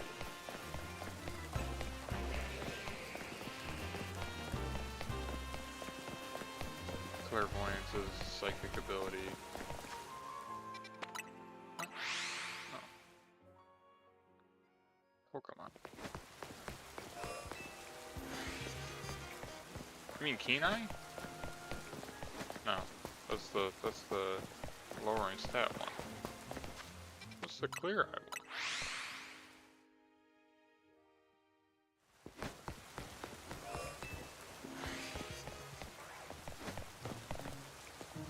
Galvantula's ability? Okay, Galvantula has it. Okay, hold on.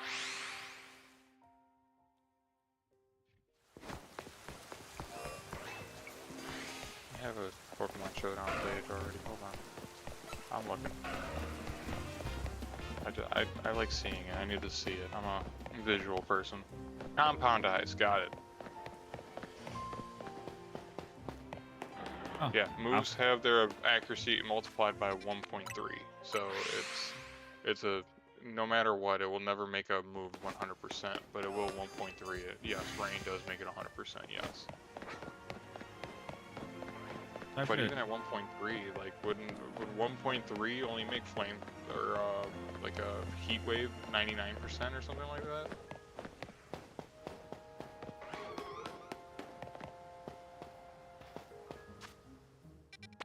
Yeah, 91% still way better than 75. You're right. 100%.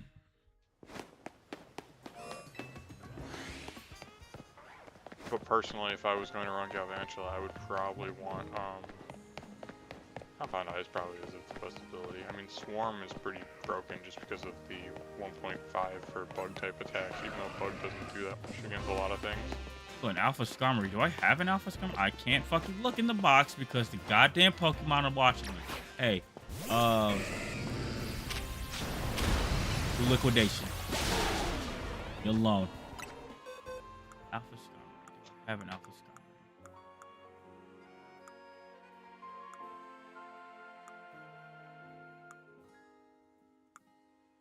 Do you have your alphas separated from all your others? I don't. I haven't been really organizing these boxes. I heard shiny Skarmory is just gold. Can't remember.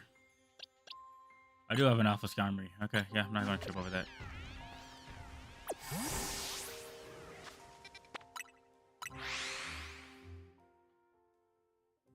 There's the upside down Pokemon right over there. Oh, a Malamar? Yeah. Yeah, I found a shiny one of those just running around in here. Green, they give it green. That Lucario just in here. I mean, yeah, because it's nighttime. I figured, fuck it, if like... do I have an Alpha Gyarados? No, well, I have Alpha Magikarp. I'm not gonna fuck it. I mean, it's just like, yeah, you know what? I fuck it. I was just like... It's like, fuck it. If I can't shiny hunt Riolu because it has specific spawn conditions, I could fucking just at least fast travel here. I'll just like fucking... When Riolu doesn't spawn, I'll just try to shiny hunt the Lucario over here. No offense, John, but you sit there and think, is that a shiny Dodrio? No, it's like, it's not even a Dodrio, never mind.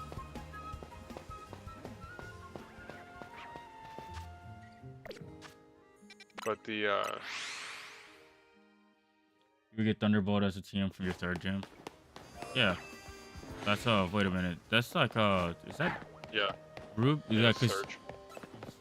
Did he give you Thunderbolt or did he give you Shockwave? No, I'm thinking of, Watson, whatever his name is from, Emerald.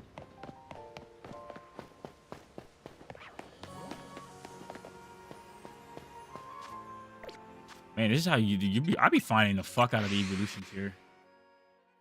Yeah. Okay. Fire Yeah, you get Shockwave and Fire Red Leaf Green. Shockwave was also a good electric move because they don't miss.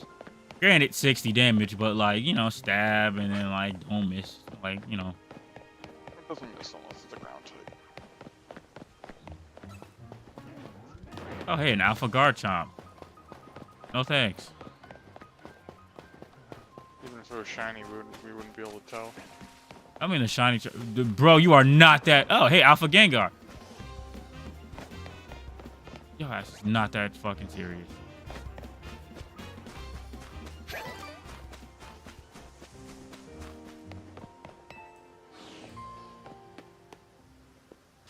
Like, did you see that fucking... That big pile of trash chasing me to the end of the earth? That shit was crazy.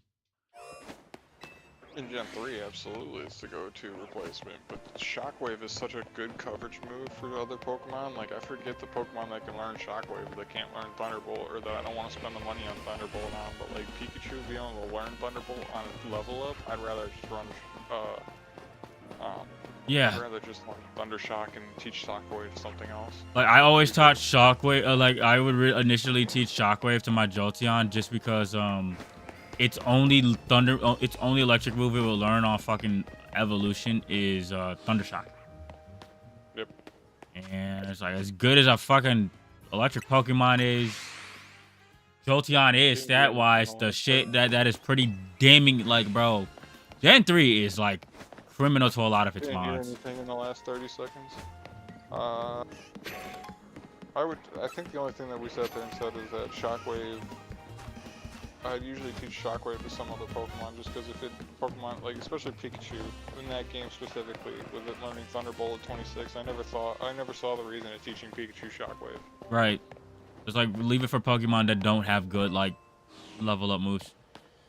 Or electric move pools, because like unfortunately there's a decent amount of Pokemon that don't have good fucking move pools. Especially in that game, there's so many. I mean, yeah, there's a lot of water areas that you have to travel across to sit there and fight, but like you can beat. There's so many things you can beat with 6 Pokemon, or like with random Pokemon where you do not need electric type. You just need electric cover move. Right. Sylveon and Pinsir. Okay. 6 mons. Oh I use, shit, like, Aggron. I use like 5 Pokemon with one HM slave.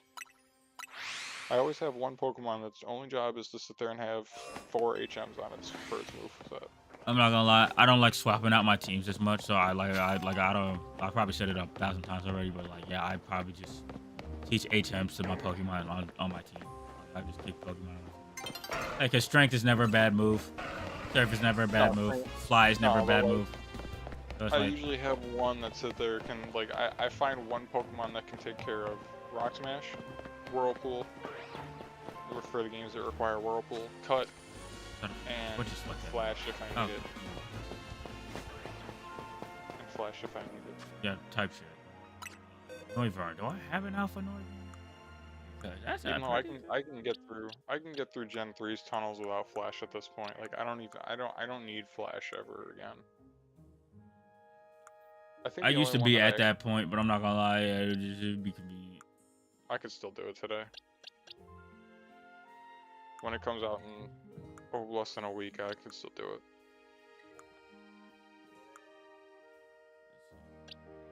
Raichu will be your only electric mon. Jolteon's actually better in that game, if you ask me. He's faster and, yeah, just in general, better. No, I do not have for an your Alpha. run, since you are using different Pokemon, though, I would imagine Vaporeon is probably the only other viable one. I don't think Flareon's viable.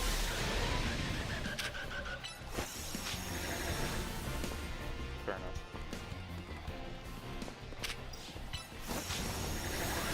Oh, hey, gotta love that. Don't use Flareon, my guy.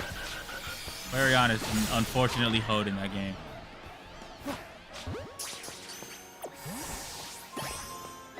Oh, hey, my audio's doing anything. What's going to be the last one? Are you going to, is it going to be Magneton?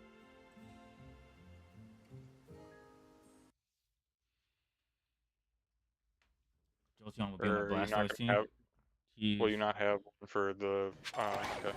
I didn't know if you were just not going to carry one for, the Venusaur team. Since Venusaur is technically your, water beat.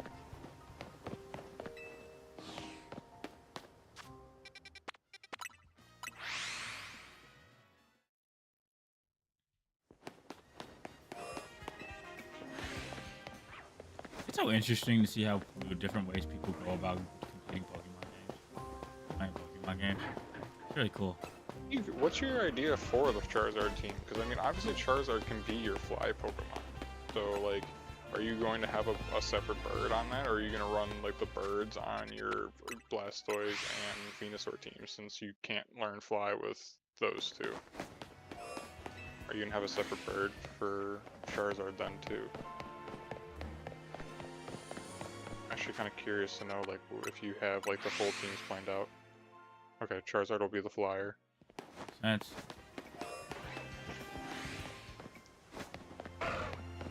So are you not going to use Dodrio then? Dodrio's getting hated on. You also get him so late in the game. I completely understand. I'm talking myself out of it. It's gonna be on the Oh, Venusaur game. Are you gonna avoid Pidgeot? Are you gonna do Fearow and no Pidgeot?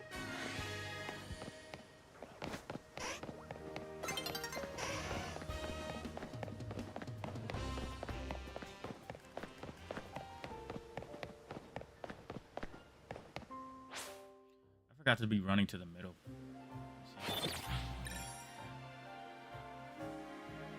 Pharaoh on the Blastoise team. Okay.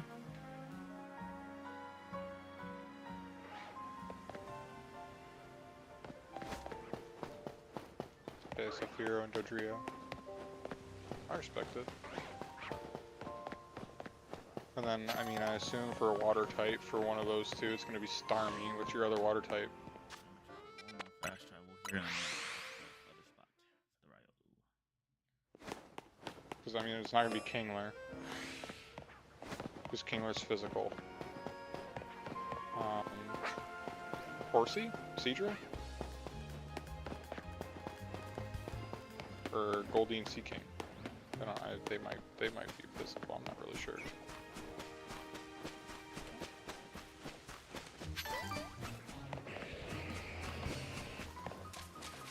I mean, nothing. Yeah, but Starmie's leaf green.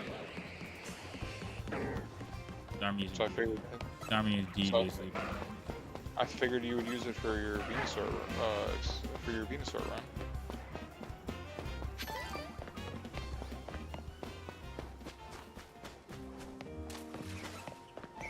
Becky. Alright, go back to the other spot because not even getting anything to be shiny over here.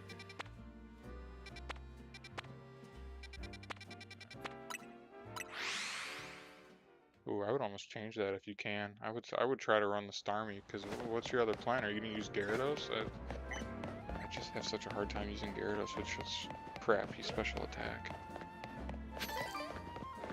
Especially for the fact that most of its moves are special attack.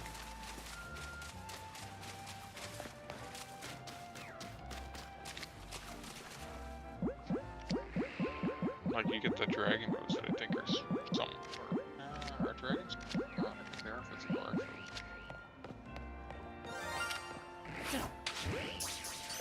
So Lapras, obviously you'll have Blastoise for your Blastoise team, so you don't need anything. So what's your water type for the Charizard team?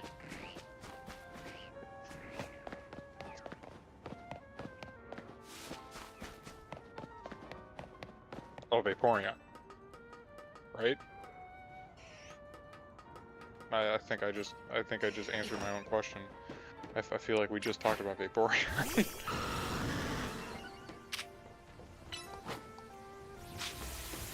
Lapras and Vaporeon are pretty solid.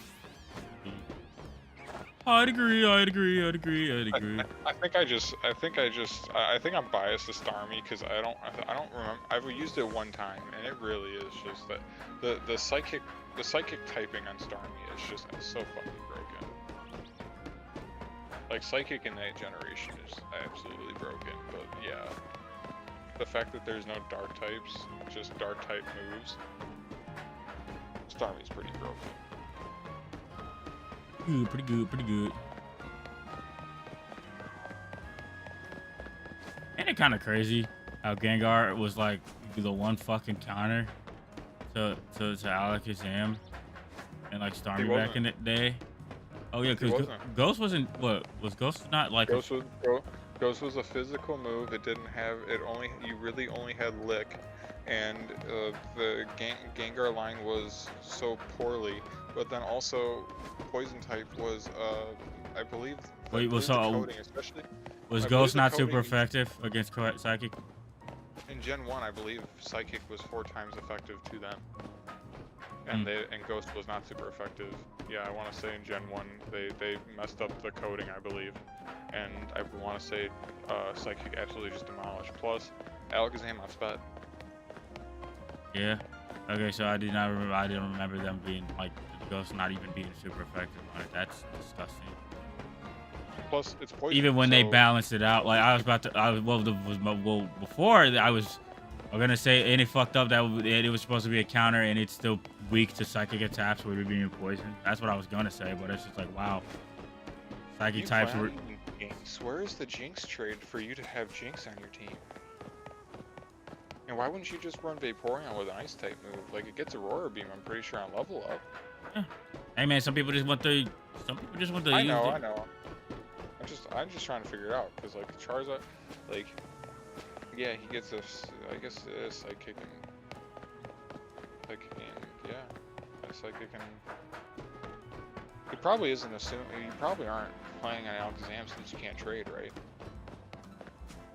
I would imagine. Or are you planning on using Kadabra?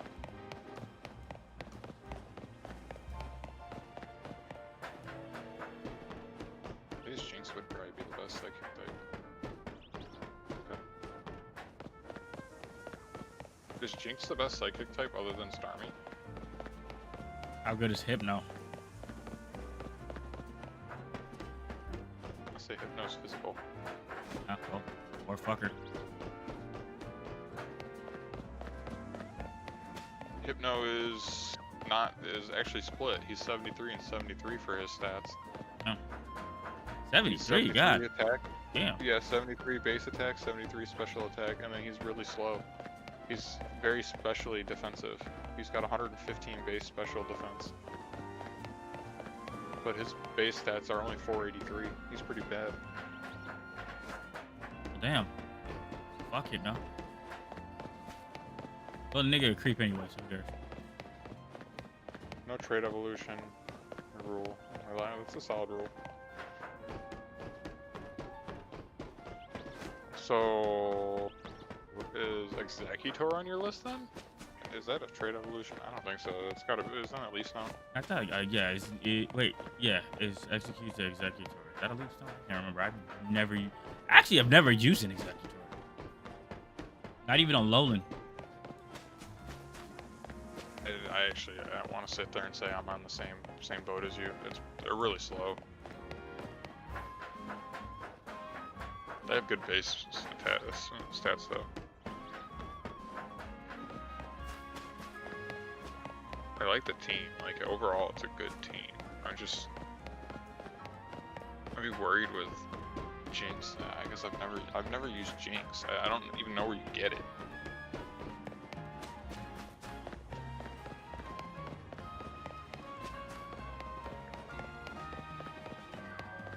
Oh my god. Oh my god. What's up? Jinx is... I'll send you $20 if you can tell me what Jinx's base special defense... what you think Jinx's base special defense... or base defense is, and get it right. Is it... Okay, you gotta give me a hint. Is it bad or is it good? Horrible. Oh, Absolutely and horrific. what stat is it? Defense? Defense. Base defense. I think Without what you saying that, I would say probably like base is probably 40. close enough. What was it? 35. God damn, I was close. Why is a Pokemon a fucking base stat of 35 defense? Wait a minute. Why would they do that? Jesus. Oh my goodness. Alright.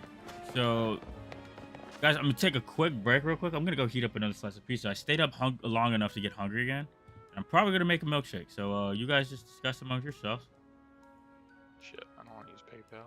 Does I have to use PayPal? Yeah. Damn. And I'll be back. You only have tips through PayPal? Also need some water. Can I use bits? Are bits better?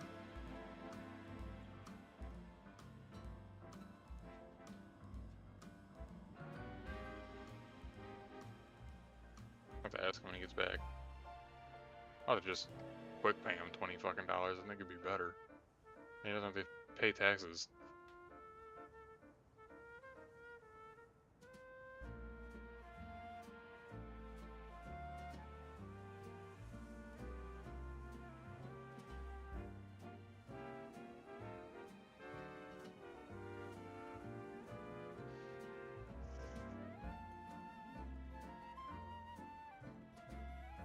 Actually, that's exactly what I'm gonna do. I'm gonna go Zell.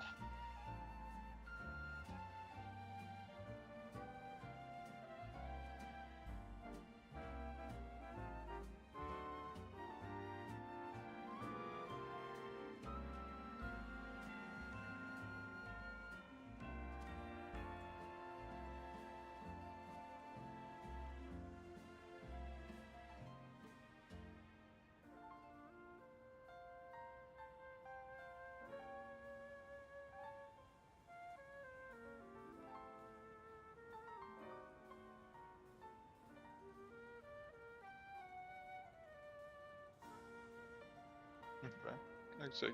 Executor will be on the team. Okay. Blastoids. I like that team. Flareon throws me off though. He's just so like I know that I get what you have him setting up, but he's just so bad as a fire type in that game. Like, that physical special split does my guy so dirty. Like, I think Magmar's a better fire type.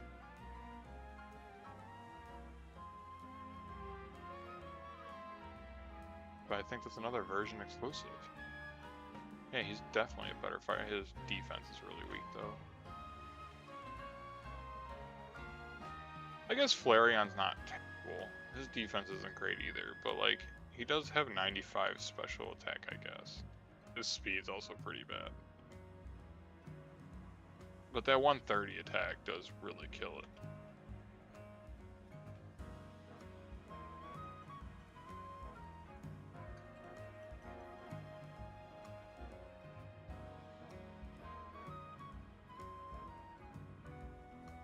I mean, 95 special attack is usable. It's just, it's so unfortunate that the physical special split burns him so bad. Like, I actually think, like, in X and Y, I truly think he's the best evolution in X and Y. Like, that's just how crazy times have come to where I think in X and Y, Flareon is the most useful X and Y evolution. But in Gen 3, it's just, I'd almost rather just not use an evolution. Like, I know it's hard to say that because obviously it's such a high base stat total. It's, you know, basically a starter.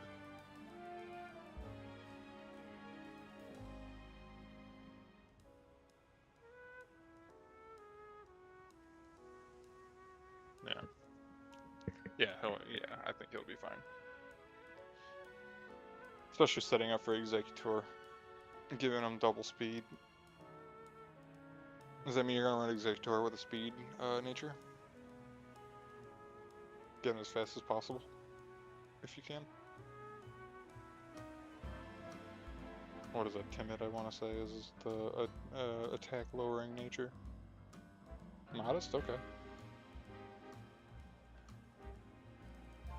It's got a base 125 special attack. I feel like it's not needed. I feel like you could just run a little bit of speed to give him the extra boost. I mean, I don't know how much is going to be in that.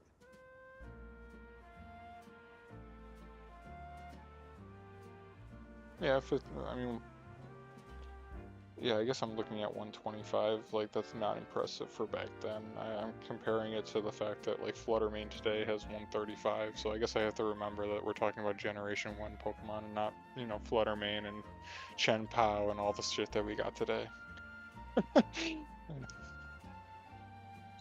Ain't got no 136 Iron Bundle or 200 Regieleki. The only thing you're not outspeeding in that game is Electrode.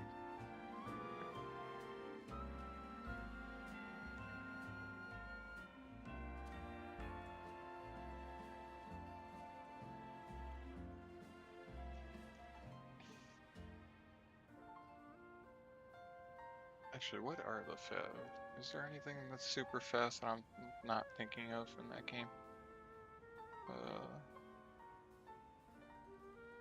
Yeah, no, everything other than a Jolteon. Jolteon's 130.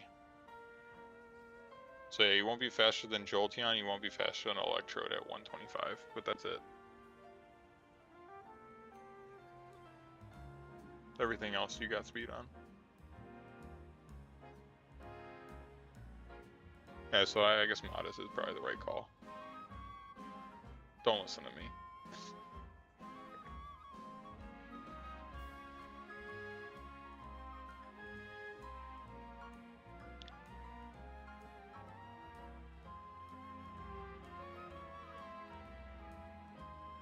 And Nidoking, I mean, it's just a solid one. Hitmonlee. Hitmonlee is interesting, actually. Are you doing Hitmonchan on the Venusaur team then? Okay.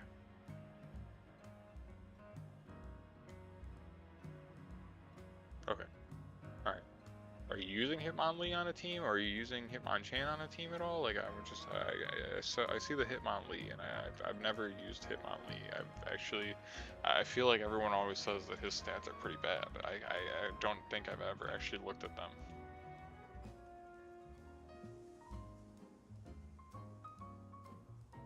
I mean, the 53 defense is pretty bad, yeah. everything else seems pretty usable there, I guess. Blastoise, Fearow, Nidoking, Flareon, Magneton, and Exeggutor.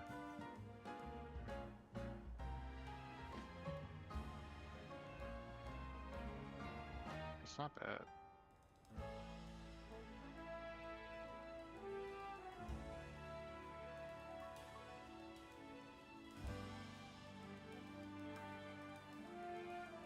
Trying to think of anything else that could sit there and be kind of cool to use.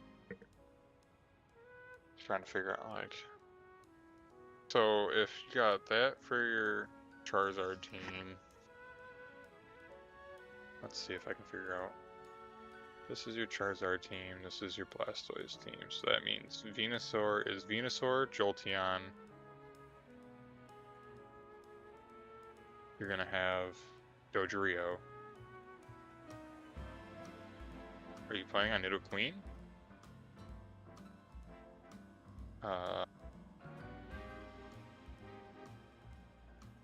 Then it would be fire type would be.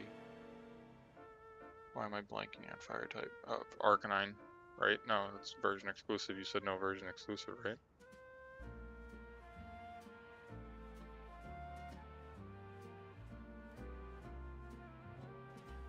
Venusaur, Jolteon, Lapras, Hitmonlee, Dodrio, Flyer, and Rhyhorn. Okay.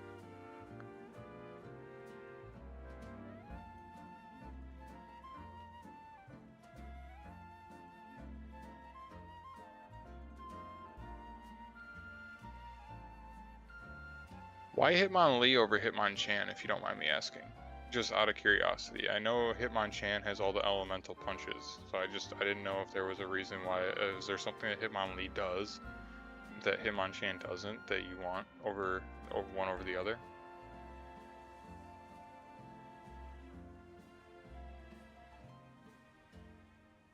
Because I also think Hitmonchan also gets the Comet Punch, which I think is, or he gets the. Doesn't he get the Doesn't he get some sort of priority in that game? I don't think it's Cosmic Punch. I think I'm wrong, but doesn't he get some sort of priority? If there is priority other than Quick Attack.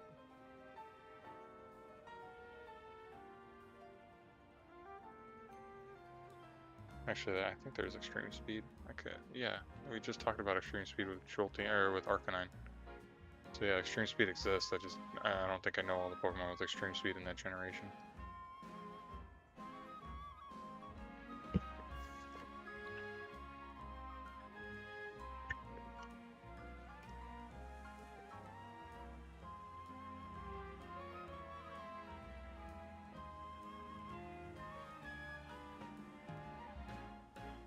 Rhydon. I feel like Rhydon is a slept on Pokemon, especially in the early gens. Most people don't like using the Rhydon, which even though Rhydon was the first Pokemon that they ever... Wasn't Rhydon the first Pokemon that they sat there and designed, from what I understand? Isn't that the first Pokemon they ever had designed fully, was Rhydon? Does he have better bulk? Because his base defense is 57, I thought.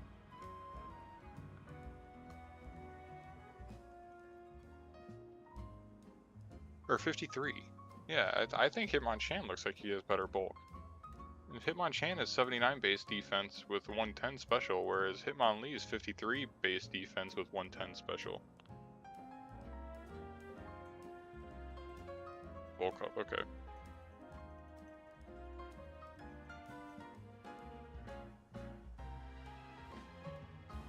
So you want the slightly higher attack.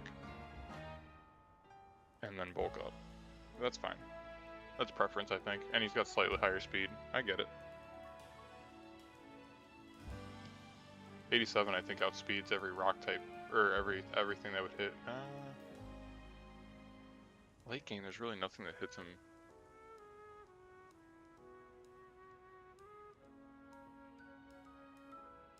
Do you? Okay.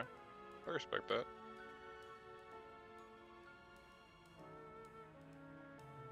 I wish, it's unfortunate because obviously, like, the coolest fighting type in that entire generation is locked up in Trait Evolution.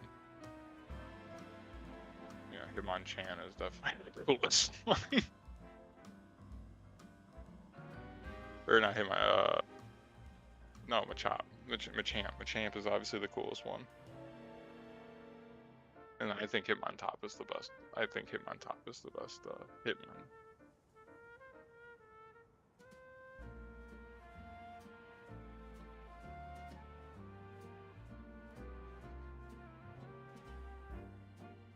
I'll be honest with you, he was not my favorite until he got an evolution.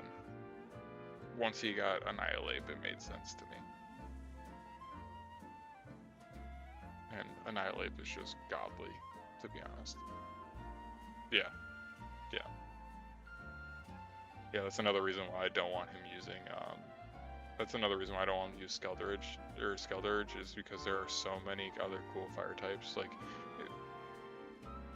my guy loves Lucario, and he doesn't want to, like, I'm not trying to spoil the game, but like Cerulege and Armarouge, are we serious? Like, that guy, he's going to love both of them. He loves Gallade. He's going to want to play with Cerulege. Cerulege is about to be his best freaking friend.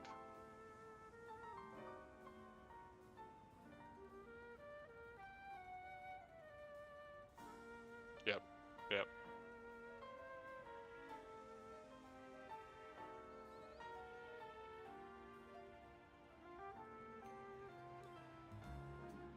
Yeah, his entire idea, the entire idea behind him is so cool. But yeah, I think like pair my guy up here with Meowscarada, Cerulege, and I think he's got 2 Pokemon for Scarlet and Violet already right off those. I'll even go get them for him because I got the entire game with all the shiny shit. The only thing I haven't finished is the second part of the DLC yet. I haven't gotten all the starters. I was too heavily invested into the competitive scene for a long time until they got into Legendary, honestly. Once they got to Legendary being the format, I left competitive Pokemon.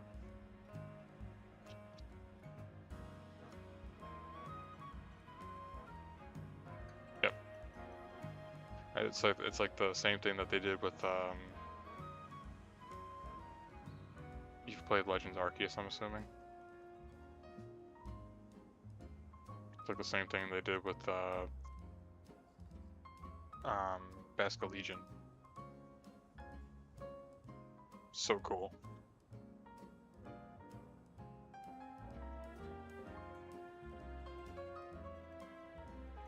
Okay. Yeah, Basculegion is somewhat the same style. It just obviously has to be the white stripe or the red stripe, I think.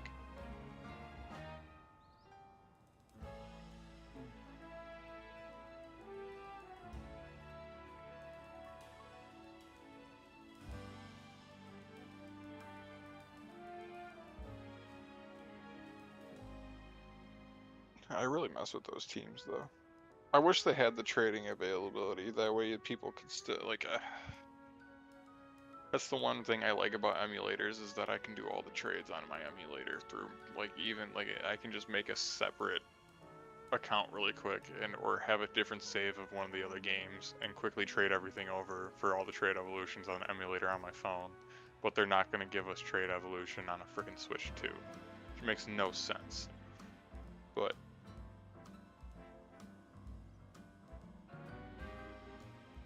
I'm assuming you gotta go out, you got something to go do. Probably getting a little late out there too. I don't know, I think you said it was like 6 o'clock when we were last talking, and now it's 4 o'clock here. So I can only imagine what time it is, like what, 8, 9 o'clock? Oh. Okay. Is it really already 10:50? I've been staring at this screen for what, 4 hours and not playing anything? That's wild. I've just been talking Pokemon for 4-ish hours. That's crazy.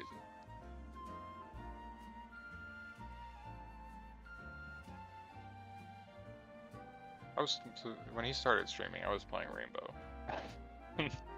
If I was still playing Rainbow, I would have not been able to be involved in these conversations. Wild.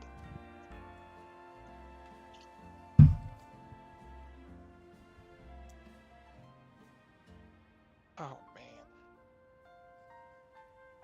So do you still live in New Zealand, or is that just where you're from?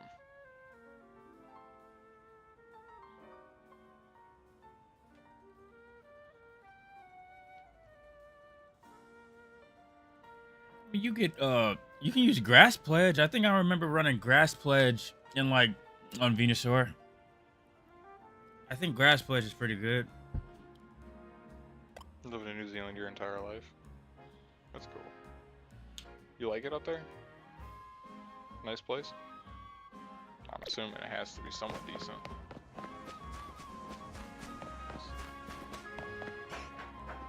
Very friendly. Love that for you.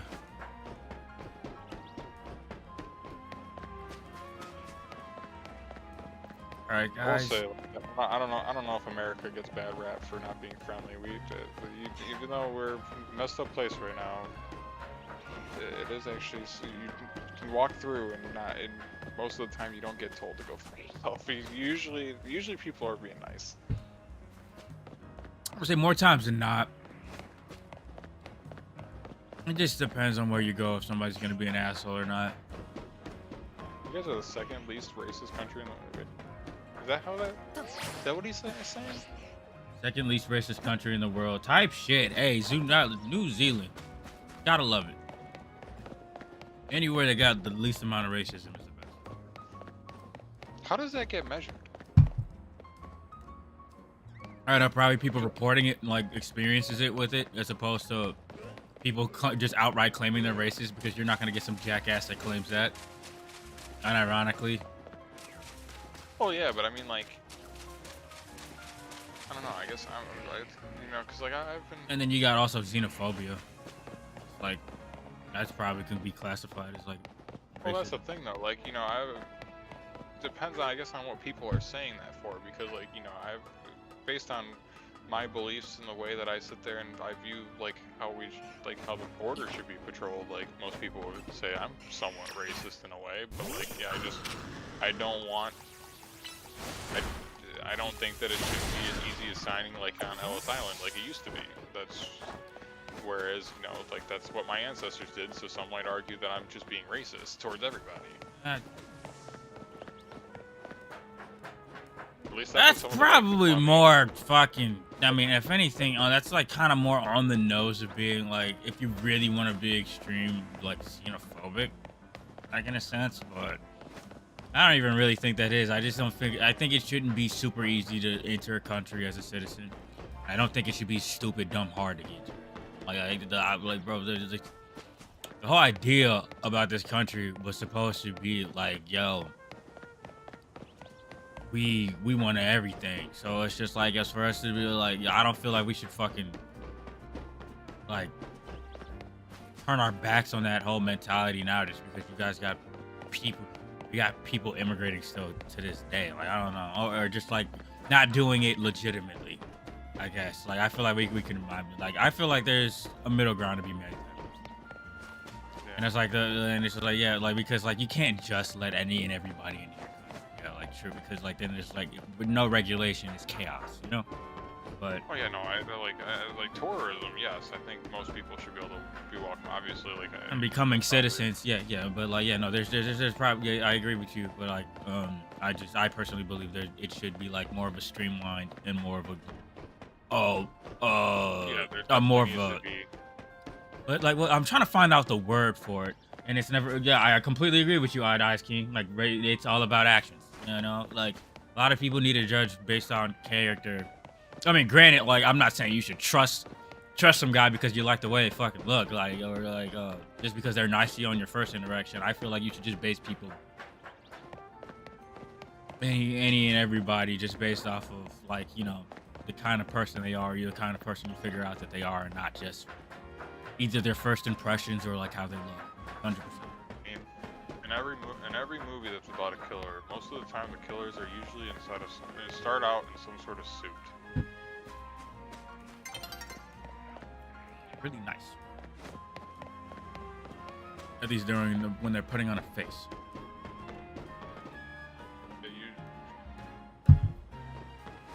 Yeah, Except if you're talking about like those supernatural killers, like we talking about Michael Myers. Jason Voorhees and Freddy Krueger. No, those guys are just I wouldn't pure even say those. Those are movie guys. I would sit there. I'm and talking say, about like yeah, those most mystery killers and shit like that. I was thinking we're dude. talking like the actual living ones, like the Gacy's and the Dahmers of the world. I thought you said the murder movies, shit like that. Charmander with metal claws, good on pot. Against Bark, it can work as long as you don't miss or get hit with Rock Tomb. Right, literally. It's a gamble, but I'm not gonna lie to you. If I don't have Venusaur or if I don't have Ivysaur or War Turtle at that moment, I'm more likely gonna just go catch a Mankey and have him low sweep it or low kick it. Oh, that's his plan. He's gonna have Mankey. He said Mankey's. He said Primeape's his favorite. He said Mankey's his favorite. Or Primeape is his favorite Gen 1 fighter. Oh, sick. I think my favorite Gen Run fighter is Hitmonlee. Cool. Really? Cool. Yeah, love Hitmonlee. That's actually funny because I asked if there was a reason because he has Hitmonlee on a team, and I was just wondering why Hitmonlee and not Hitmonchan. And I mean, I kind of want to ask you the same question. aren't all the elemental punches like special? I want to say in that generation, yes. And then like he's a physical attacker. In that generation of game they are, but like in the later generations game they are all physical. I know, but like just like so. Technically, as we get the physical special split, it would work out better. Fire, ice, and electric are all yeah. So it's just like yeah, and then like even I mean bullet like does it even get bullet punch in that game? Or does it have to have is it an egg move? You have to breed it. It might be an egg. No bullet punch don't even exist in that game. So yeah, no. I mean, like you granted, like okay, cool, it'd be coverage, but like it doesn't really get nothing with no stab and like Hitmonchan's cool, but no stab and it also being all the coverage I can see it being used for. You're not really able to take advantage of it because he's not a special attacker. It's just like Hitmonlee is just like I think just kicks are cooler than punches. So it's just like, I just think he looks cooler too. So it's like, yeah, Hitmonlee. Did you want to hear his teams that he's gonna run through? Because he had the Charizard team that he sat there and told me about. I think you might have been here for that one too. And he also has the Blastoise and the Venusaur team. That way you don't have to scroll. I can just tell you what they are. Sure, I'm curious. Raichu is definitely gonna destroy the water gym. Before, Raichu is typically on my team. I mean, well, Pikachu is typically on my team. Until I can get my hands on a Jolteon. Yeah, so but he's like... Squad, he's got the Charizard, the Primeape, the Raichu, the Vaporeon. He's going to have Jinx and Snorlax. Obviously, I think you were here for that one. Blastoise, we got Blastoise, Fearow, Nidoking, Flareon, Magneton, and Exeggutor. Flareon's only there for Sunny Day to be able to activate Exeggutor's speed. Because he has, he's Chlorophyll. And then Venusaur is Venusaur, Jolteon, Lapras, Hitmonlee, Dodrio, and Rhydon. Those all sound like some really fucking solid teams. I'm not gonna lie. I dig it. I wish there was a better Pokemon you could set up with Sunny Day and actually use it as a fire type. Because poor Jolteon suffers from shit from a butt moves. Yeah, every single Pokemon's different on all three teams. It's incredible. Yeah, like but like yeah, I love that about your team. I love that about his teams. All right, I'm gonna go through one more. What time is it? It's 4 in the morning. All right, guys, this is gonna be the last day cycle I'll go through. Then I'm gonna go ahead and cut off the stream. Fair enough. So like, either we get it this time, or we're going to. I'm probably gonna just keep shiny hunting throughout the week, and we're shiny hunting on my next stream. Blastoise is also told me Rain Dance too. Oh yeah, sick. Yeah, just because I want to get to this Mega Dimension DLC, finish the ZA, so I can get on to any the other Pokemon games because we're well into February. Granted, I've had fun with this fucking game. This game is fun, and I'm probably gonna come back, maybe do some more shiny hunts, maybe do another playthrough of the game. But like, because like also do some online battles, get some of all my Mega Stones. But like, yeah, I do want to go back and play the other games still too. That's a solid Magneton. That's a solid move set for Magneton. Or yeah, Thunderbolt, Thunder. Man, Exactly.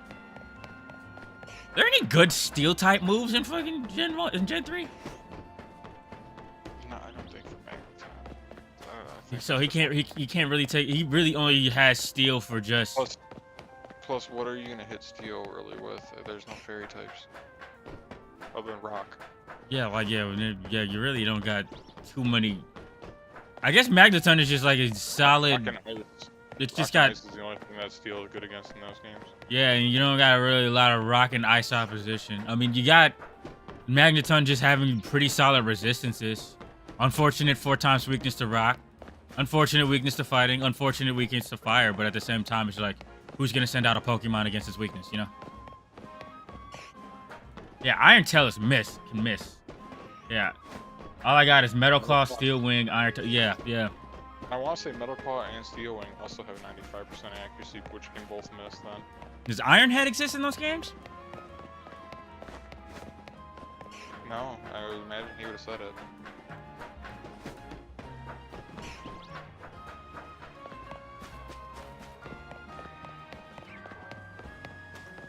Charizard will have Flamethrower, Dragon Claw, 5, Steel Wing. Wow, not bad. These are not bad at all. So you're gonna reset for the natures, I'm assuming. On the starters, at least. That might take some time. Yeah. Type shit. Do you guys go for typically just in my fucking regular playthroughs, just because I don't really EV or IV train in my just my casual playthroughs of like the older games, I typically just go for a nature that doesn't take or give anything. I just go for like neutral natures. Do you guys actually like look into what kind of natures are better for your Pokemon and reroll on like a normal playthrough? On a normal playthrough, I never really cared about natures until I started really getting competitive Pokemon. I really only made sure that it wasn't a attack decreasing nature. Like whatever main attack stat they have, like if I, like a Gardevoir, I didn't want it to have anything that lowered its special attack. Well, yeah, that's true. But typically I like speed being increased. I do it with every Pokemon game I play, but at least with a ZA we have natural mint. Oh yeah, the mints. I love the mints. I really do. Most of the newer games they introduced mints, but it's for some of the other games it's post game stuff. Like Scarlet and Violet, I want to say it's all post game that you can sit there and do the mints. Like there might be some that are released and like you get some throughout your playthroughs. And there's certain spots you can get them in. I'm sure you could probably look up some, but yeah. Yeah, I can see Pidgeot definitely being overrated. One of the few bird Pokemon with a Mega Evolution. No, you can go ahead and say Pidgeot's bad. Pidgeot's bad in the first games because of the fact that it barely gets a flying type move. That's the problem with Pidgeot. Nothing else, just barely gets a flying type move in the first couple of generations. Man, it's a damn shame how many cool or lovable Pokemon just suffer from shit move pool. Especially in those older games, man. You wanna know one we'll never understand? Why Gyarados is a flying type and never gets a flying type attack. Right? Could at least given the guy like fucking, I don't know, like Air Slash or like Gust. Oh wait, is Gust? You said Gust is a normal type move, didn't you? Gen 1.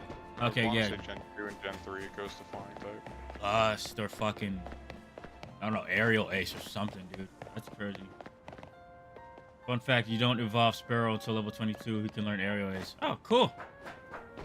Aerial Ace is such a good mid-tier fighting type move because I just love moves that don't miss, bro. And like they'd have at least like 60 damage. Like with stab, it makes it a lot more viable too. So it's just like, yo, Aerial Ace, Shockwave. What other moves don't miss? Can't say Shockwave. Shockwave can miss. What? Shockwave definitely. Try hitting a ground type. Mikey, why would you use any electric move on a ground type move? No. It can miss. That's not missing. It doesn't affect. Mikey, that's not missing. That's not effective. That's not effective. No, that doesn't. Mikey, it does hit it. It does hit it. It just does nothing. Now what? Well, yeah. It does not. No, it hits it. It hits it. Does nothing. It hits it. Does nothing. That's how you sound. That's how you sound talking to me right now. Yes, it does. It like yo. It does. It doesn't miss. Okay. Not affected does not mean it doesn't miss. It just means it doesn't affect it. Relax. But aerial ace hits something and always does damage, where shockwave does not always hit and do damage. I'm saying it don't miss. I didn't say it doesn't always do fucking damage. And why would you use it? Why would you use shockwave on a ground type? Maybe someone switched. Okay. Another one. Swift, also good one. Yeah, Swift is Shit. Toxic on poison type Pokemon. That's fucking awesome. You know what I mean?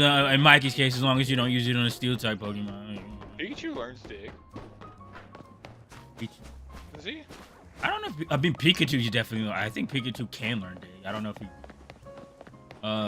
if he, it can learn TM. Yeah. I mean, it is a mouse. I get that, but I didn't, for whatever reason, not remembering it being able to learn dig. Because I remember Raichu being able to learn dig. So, like, yeah, I'm pretty sure Pikachu can learn dig. It's a weird one. I didn't think about that. Raichu, yeah, Raichu's pretty good. Raichu's actually pretty fucking. It's actually I'm actually surprised with how solid Raichu is. Like, it was just a fucking. But with it being the evolved form of Pikachu, I thought it would just be like, you know, it's like, oh, it's just another popular Pokemon. But no, Raichu is actually pretty fucking viable. Regional variant. I haven't seen anything about the Mega Evolutions because, like, I did see that they got those. But like, a lot of people aren't happy with the route they went. I'll be honest. I've seen. I haven't played, but I've seen spoilers at least. Yeah, Pikachu. I mean, literally, like, fucking face of the franchise. Unfortunately, Pikachu is completely overrated. But Raichu is actually a dog. I mean, Charizard's not overrated. Charizard's a dope Pokemon, but Charizard's just overhyped. Overhyped, oversaturated. There you go. Oversaturated is the fucking word. That, and it's so freaking expensive. Charizard should not cost that much. Neither should Pikachu. If they didn't cost that, if Pikachu and Charizard didn't raise the price tag by that much, those Pokemon would not be bad to me. But they are such price points to the Pokemon company that they print those two and they see dollar signs. Mewtwo's another example of that. Just like a lot. I mean, honestly, a lot of Kanto Pokemon are just like that. I mean, if there's any Pokemon that are like that, they're from Kanto. Lucario. People call him an industry plant. Tell him to shut up, but like, yeah. I mean, there's people that would say Lucario's been the face since he got introduced. I don't know about the face, but he's dead. I love the Blue Jackal. Favorite Pokemon. I am amongst my people. Love that shit. I'm not saying he's overrated. I mean, the concept of Lucario is sweet. I'm not the biggest fan of mixed attackers the way he is. And I view him too much as a glass cannon. Oldest glass cannon in the fucking game. No, trust me, I love him. Like, he's a great Pokemon to have. I just don't usually use him. I don't know why, but this is pissing me off. He does very well as a special attacker, but he's just a mixed attacker. Like, his stats break down as a mixed attacker. And, like, I guess maybe I'm just biased to the new Pokemon because they all seem to be, like, they are producing perfect Pokemon nowadays. Yeah, like Aura Sphere, Flash Cannon, Dark Pulse, and fucking man, I always have Aura Sphere and Flash Cannon on my Lucarios. Because, like, you know, I see Lucario, I think Aura Sphere and Flash Cannon, it's probably like the best steel move it can get. Just like with the stab and all that. Like, it's just the hardest hitting steel move that I'm pretty sure it can get. I typically run Earthquake for coverage. And then Yeah, it looks really cool too, don't it?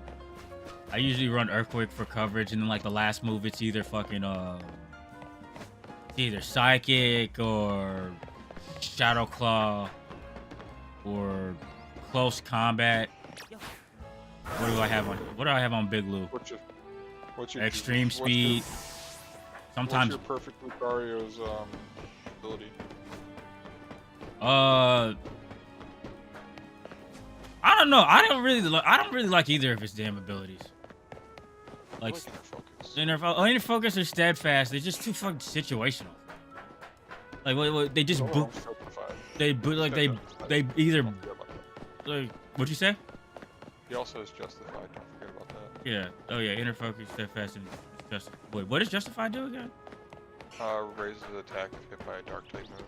Okay. Yeah. Justify. I mean, yeah. It requires him to get. It requires him to get hit or flinch. Like. Inner focus of it makes it to where you can't flinch and you're immune to intimidate.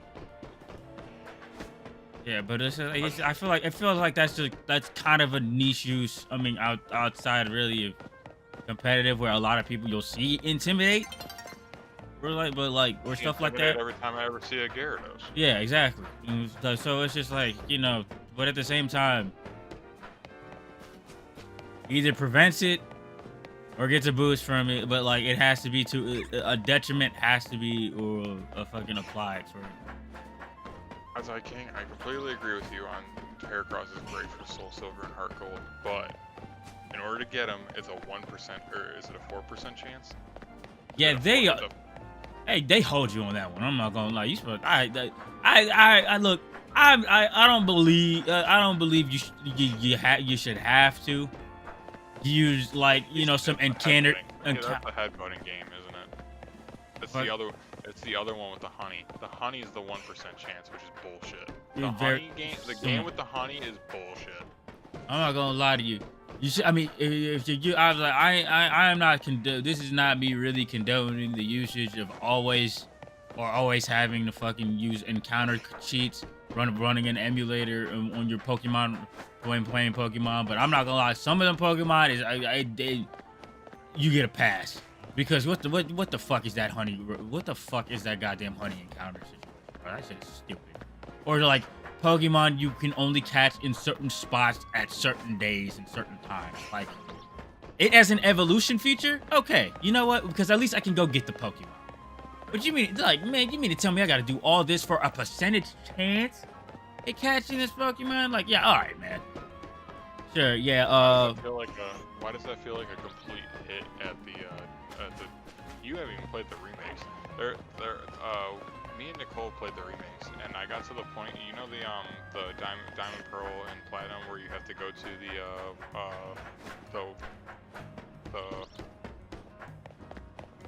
extra shiny Noctowl on Sky Attack and extra sense.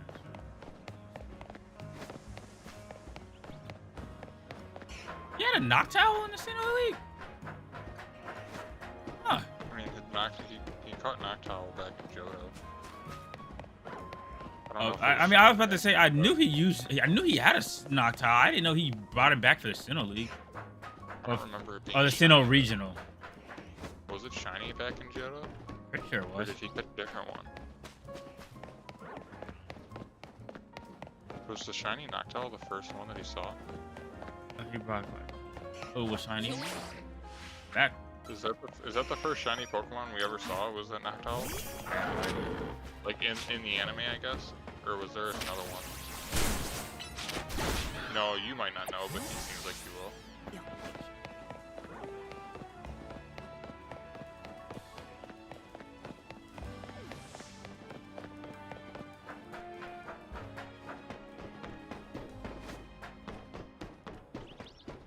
I'm starting to think maybe the respawn stat, like the soft reset strat, might be the way to go.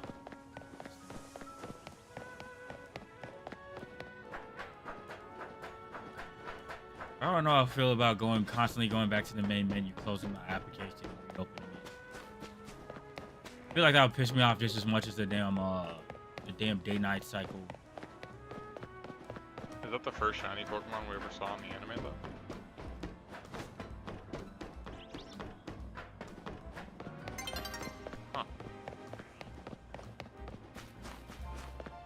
didn't even have the red Gyarados in the anime? That's kind of crazy.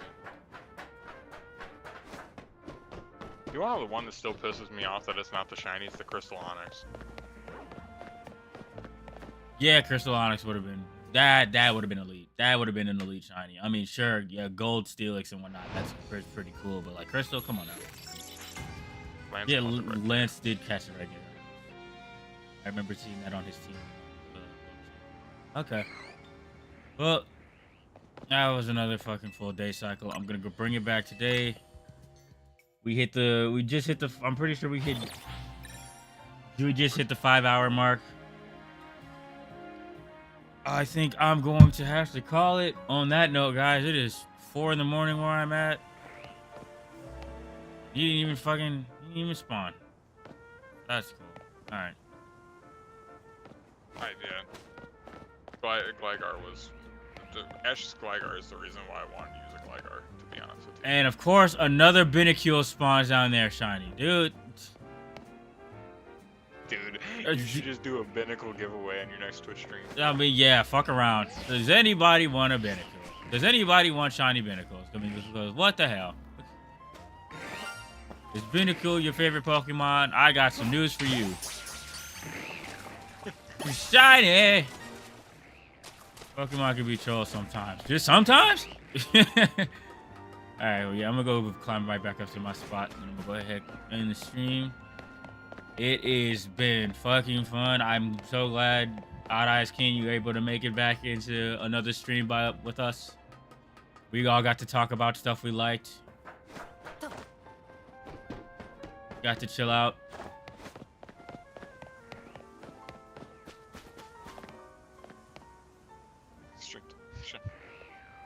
Most broken one.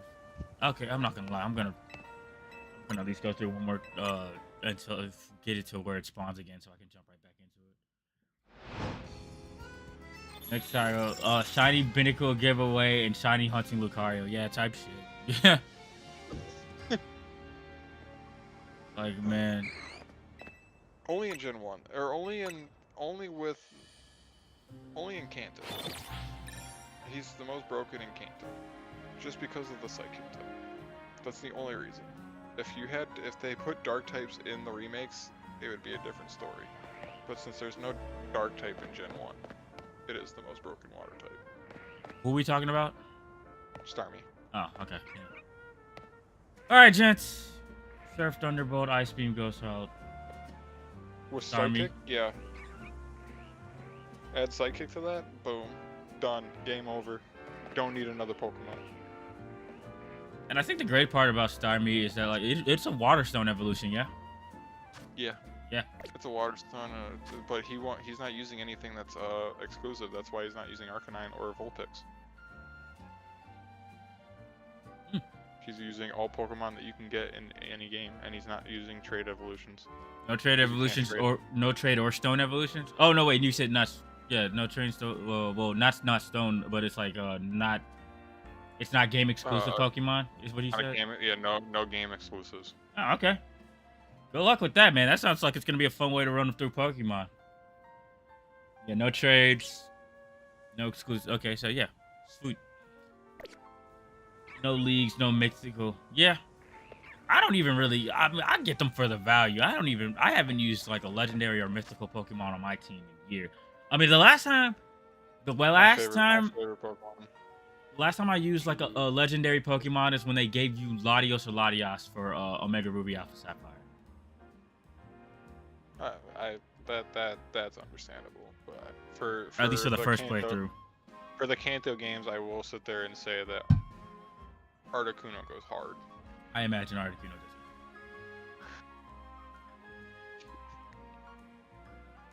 Plus, they make it too easy. Right. Articuno only makes Lance's fight easy. Hell yeah. Alright. But the right Pokemon's nice because he'll get a bike the entire game. That's the nice part about Gen 9. Hell yeah. I want a bike. While you were actually gone, we were sitting there and talking about why I want you to use the grass starter, because there's a fire type in that game that reminds me of Gallade. That's fire and ghost, and I really think you'd prefer to use that over Skelderidge. I'll be honest. His name's Ceruledge. He literally, you're going to see him one time and you'll be like, why didn't anyone tell me about this and tell me not to use this damn alligator? I mean, I like the alligator, but I'll see. I I'll see. understand I mean, that. I'll probably fucking. I mean, like I said, my first teams like typically in my first times running through new regions typically just I typically just put Pokemon on my team that I think look cool. Like I'm pretty sure, hang on, my first. Let me look up the Alola decks. I can tell y'all verbatim what the like. Just look up. I don't even need you to do anything. Just look up Ceruledge. Just look up that one Pokemon. Like, tell me that's not a Pokemon you would use. Dead ass. That's the first Pokemon you sit there and see in Scarlet and Violet and be like, you'd be pissed off that you sit there and did not use it. I will look it up in just a second, just because I. All right, Rowlet. Who the fuck else was on my Alola team? Oranguru. I can tell you who. I can tell you some of the Pokemon on your. You had Toxapex? Yeah, Toxapex. Okay, so Rowlet, Oranguru, Toxapex. Who else did I have on my team? Didn't you have Jolteon? I'm pretty sure I did have Jolteon. Let's see.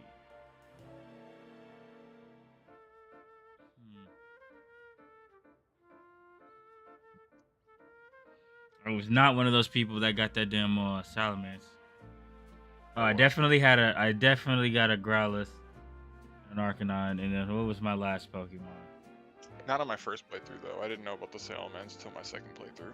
That was crazy that you were able to just call that level 10. I was like, are you kidding me? Like what? Level no, 9. Level 9. Yeah, level 9. Nobody. I was like, nobody oversaw this. That's crazy as hell.